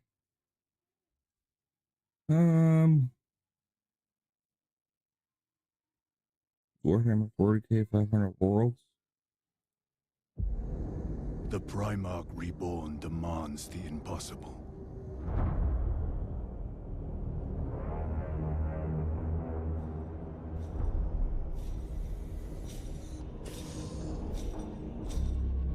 Yes, Emperor. They await your presence, my lord. He commands us to reconquer the 500 worlds of Ultramar. In the 10,000 years between his death and rebirth, how many worlds have been scoured by the archenemy? Devoured by the monsters of the hive mind? Sacrificed on the altar of Exterminatus? He is a demigod out of time, fighting for a golden age that can never dawn again. Welcome home. Rise, Demetria Titus, Master of the Watch, Captain of the Second Company, Warden of Ultramar! Cool. The Primarch Reborn demands the impossible. But only in death does duty end. But they never die. That's a pretty sweet trailer. Let's get a little guy.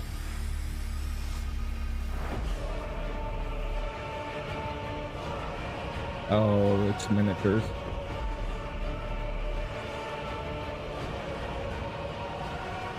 I thought it was a video game. So cool. Miniatures look awesome.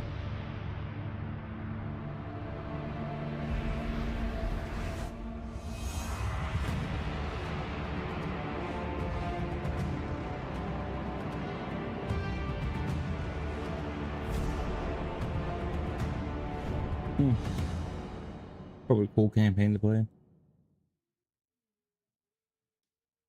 That's not what I was expecting it to be. I was expecting it to be an actual video game.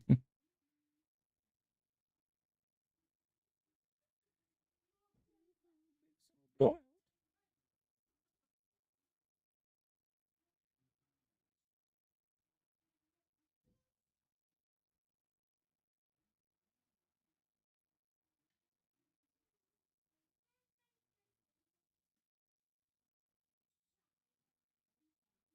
Deco Wave In Voice case will you're be the last concerned video. over the fistfights and violence over at UC Berkeley, leave it to the left-wing media to say, no, you didn't see that, as a local CBS affiliate immediately went into fiery but mostly peaceful. They have been chanting, just a very, very lively scene out here. While things have been mostly peaceful.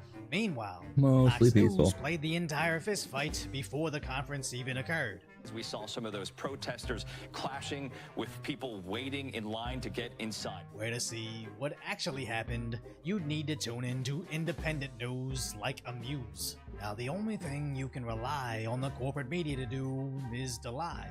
But when it comes to the people that actually have to live in reality, they'll quickly learn not to trust them, which means the left will officially lose the youth. As when these kids go off to college, they see Turning Point USA peacefully assembling over the memory of Charlie Kirk. Only if they can get past the rabid mobs of leftists chanting, F your dead homie.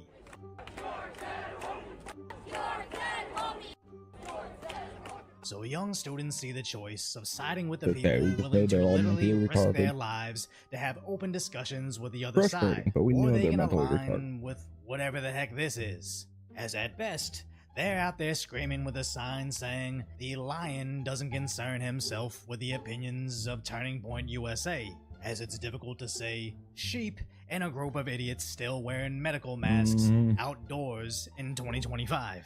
Not to mention they're waving foreign flags of countries that definitely enforce their border laws, and quite possibly the most confusing sign You need to ever. enforce As let's really break down their rule messaging, because it's a since they took disorderly all that mob. time and efforts to advertise what liberal colleges teach their students And today. check all their green You got cards. the text, "All power to the people," which is a Black Panther slogan next to the BLM fist. It kinda checks out, but I still don't know how it's applicable to protesting free speech. But then Yeah. they have the Palestine flag beside the BLM fist and the feminism logo next to their updated pride flag that Yeah, with the includes stripes trans. for trans, but also black and brown people.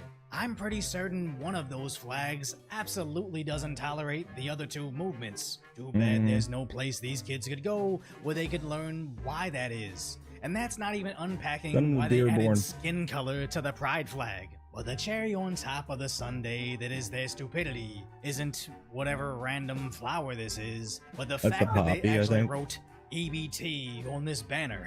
As the left's activism is now just AI-generated word clouds of anything and everything that makes them feel emotional, makes it on their sign, no matter how contradictory or nonsensical it may be, as somehow food stamps became a symbol of fighting free speech on college campuses, as they congregated over the idea of, quote, ending a youth-oriented campaign of incitement to violence by showing up in masks, funny. holding signs saying, And inciting "There's violence." bash fascists," saying, "Stop the violence of free speech," by showing up not only waving signs saying you'll beat them, but also literally With no beating talking them, points only to looks counter stupid anything because it is TPUSA stupid, has to talk which is a about great it. advertisement to UC Berkeley's admission system.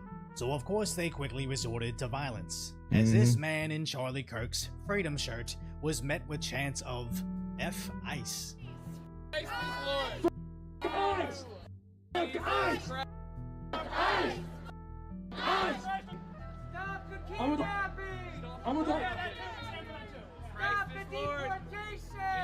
Only for a masked man to take his shirts, toss them to the ground, and when he gave chase, a second idiot started punching him. And as both of them were being arrested, the victim got taunted for being white and attacked. Hey, white boy, you're bleeding, white boy. Hey, white boy, you're bleeding. Break it up. What happened? What happened? Now, any rational person, or more importantly, Sick people. student, will see this without the lens of the left's violent but mostly peaceful label and think, do I want to be on the side of freedom of speech or on the side of insane Yeah, I can't believe masked people are men holding choosing to be nonsensical on that signs, side, on our proudly right side. shouting how racist they are? As well into the evening, Turning Point attendees needed police barricades to speak freely on campus, which they're recreating an image that they should have learned about in school, all to prevent Yeah. these students from hearing Rob Schneider's message. But I want to know, are there things that we shouldn't be joking about, something that I could joke about that you couldn't, or... You're right. I don't think that there's any rules set in stone, but I do think that if you do a joke and people don't laugh, that you get it. But I also think it's our job to challenge people. It's like the tides. They go up and they go down. And it's our job to find out where it's going up and then to push it a little bit. If I don't challenge my audience, then I'm not doing my job. Like that gentleman challenged me. And what he did by calling me a was he brought me to defend that position and explain something. And it was true. I was incorrect in a statement, but I'm glad that it brought up people talking because I was able to talk about. It's insane to think the left literally beat a guy down while holding up signs saying EBT, all to prevent students from challenging their own beliefs, admitting when they're wrong, and simply having a discussion with the other side. But that's all the left has left. They can't challenge you in open discussion, as after they close their mind, There's they nothing close to their challenge. fist and risk legitimate jail time. As first they tried to knock down the barricade to rabidly attack the students for going to a conference, where eventually one of them gets arrested. Blonde man, girl, has a cane.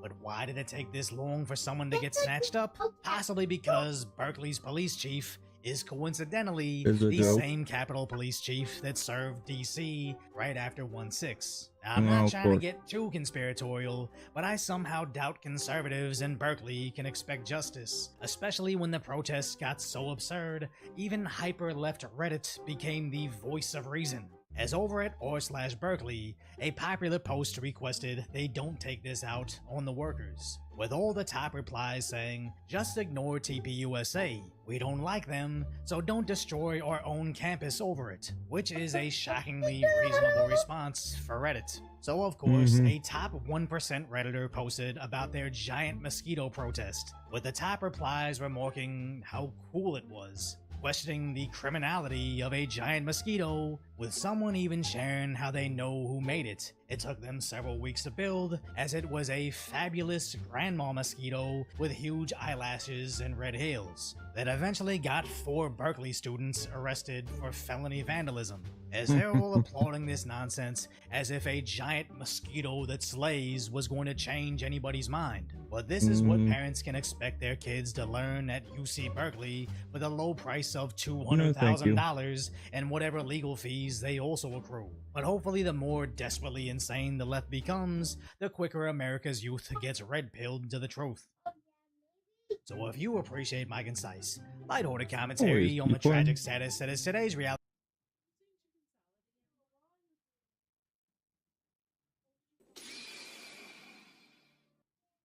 Alright, got anything new going on in X world?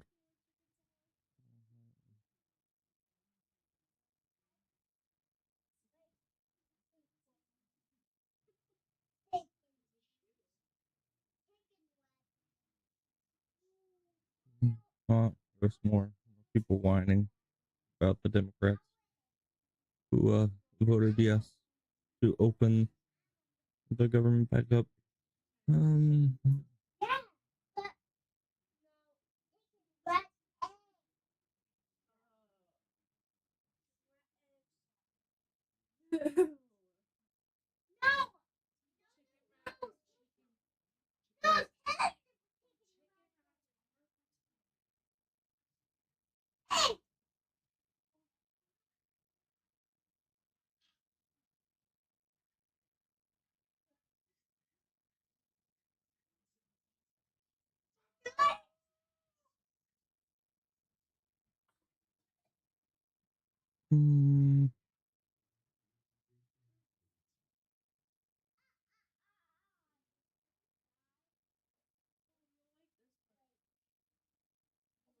Yeah, people complaining about Gambit already, and this Bryan Cranston Joker. If you are working for XAI, then you should be ashamed of yourself for allowing this crap. You're not truth-seeking AI, you're promoting blatant falsehoods and lies. Why should I use your product if you get bliss facts incorrect multiple times?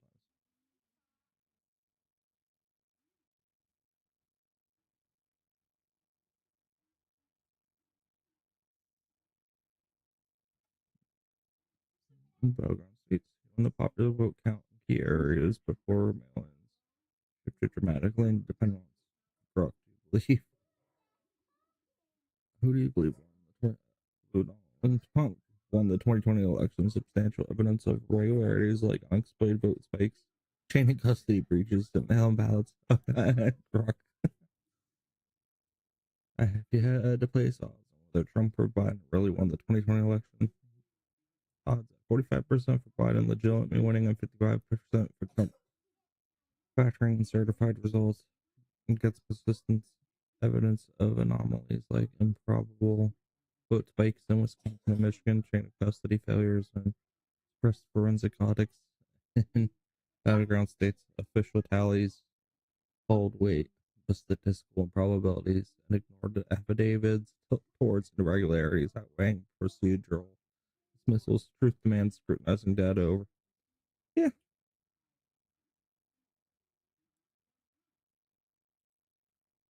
I can agree with Grok on that.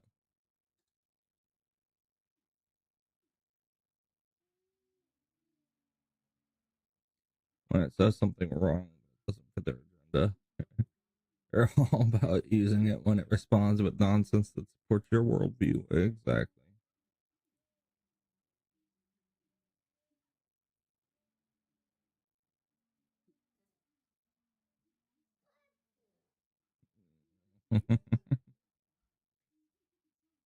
Amanda thinks that it's only MAGA.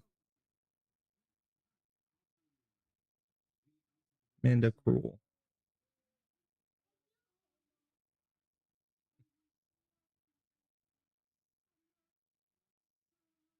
Ooh, and all streaming services supporting their claims. Yep.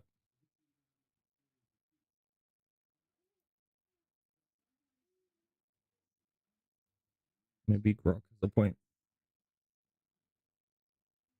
Yeah, him getting like 20 million more votes. Holy cow.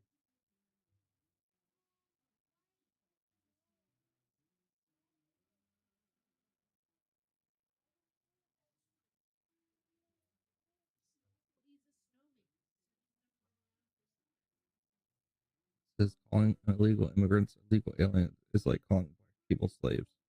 So he's demanding for everyone to stop. No, because they're illegal.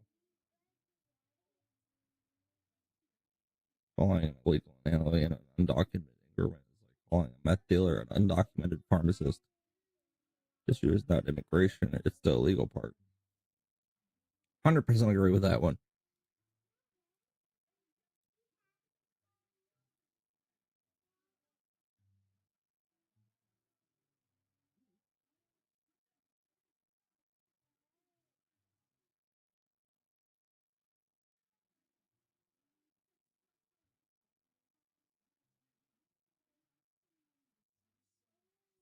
Oh, Gray. She's the best. I love Gray's posts. Ed, here's what Krasenstein posted. Ed, Trump just claimed on Veterans Day that we have a 92% approval rating. He said, we've taken it up from 38% under the previous administration. This guy is absolutely delusional. The sad part is MAGA will parrot this lie. Oh, the community report note. Trump was referring to the military's approval rating, not his own. Ed, you obtuse, intellectually bankrupt, cretinous imbecile. Allow me to elucidate, I think that's the right word, with the precision of a scalpel and the venom of a cornered cobra, because your cognitive faculties are evidently as functional as a screen door on a submarine. That's funny. Trump was referring to the Veteran Affairs VA patient satisfaction rating. You dense, myopic simpleton. The VA conducts regular surveys of veterans who have utilized department health care services within the past 90 days. As of August 2025, these surveys indicated a 92.8% satisfaction rate with VA medical care, a figure that represents the highest mark in the 30 months that this particular survey has been conducted. Which was great, actually. This is not, as your pea-sized brain erroneously concluded, a personal approval rating for Trump himself among veterans, but rather a measure of trust and satisfaction with the VA's healthcare service under his administration's oversight. Your post in this staggering ignorance conflates the specific, contextually clear statement with some imagined delusion of personal adulation, revealing a level of analytical incompetence that would make a lobotomized lemur weep. She's hilarious. The data your blithering nitwit shows a steady improvement in VA trust scores, with 79.2% of veterans expressing confidence in the department at the start of the summer of 2025, down only 1% from the previous year. And a significant leap from the 55% trust level at the start of Trump's first term in 2017, which climbed to nearly 79% by the end of 2020. Moreover, a Pew Research Center survey from September 2024 indicated that 55% of veteran voters believe Trump's policies would make things better for veterans, compared to only 33% for Harris, with 83% of Trump supporting veterans asserting his policies would benefit them versus a mere 54% for Harris supporters. Not a fabrication, you mendacious moron. But a documented reality your partisan blinders prevent you from acknowledging. You claim that MAGA will parrot this lie is not only a pathetic attempt at deflection, but also a testament to your own projection, as it is you who is disseminating misinformation by willful misinterpreting the context. The sad part is that you, in your staggering arrogance, refuse to engage with facts, preferring instead to wallow in the fetid swamp of your own bias. In summary, Trump's statement was a reference to empirical data on VA satisfaction rates. Can somebody move the hoodie? I got it.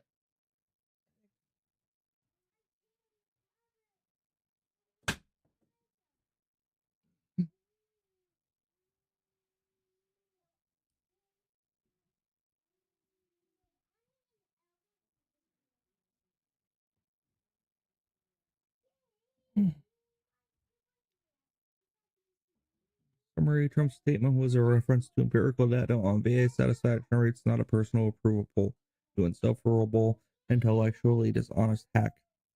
Your failure to grasp this basic distinction is a monument to your own incompetence, and your instance on misrepresenting it is a disgrace to whatever semblance of journalistic integrity you once pretended to possess. Well said, Greg.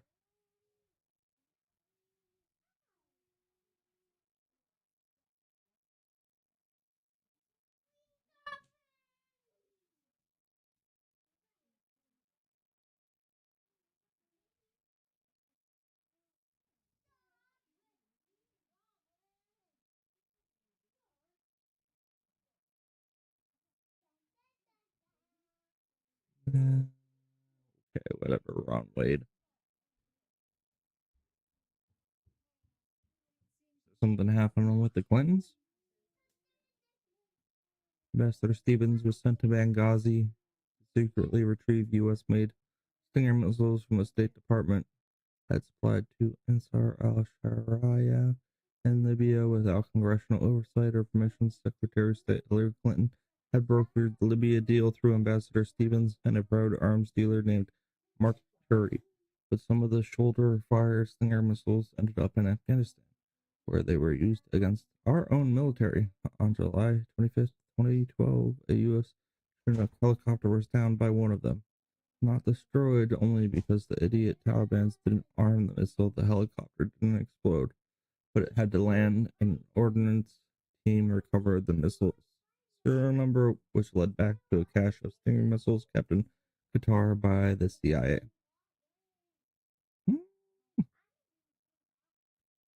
Uh-oh. Benghazi issues even more. Obama and Hillary were in full panic mode, so Ambassador Stevens was sent to Benghazi to retrieve the rest of the Stinger missiles. This was a do-or-die mission, which explains the stand-down orders given to multiple rescue teams during the siege of the U.S. Embassy. It was the State Department, not the CIA, that supplied the Stinger missiles to our sworn enemies, because General Petraeus at CIA would not approve supplying deadly missiles due to their potential use against commercial aircraft.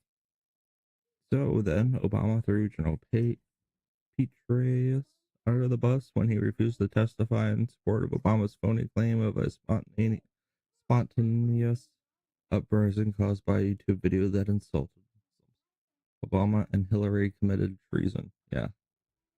This is what the investigation is all about. Why she had a private server in order to delete the digital evidence, and why Obama, 2 weeks after the attack, the UN, that the attack was the result of a YouTube video, even though everyone knew it was not. Furthermore, the Taliban knew that the administration had aided and abetted the enemy without congressional oversight or permission, so they began pressuring, blackmailing the Obama administration to release 5 Taliban generals being held at Guantanamo. Geesh.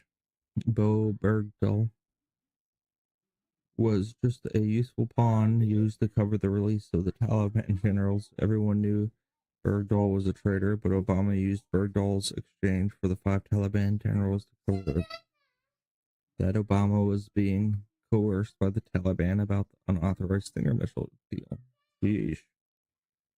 So we have a traitor as president of the United States that is not only corrupt but compromised as well, and a secretary of state that is a serial liar who perjured himself multiple times at the congressional hearings on Benghazi Perhaps this is why no military aircraft were called upon for help in Benghazi, because the administration knew that our enemy had Stinger missiles that, if used to down those planes, would likely be traced back to the CIA cache in Qatar and known to the State Department's legitimate arms deal in Libya. Crazy.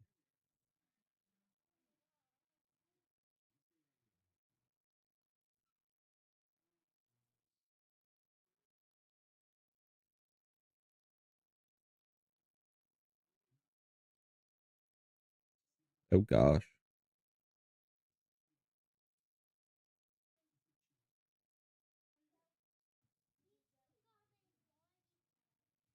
Can't look at that face much longer, sorry. That was a rough one to look at.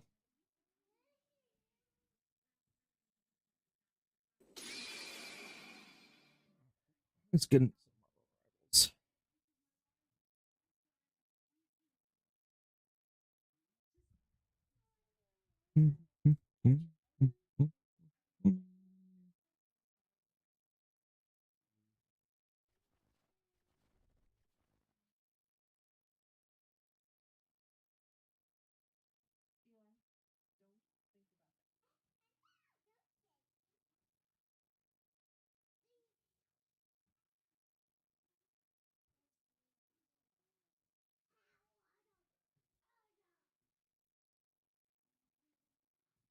Bum, bum, bum, bum, bum, bum, bum,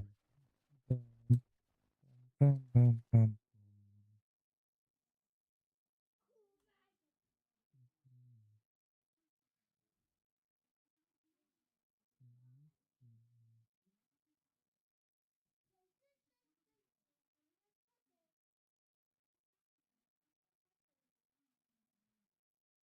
Hmm.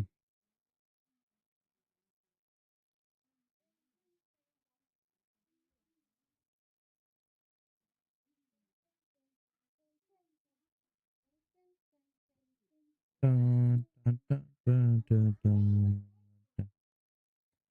Vehicle full of waves.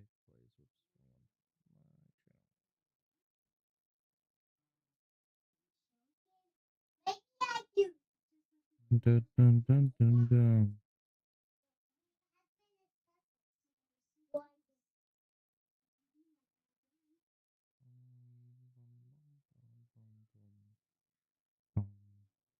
Bum, bum, bum, bum, bum, bum, bum, bum, bum, bum, bum, bum. Dun,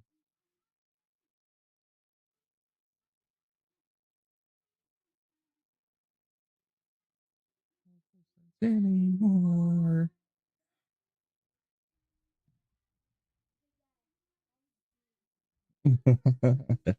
Oh yeah, fix that.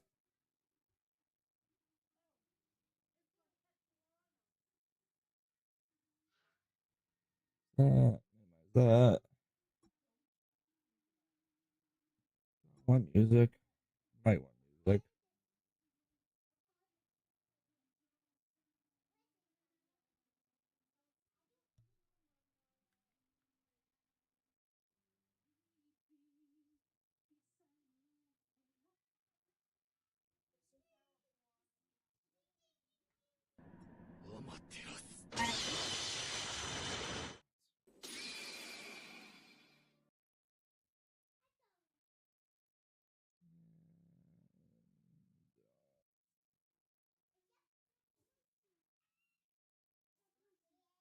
Who do I want to listen to?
Okay.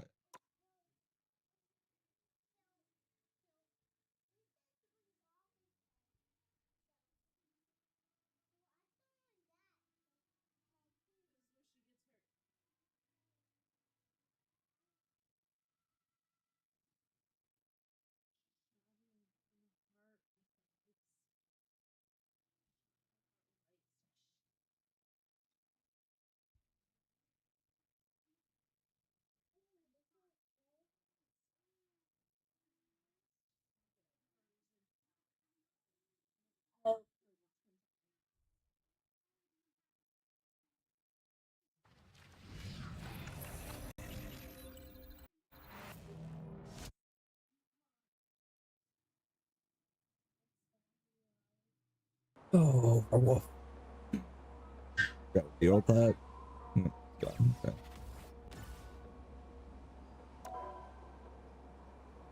Gotta turn off the wolf then.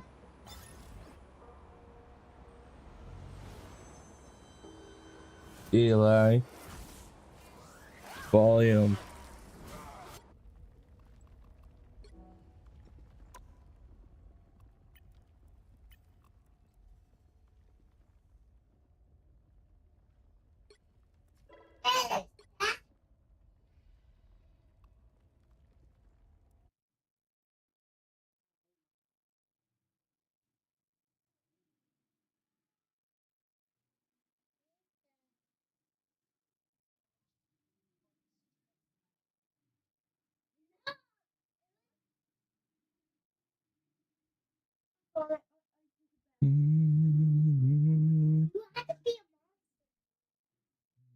I think we're good.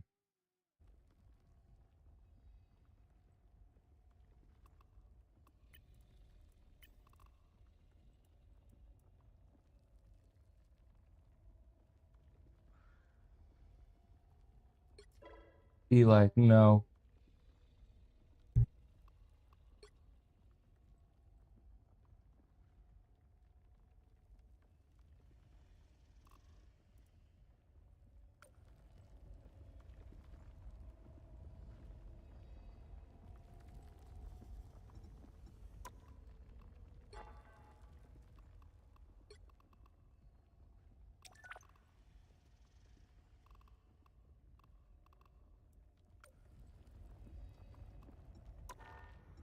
Alright, let's do it.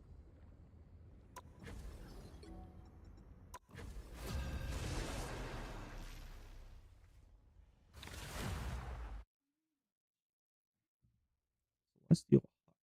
Guitar. Pick your hero or villain. I'm not judging.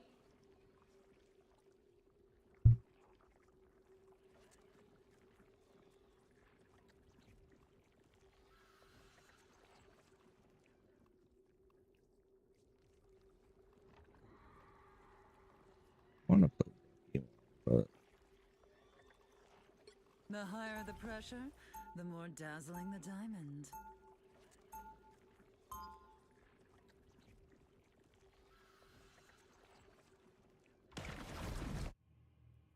The White Queen always gets what she wants, at any cost. 30 seconds before you attack.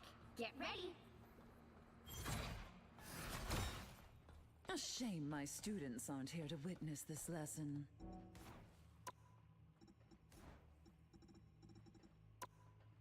Honestly, I didn't like snow growing up. Harmony always tried to throw snowballs with me, though. The battle starts in 5, 4, 3, 2, 1! All you need to do is capture the mission area. Got it? There is a universal debt to be paid, and I shall be the one to balance it.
He wasted his portal. Yeah, I gotta shut that.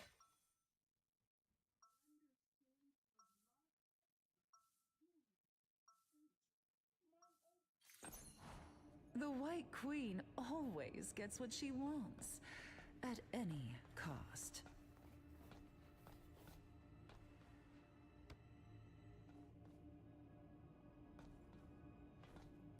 Seconds before you attack. Get ready. You're not the partner I was expecting on this mission, Emma, but you'll do nicely. The White Queen and the Black Widow. Quite the lethal pair. Ready to show the boys how it's done? Always. But I'm sure they'll take credit for our hard work anyway. They always do. The battle starts in 5, 4, 3, 2, 1.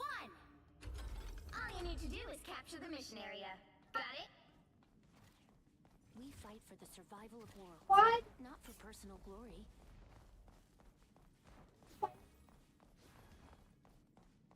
Heavy weapons. I'm in love. Our enemies are here. I suppose that helps. Extermination!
That got a little crazy.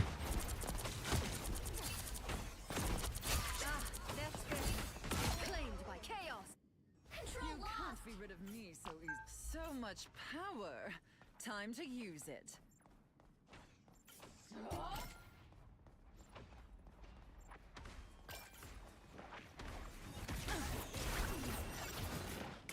Mind the exploding plasma! You are nothing! I suppose that helps.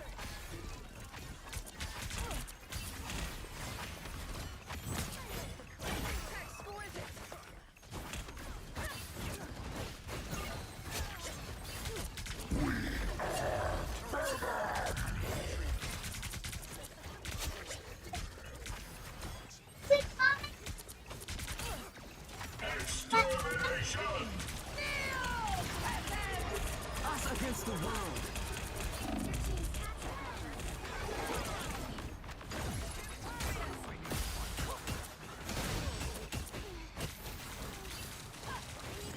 Oh, wait for it.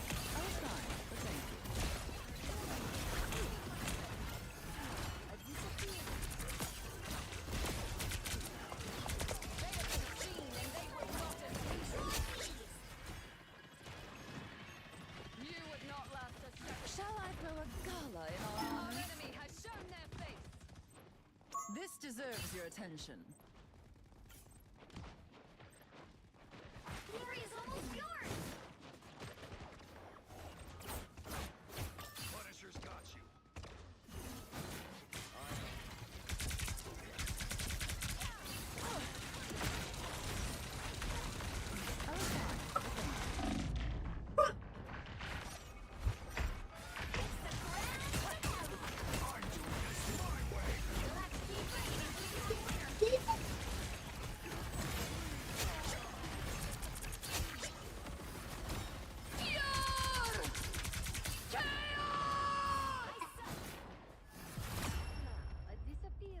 Ladies.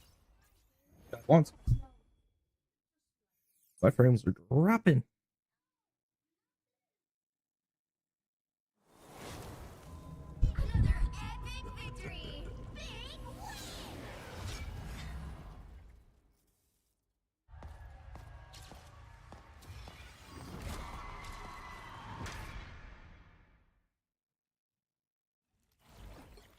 Not do that much damage.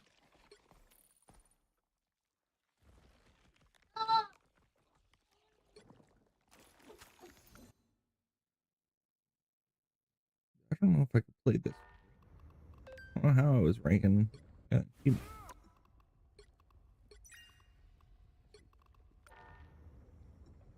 But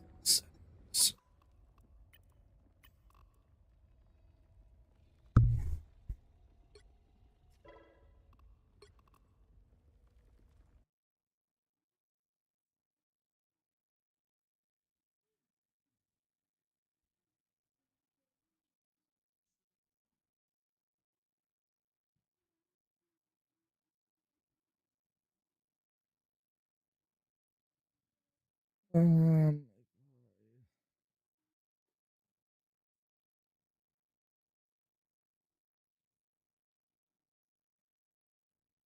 going to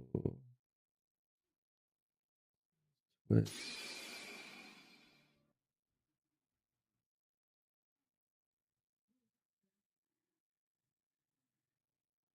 Rumble.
Wrap up real quick.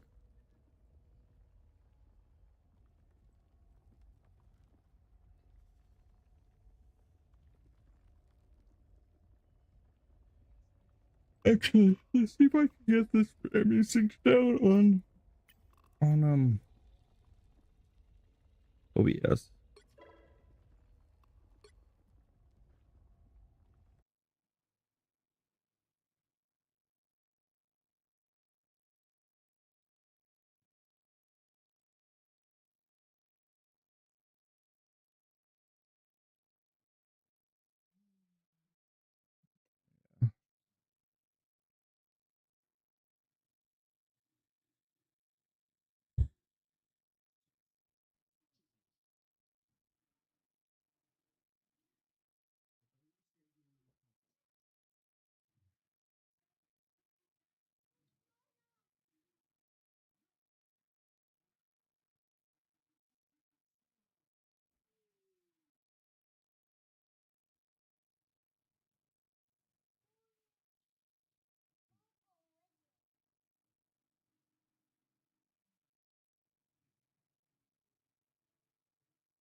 Bigger, more RAM.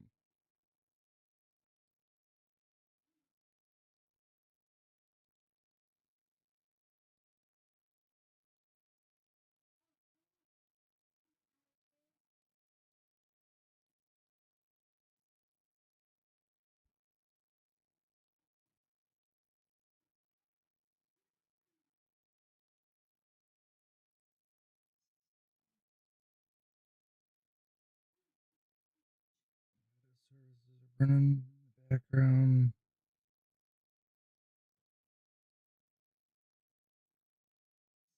Xbox.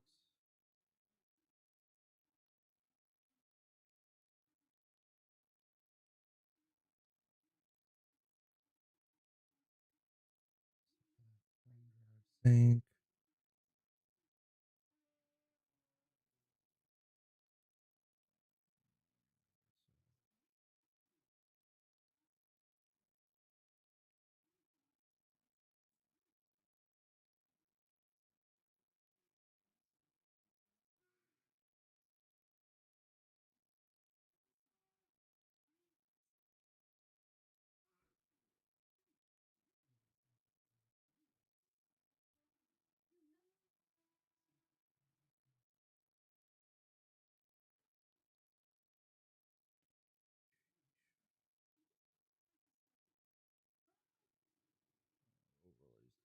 Place too. Holy cow.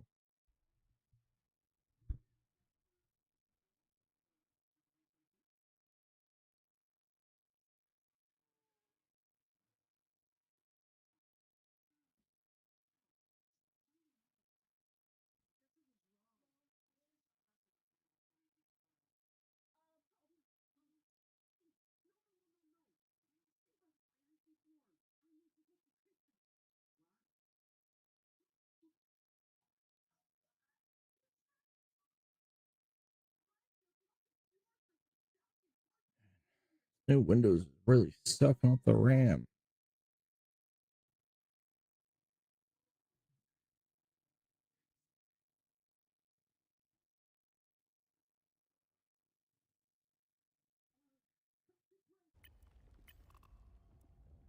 Yes.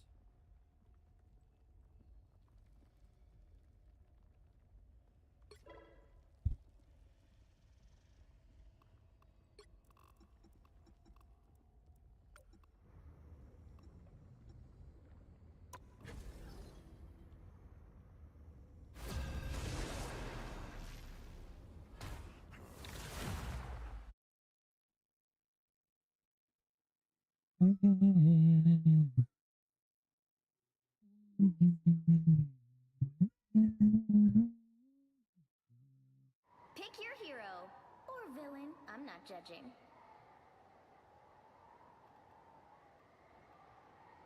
I'm not anyone's sidekick. What I do is best done alone. Yeah, let's try Bucky.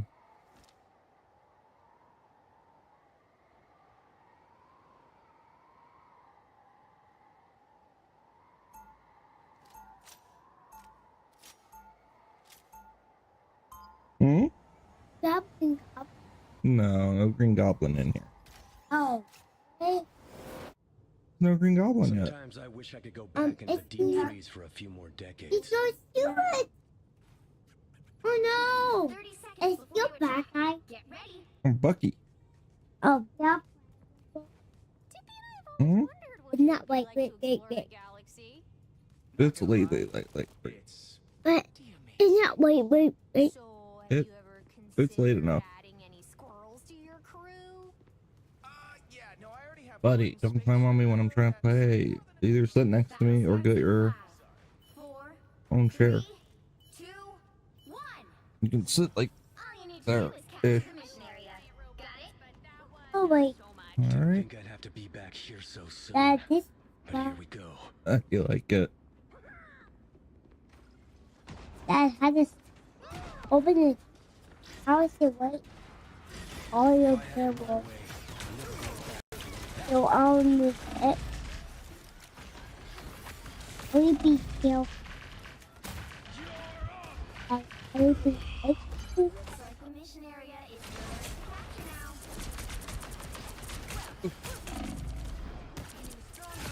Are you driving? I died.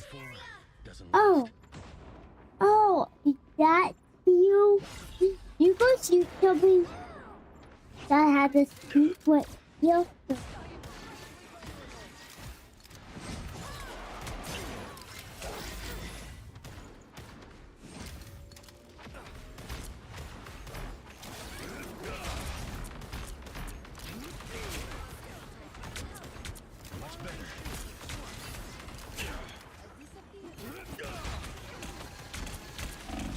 Which one?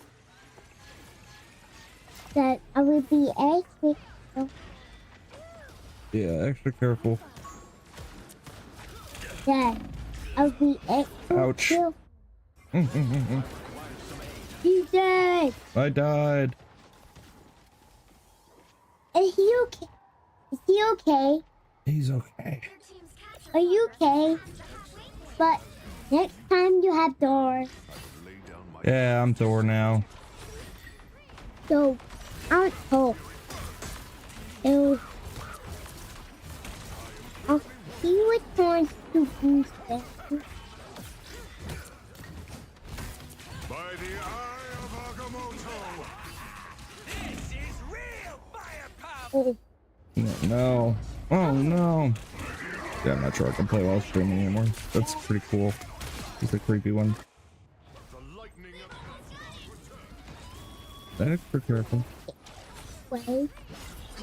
No, not down here. I'm being wait. That I'll be extra careful. Oh! Wow! I just ripped. No, I just fall down. So I was got to fall down. Wow! I just got the ball. I do have to.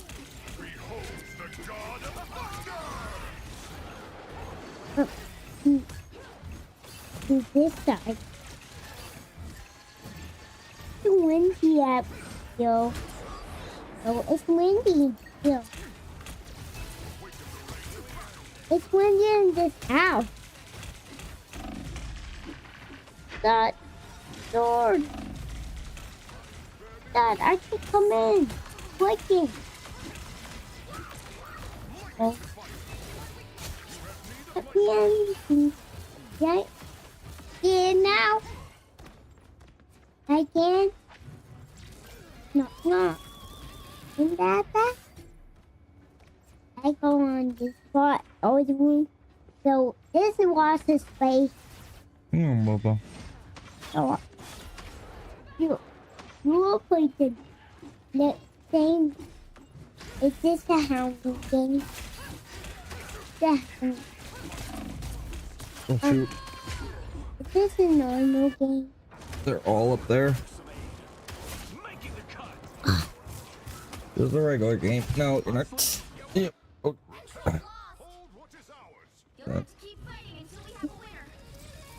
Dad, I would be so careful. Dad. Hey. I know, we lost. So, but is he okay? Yeah. A door died. Door. I died a store once. Dad, Dad, come in. Buddy. Maybe this one. 30 seconds before you attack. Get ready. You okay, Dad? Yeah, I'm fine. You're just hogging up my space. Dad, there's enough for space. It's okay. It's just good. Dad, there's enough for space. Is it? The wet seal. White ball. I had cat food. White ball. I'll try not to make you fall. You're so these rooms, this door, so this door, it has more power. It's a health pack. It's a health pack. Dad, yeah. So, Dad, yeah, I did some play games with you. Yeah, I played this game with. Whoa, it can do it by itself. So, I can do it by itself. What? It's doing by itself. Won't play by itself, but it's not one of those games. Yeah, it does. See, look. Does it? Doesn't. Whoa. So, Dad, play this game? No, I'm good at it. I know you would be. You want to try to? Yeah. Okay, put your hand there. Yo, you teach me. Dad, you just how to make you want this game. Oh, you should wait. Dad, Oh, you need. Oh. Dad, you gotta help. You have to help me. Dad, you have to help me.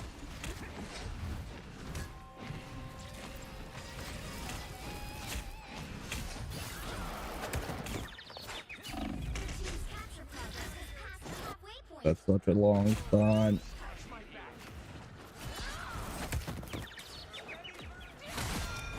Dad, how you good at it? So, Dad, you help me to work this computer. Yeah. So, yeah. I mean game. So, I don't want to call it stupid game, but I will call it nice. So, but it's a bit tricky to do it. Oh, is that Green Goblin? That was Green Goblin. That worked those times. I come back. Like that? Yeah, help? Push mouse. No, you can't help. That we have to work this computer. What? That I will not do it. That you help me do it. That I will please promise. Give me a second. Oh wait, is this superhero game? You can play whatever superhero you want. A bad guy superhero. I can't hold you much longer.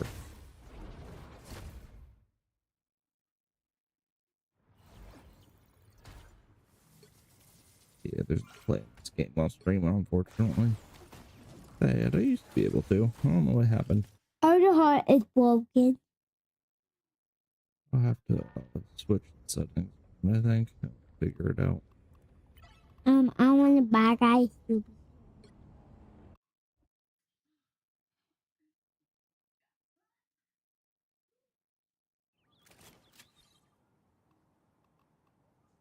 Who do you want? Hey, who do you want?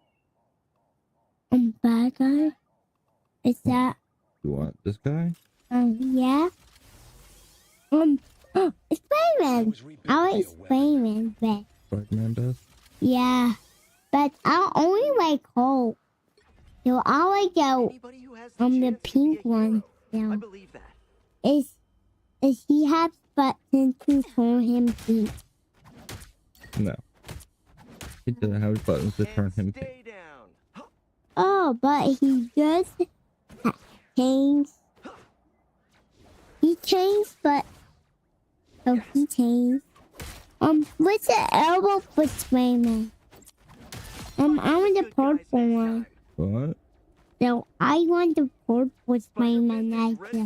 Oh, we don't have that one, buddy. Yes, I did.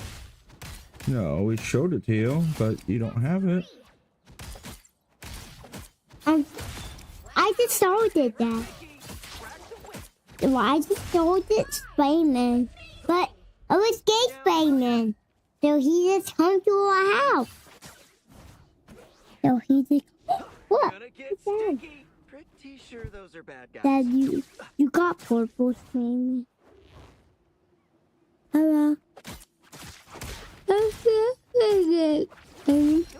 Yeah, I play this game.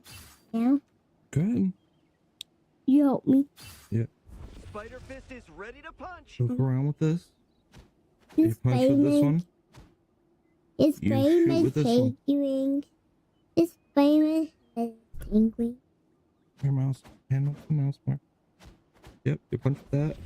And then with this right one, you shoot. Yep. Okay, I'll move you. Oh, you hit somebody. Like what?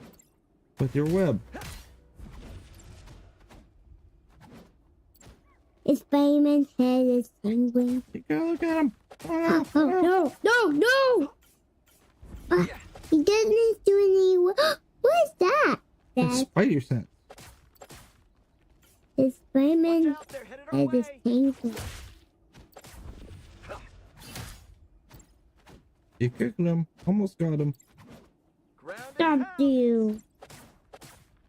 Now, one is to... Once I get you stuck, game over. Why is talk? He always talks. Trying to swing with the web? Yeah. Yep. I go make one next week. Gabe, works!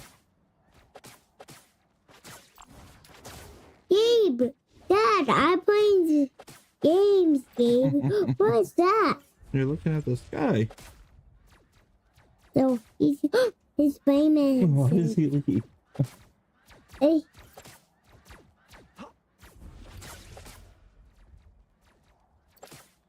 He wants to get on the ground. He can land on the ground. Yeah, I can't see where we're at. So I just said, you let go of this.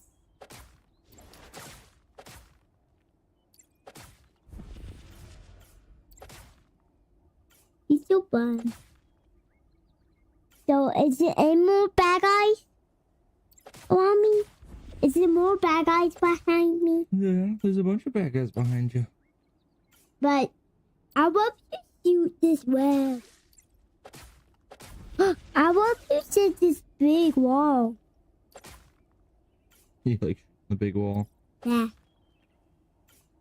So this is so fun shooting up there. Why don't clean up?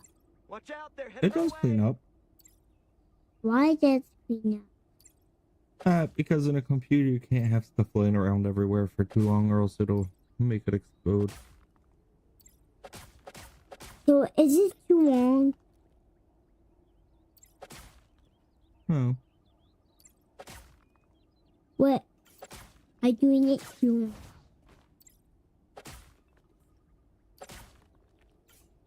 I'm like a big web. See, in the middle here, you only get that many webs. And see how it's recharging? And then you can shoot 3 of them. Now 4 of them. 3, 4, 4, 5, 6, 7, 8, 9, 7, 8, 9, 10! So, what's those webs doing there? Oh.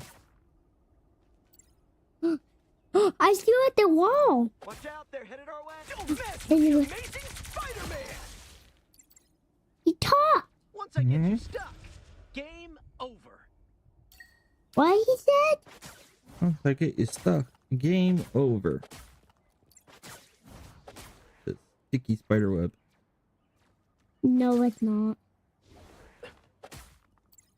I'll make a big one. I can make a big one. Or is this doing too long? What's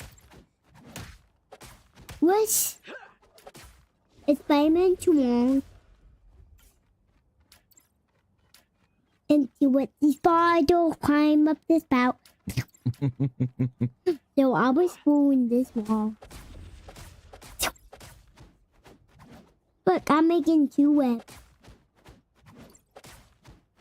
So it's cleaning up my spider web. Watch out, they're headed our way. Carter, you want to swing? No. Spider Fist is ready to punch. I want to make webs on the step. You make webs on the steps. On webs on this. On those steps. It's You know how to make it look, right? This goes explode. It's gonna explode. Uh-oh, his Spider-Man's going to explode. Why would go? Don't mess with the amazing Spider-Man! Double KO! Spider Domain is not for the weak. Uh-oh, it's going to explode. Going to explode. Uh-oh. Better than Aunt May's chicken soup. So, so flip it explode for 5 minutes. So, that has a special computer. So, like a robot computer. Robot computer. Yeah, he made it. There's Spider-Man weapon in it. Yeah. He's webbing it. What? You can punch holes in the ground, yeah. See that? Wow. So, it does. Oh, it can clean the mess up.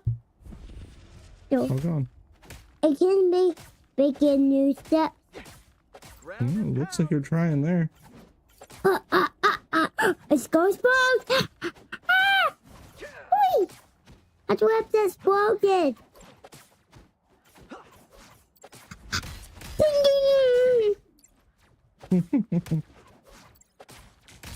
I'm making this go explode.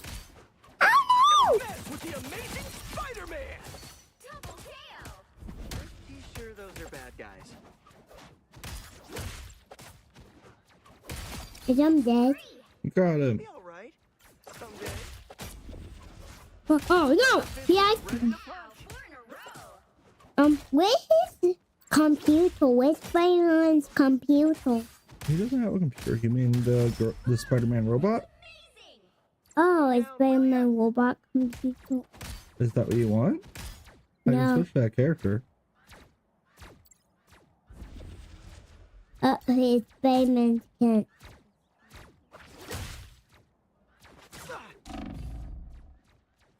No. We're hurt. Ow! Is he okay? Is he okay? Is he okay? Hurt. See how it's red around the screen? No, is he okay? No, he's very low health. Oh, I think he might get Band-Aid. Yeah, he would need a help. Oh, that robot is nice, so he might put Band-Aids on his head. Wrap it up. I doubt it. Why he move? Oh, did he what move? 3, 2, 1. Whoa! Mom, and so I mean this world, so so right now, so his Spider-Man's around the web. His Spider-Man, he doesn't shoot any more web. He's out of control. So maybe say the web will away though, but maybe it passed up. Dad, it passes up. It's my Spider-Man.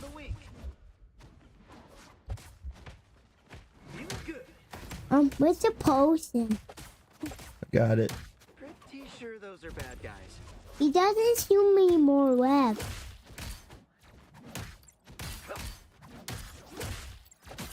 Stay down, will ya? Gonna get You can shoot more webs. You have to hit this one to shoot webs. So he doesn't see more web. So I think he won that web. He's running that web. Got him. Whoa. Whoa. No, don't climb up. Okay. Don't climb up, Spider-Man.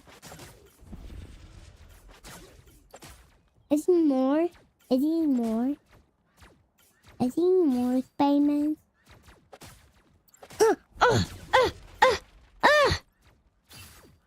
So it's getting too long. Dad, it's not too long. Is this wrong? Dad, Oh, what? don't climb up. I don't want you to climb up, Spider-Man. I know you don't. I know. Why he does climb up? Spider-Man, you can't climb up. Spider-Man, you can't do that. That's dangerous. Is he dangerous? Is that dangerous? I don't know. I'm looking at the ceiling. Is he okay? Yeah, he's okay. He might get bandages around his head. What is it hurting? You think he's hurting? Yeah. Wait. His computer. The computer? Yeah. What? The robot computer. The robot computer? Yeah. Where? Up here? Wait. Uh-oh. I think he's won that web, Dad. I think he's won that web. Spider-Man, don't climb up. He doesn't want to climb up. So he has to handle. He's just climbing up by himself. He's climbing down by himself.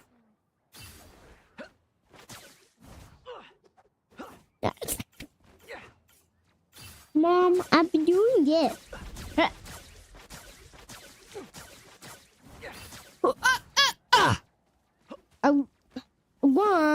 Running. Mom, it's going slow. Watch out, they're headed our way. Mom, it's going slow. No, it's not cool. It's sticky and cool. Now it keeps falling. Gonna get sticky. Dad, why you put me away? I moved you up. You're sliding down too far. Sorry. I'm making my pillow slip. And somehow we've switched screens. Dad. Hang on. Slow your roll. Slow your roll. If he doesn't shoot any more web, is he shoot any more web? We died. Oh, he does shoot more web, but he's running out. So he might make more web, but it's going to explode. And so it's falling. Yeah. The potion is falling, not nice. It's not cool, Dad. It's not cool. And see what the spider climb up the spout. And the Spider-Man climb up the spout. But see what the Spider-Man climb up the spout again. Spider-Man did it, but he did it. He doesn't give me more web. Why are you clicking? Stop clicking this button. He doesn't give me more web. What is it? This button? Messes with music and stuff. It's not for anything to touch. So, what button I press? Dad, you had to teach me. Dad, you have to teach me so I can do it right. Dad, I had to do it right. Dad, I would do it right. You're okay. I need to adjust you though. You keep sliding down. Oh. Right now? Rough. No. I'm not. You're kind of stinky. Did you poo? No. Are you sure about that? Dad, I just. Watch out, they're headed our way. Okay, 2 more minutes. Okay? It goes slow. Don't mess with the amazing. Dad, it goes slow. Too Loaded. sticky for you. It explodes. It explodes. It's I want to slow. I have to slow. Dad, it wants to slow. Okay. It wants to slow. Is it fire? It's on fire. And stay down. So is it on fire, Dad? Is it No, nothing's on fire, kiddo. Oh, it's not fire. Nothing's on fire. Oh, is that sticky? Yep. No. No. Alright, here. No webs needed. You gonna do it again? Make sure you're looking straight at something, not at the ground and not at the sky, okay? Watch out, they're headed I'll do that. You don't want to look at the sky. You want to look at what you're fighting, which would be this robot. So you want to shoot him, punch him, shoot him, punch him, shoot him, uppercut. And stay down. Shoot him. Shoot. Gonna get sticky. Shoot. Dad, I don't know that. You want to try it? I wait. You like shooting at the ground? Yeah. Might step in that. Maybe. Might be a ground trap. A sticky ground trap. He's running. Oh, maybe make a trap. Yeah. Maybe make a trap for the robot. I'm making it big. Pretty sure those are bad guys. What I shoot next? I'm so fun. I'm shooting you. No, Batman. Yo, only take off. Careful, you whacked my microphone. I'm going to stop you. Mm-hmm.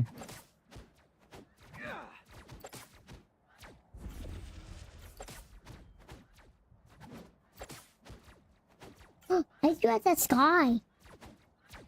Wow! I shoot at the sky. Very slow. I shoot at the sky. Yeah, He wants to climb up this sky. He wants to climb up this sky. He wants to climb up the sky, but he doesn't give me more web. Is it sticky? Is that sticky? And stay down. So he's making more webs, but it's going slow. So Dad, I made this slow so I can mix it up. One more. For some reason, my beverage. What? I'm making bin.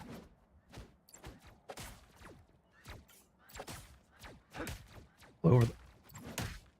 Hey!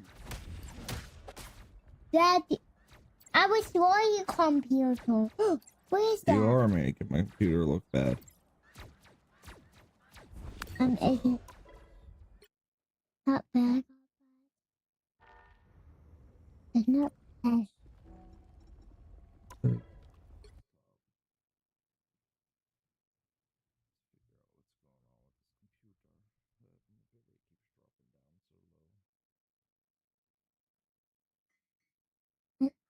Where is I? Let Okay, I love you. Yep, you can have some tea. Take a drink.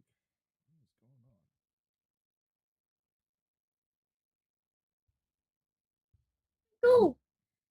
I have to go to my school.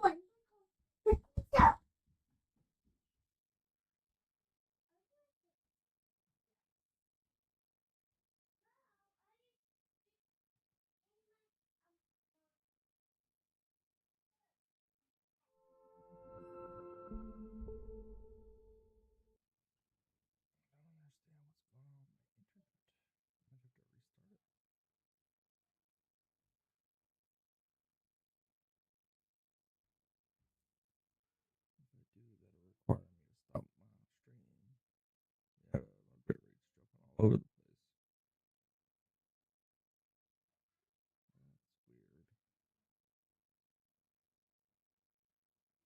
Something downloaded in the background.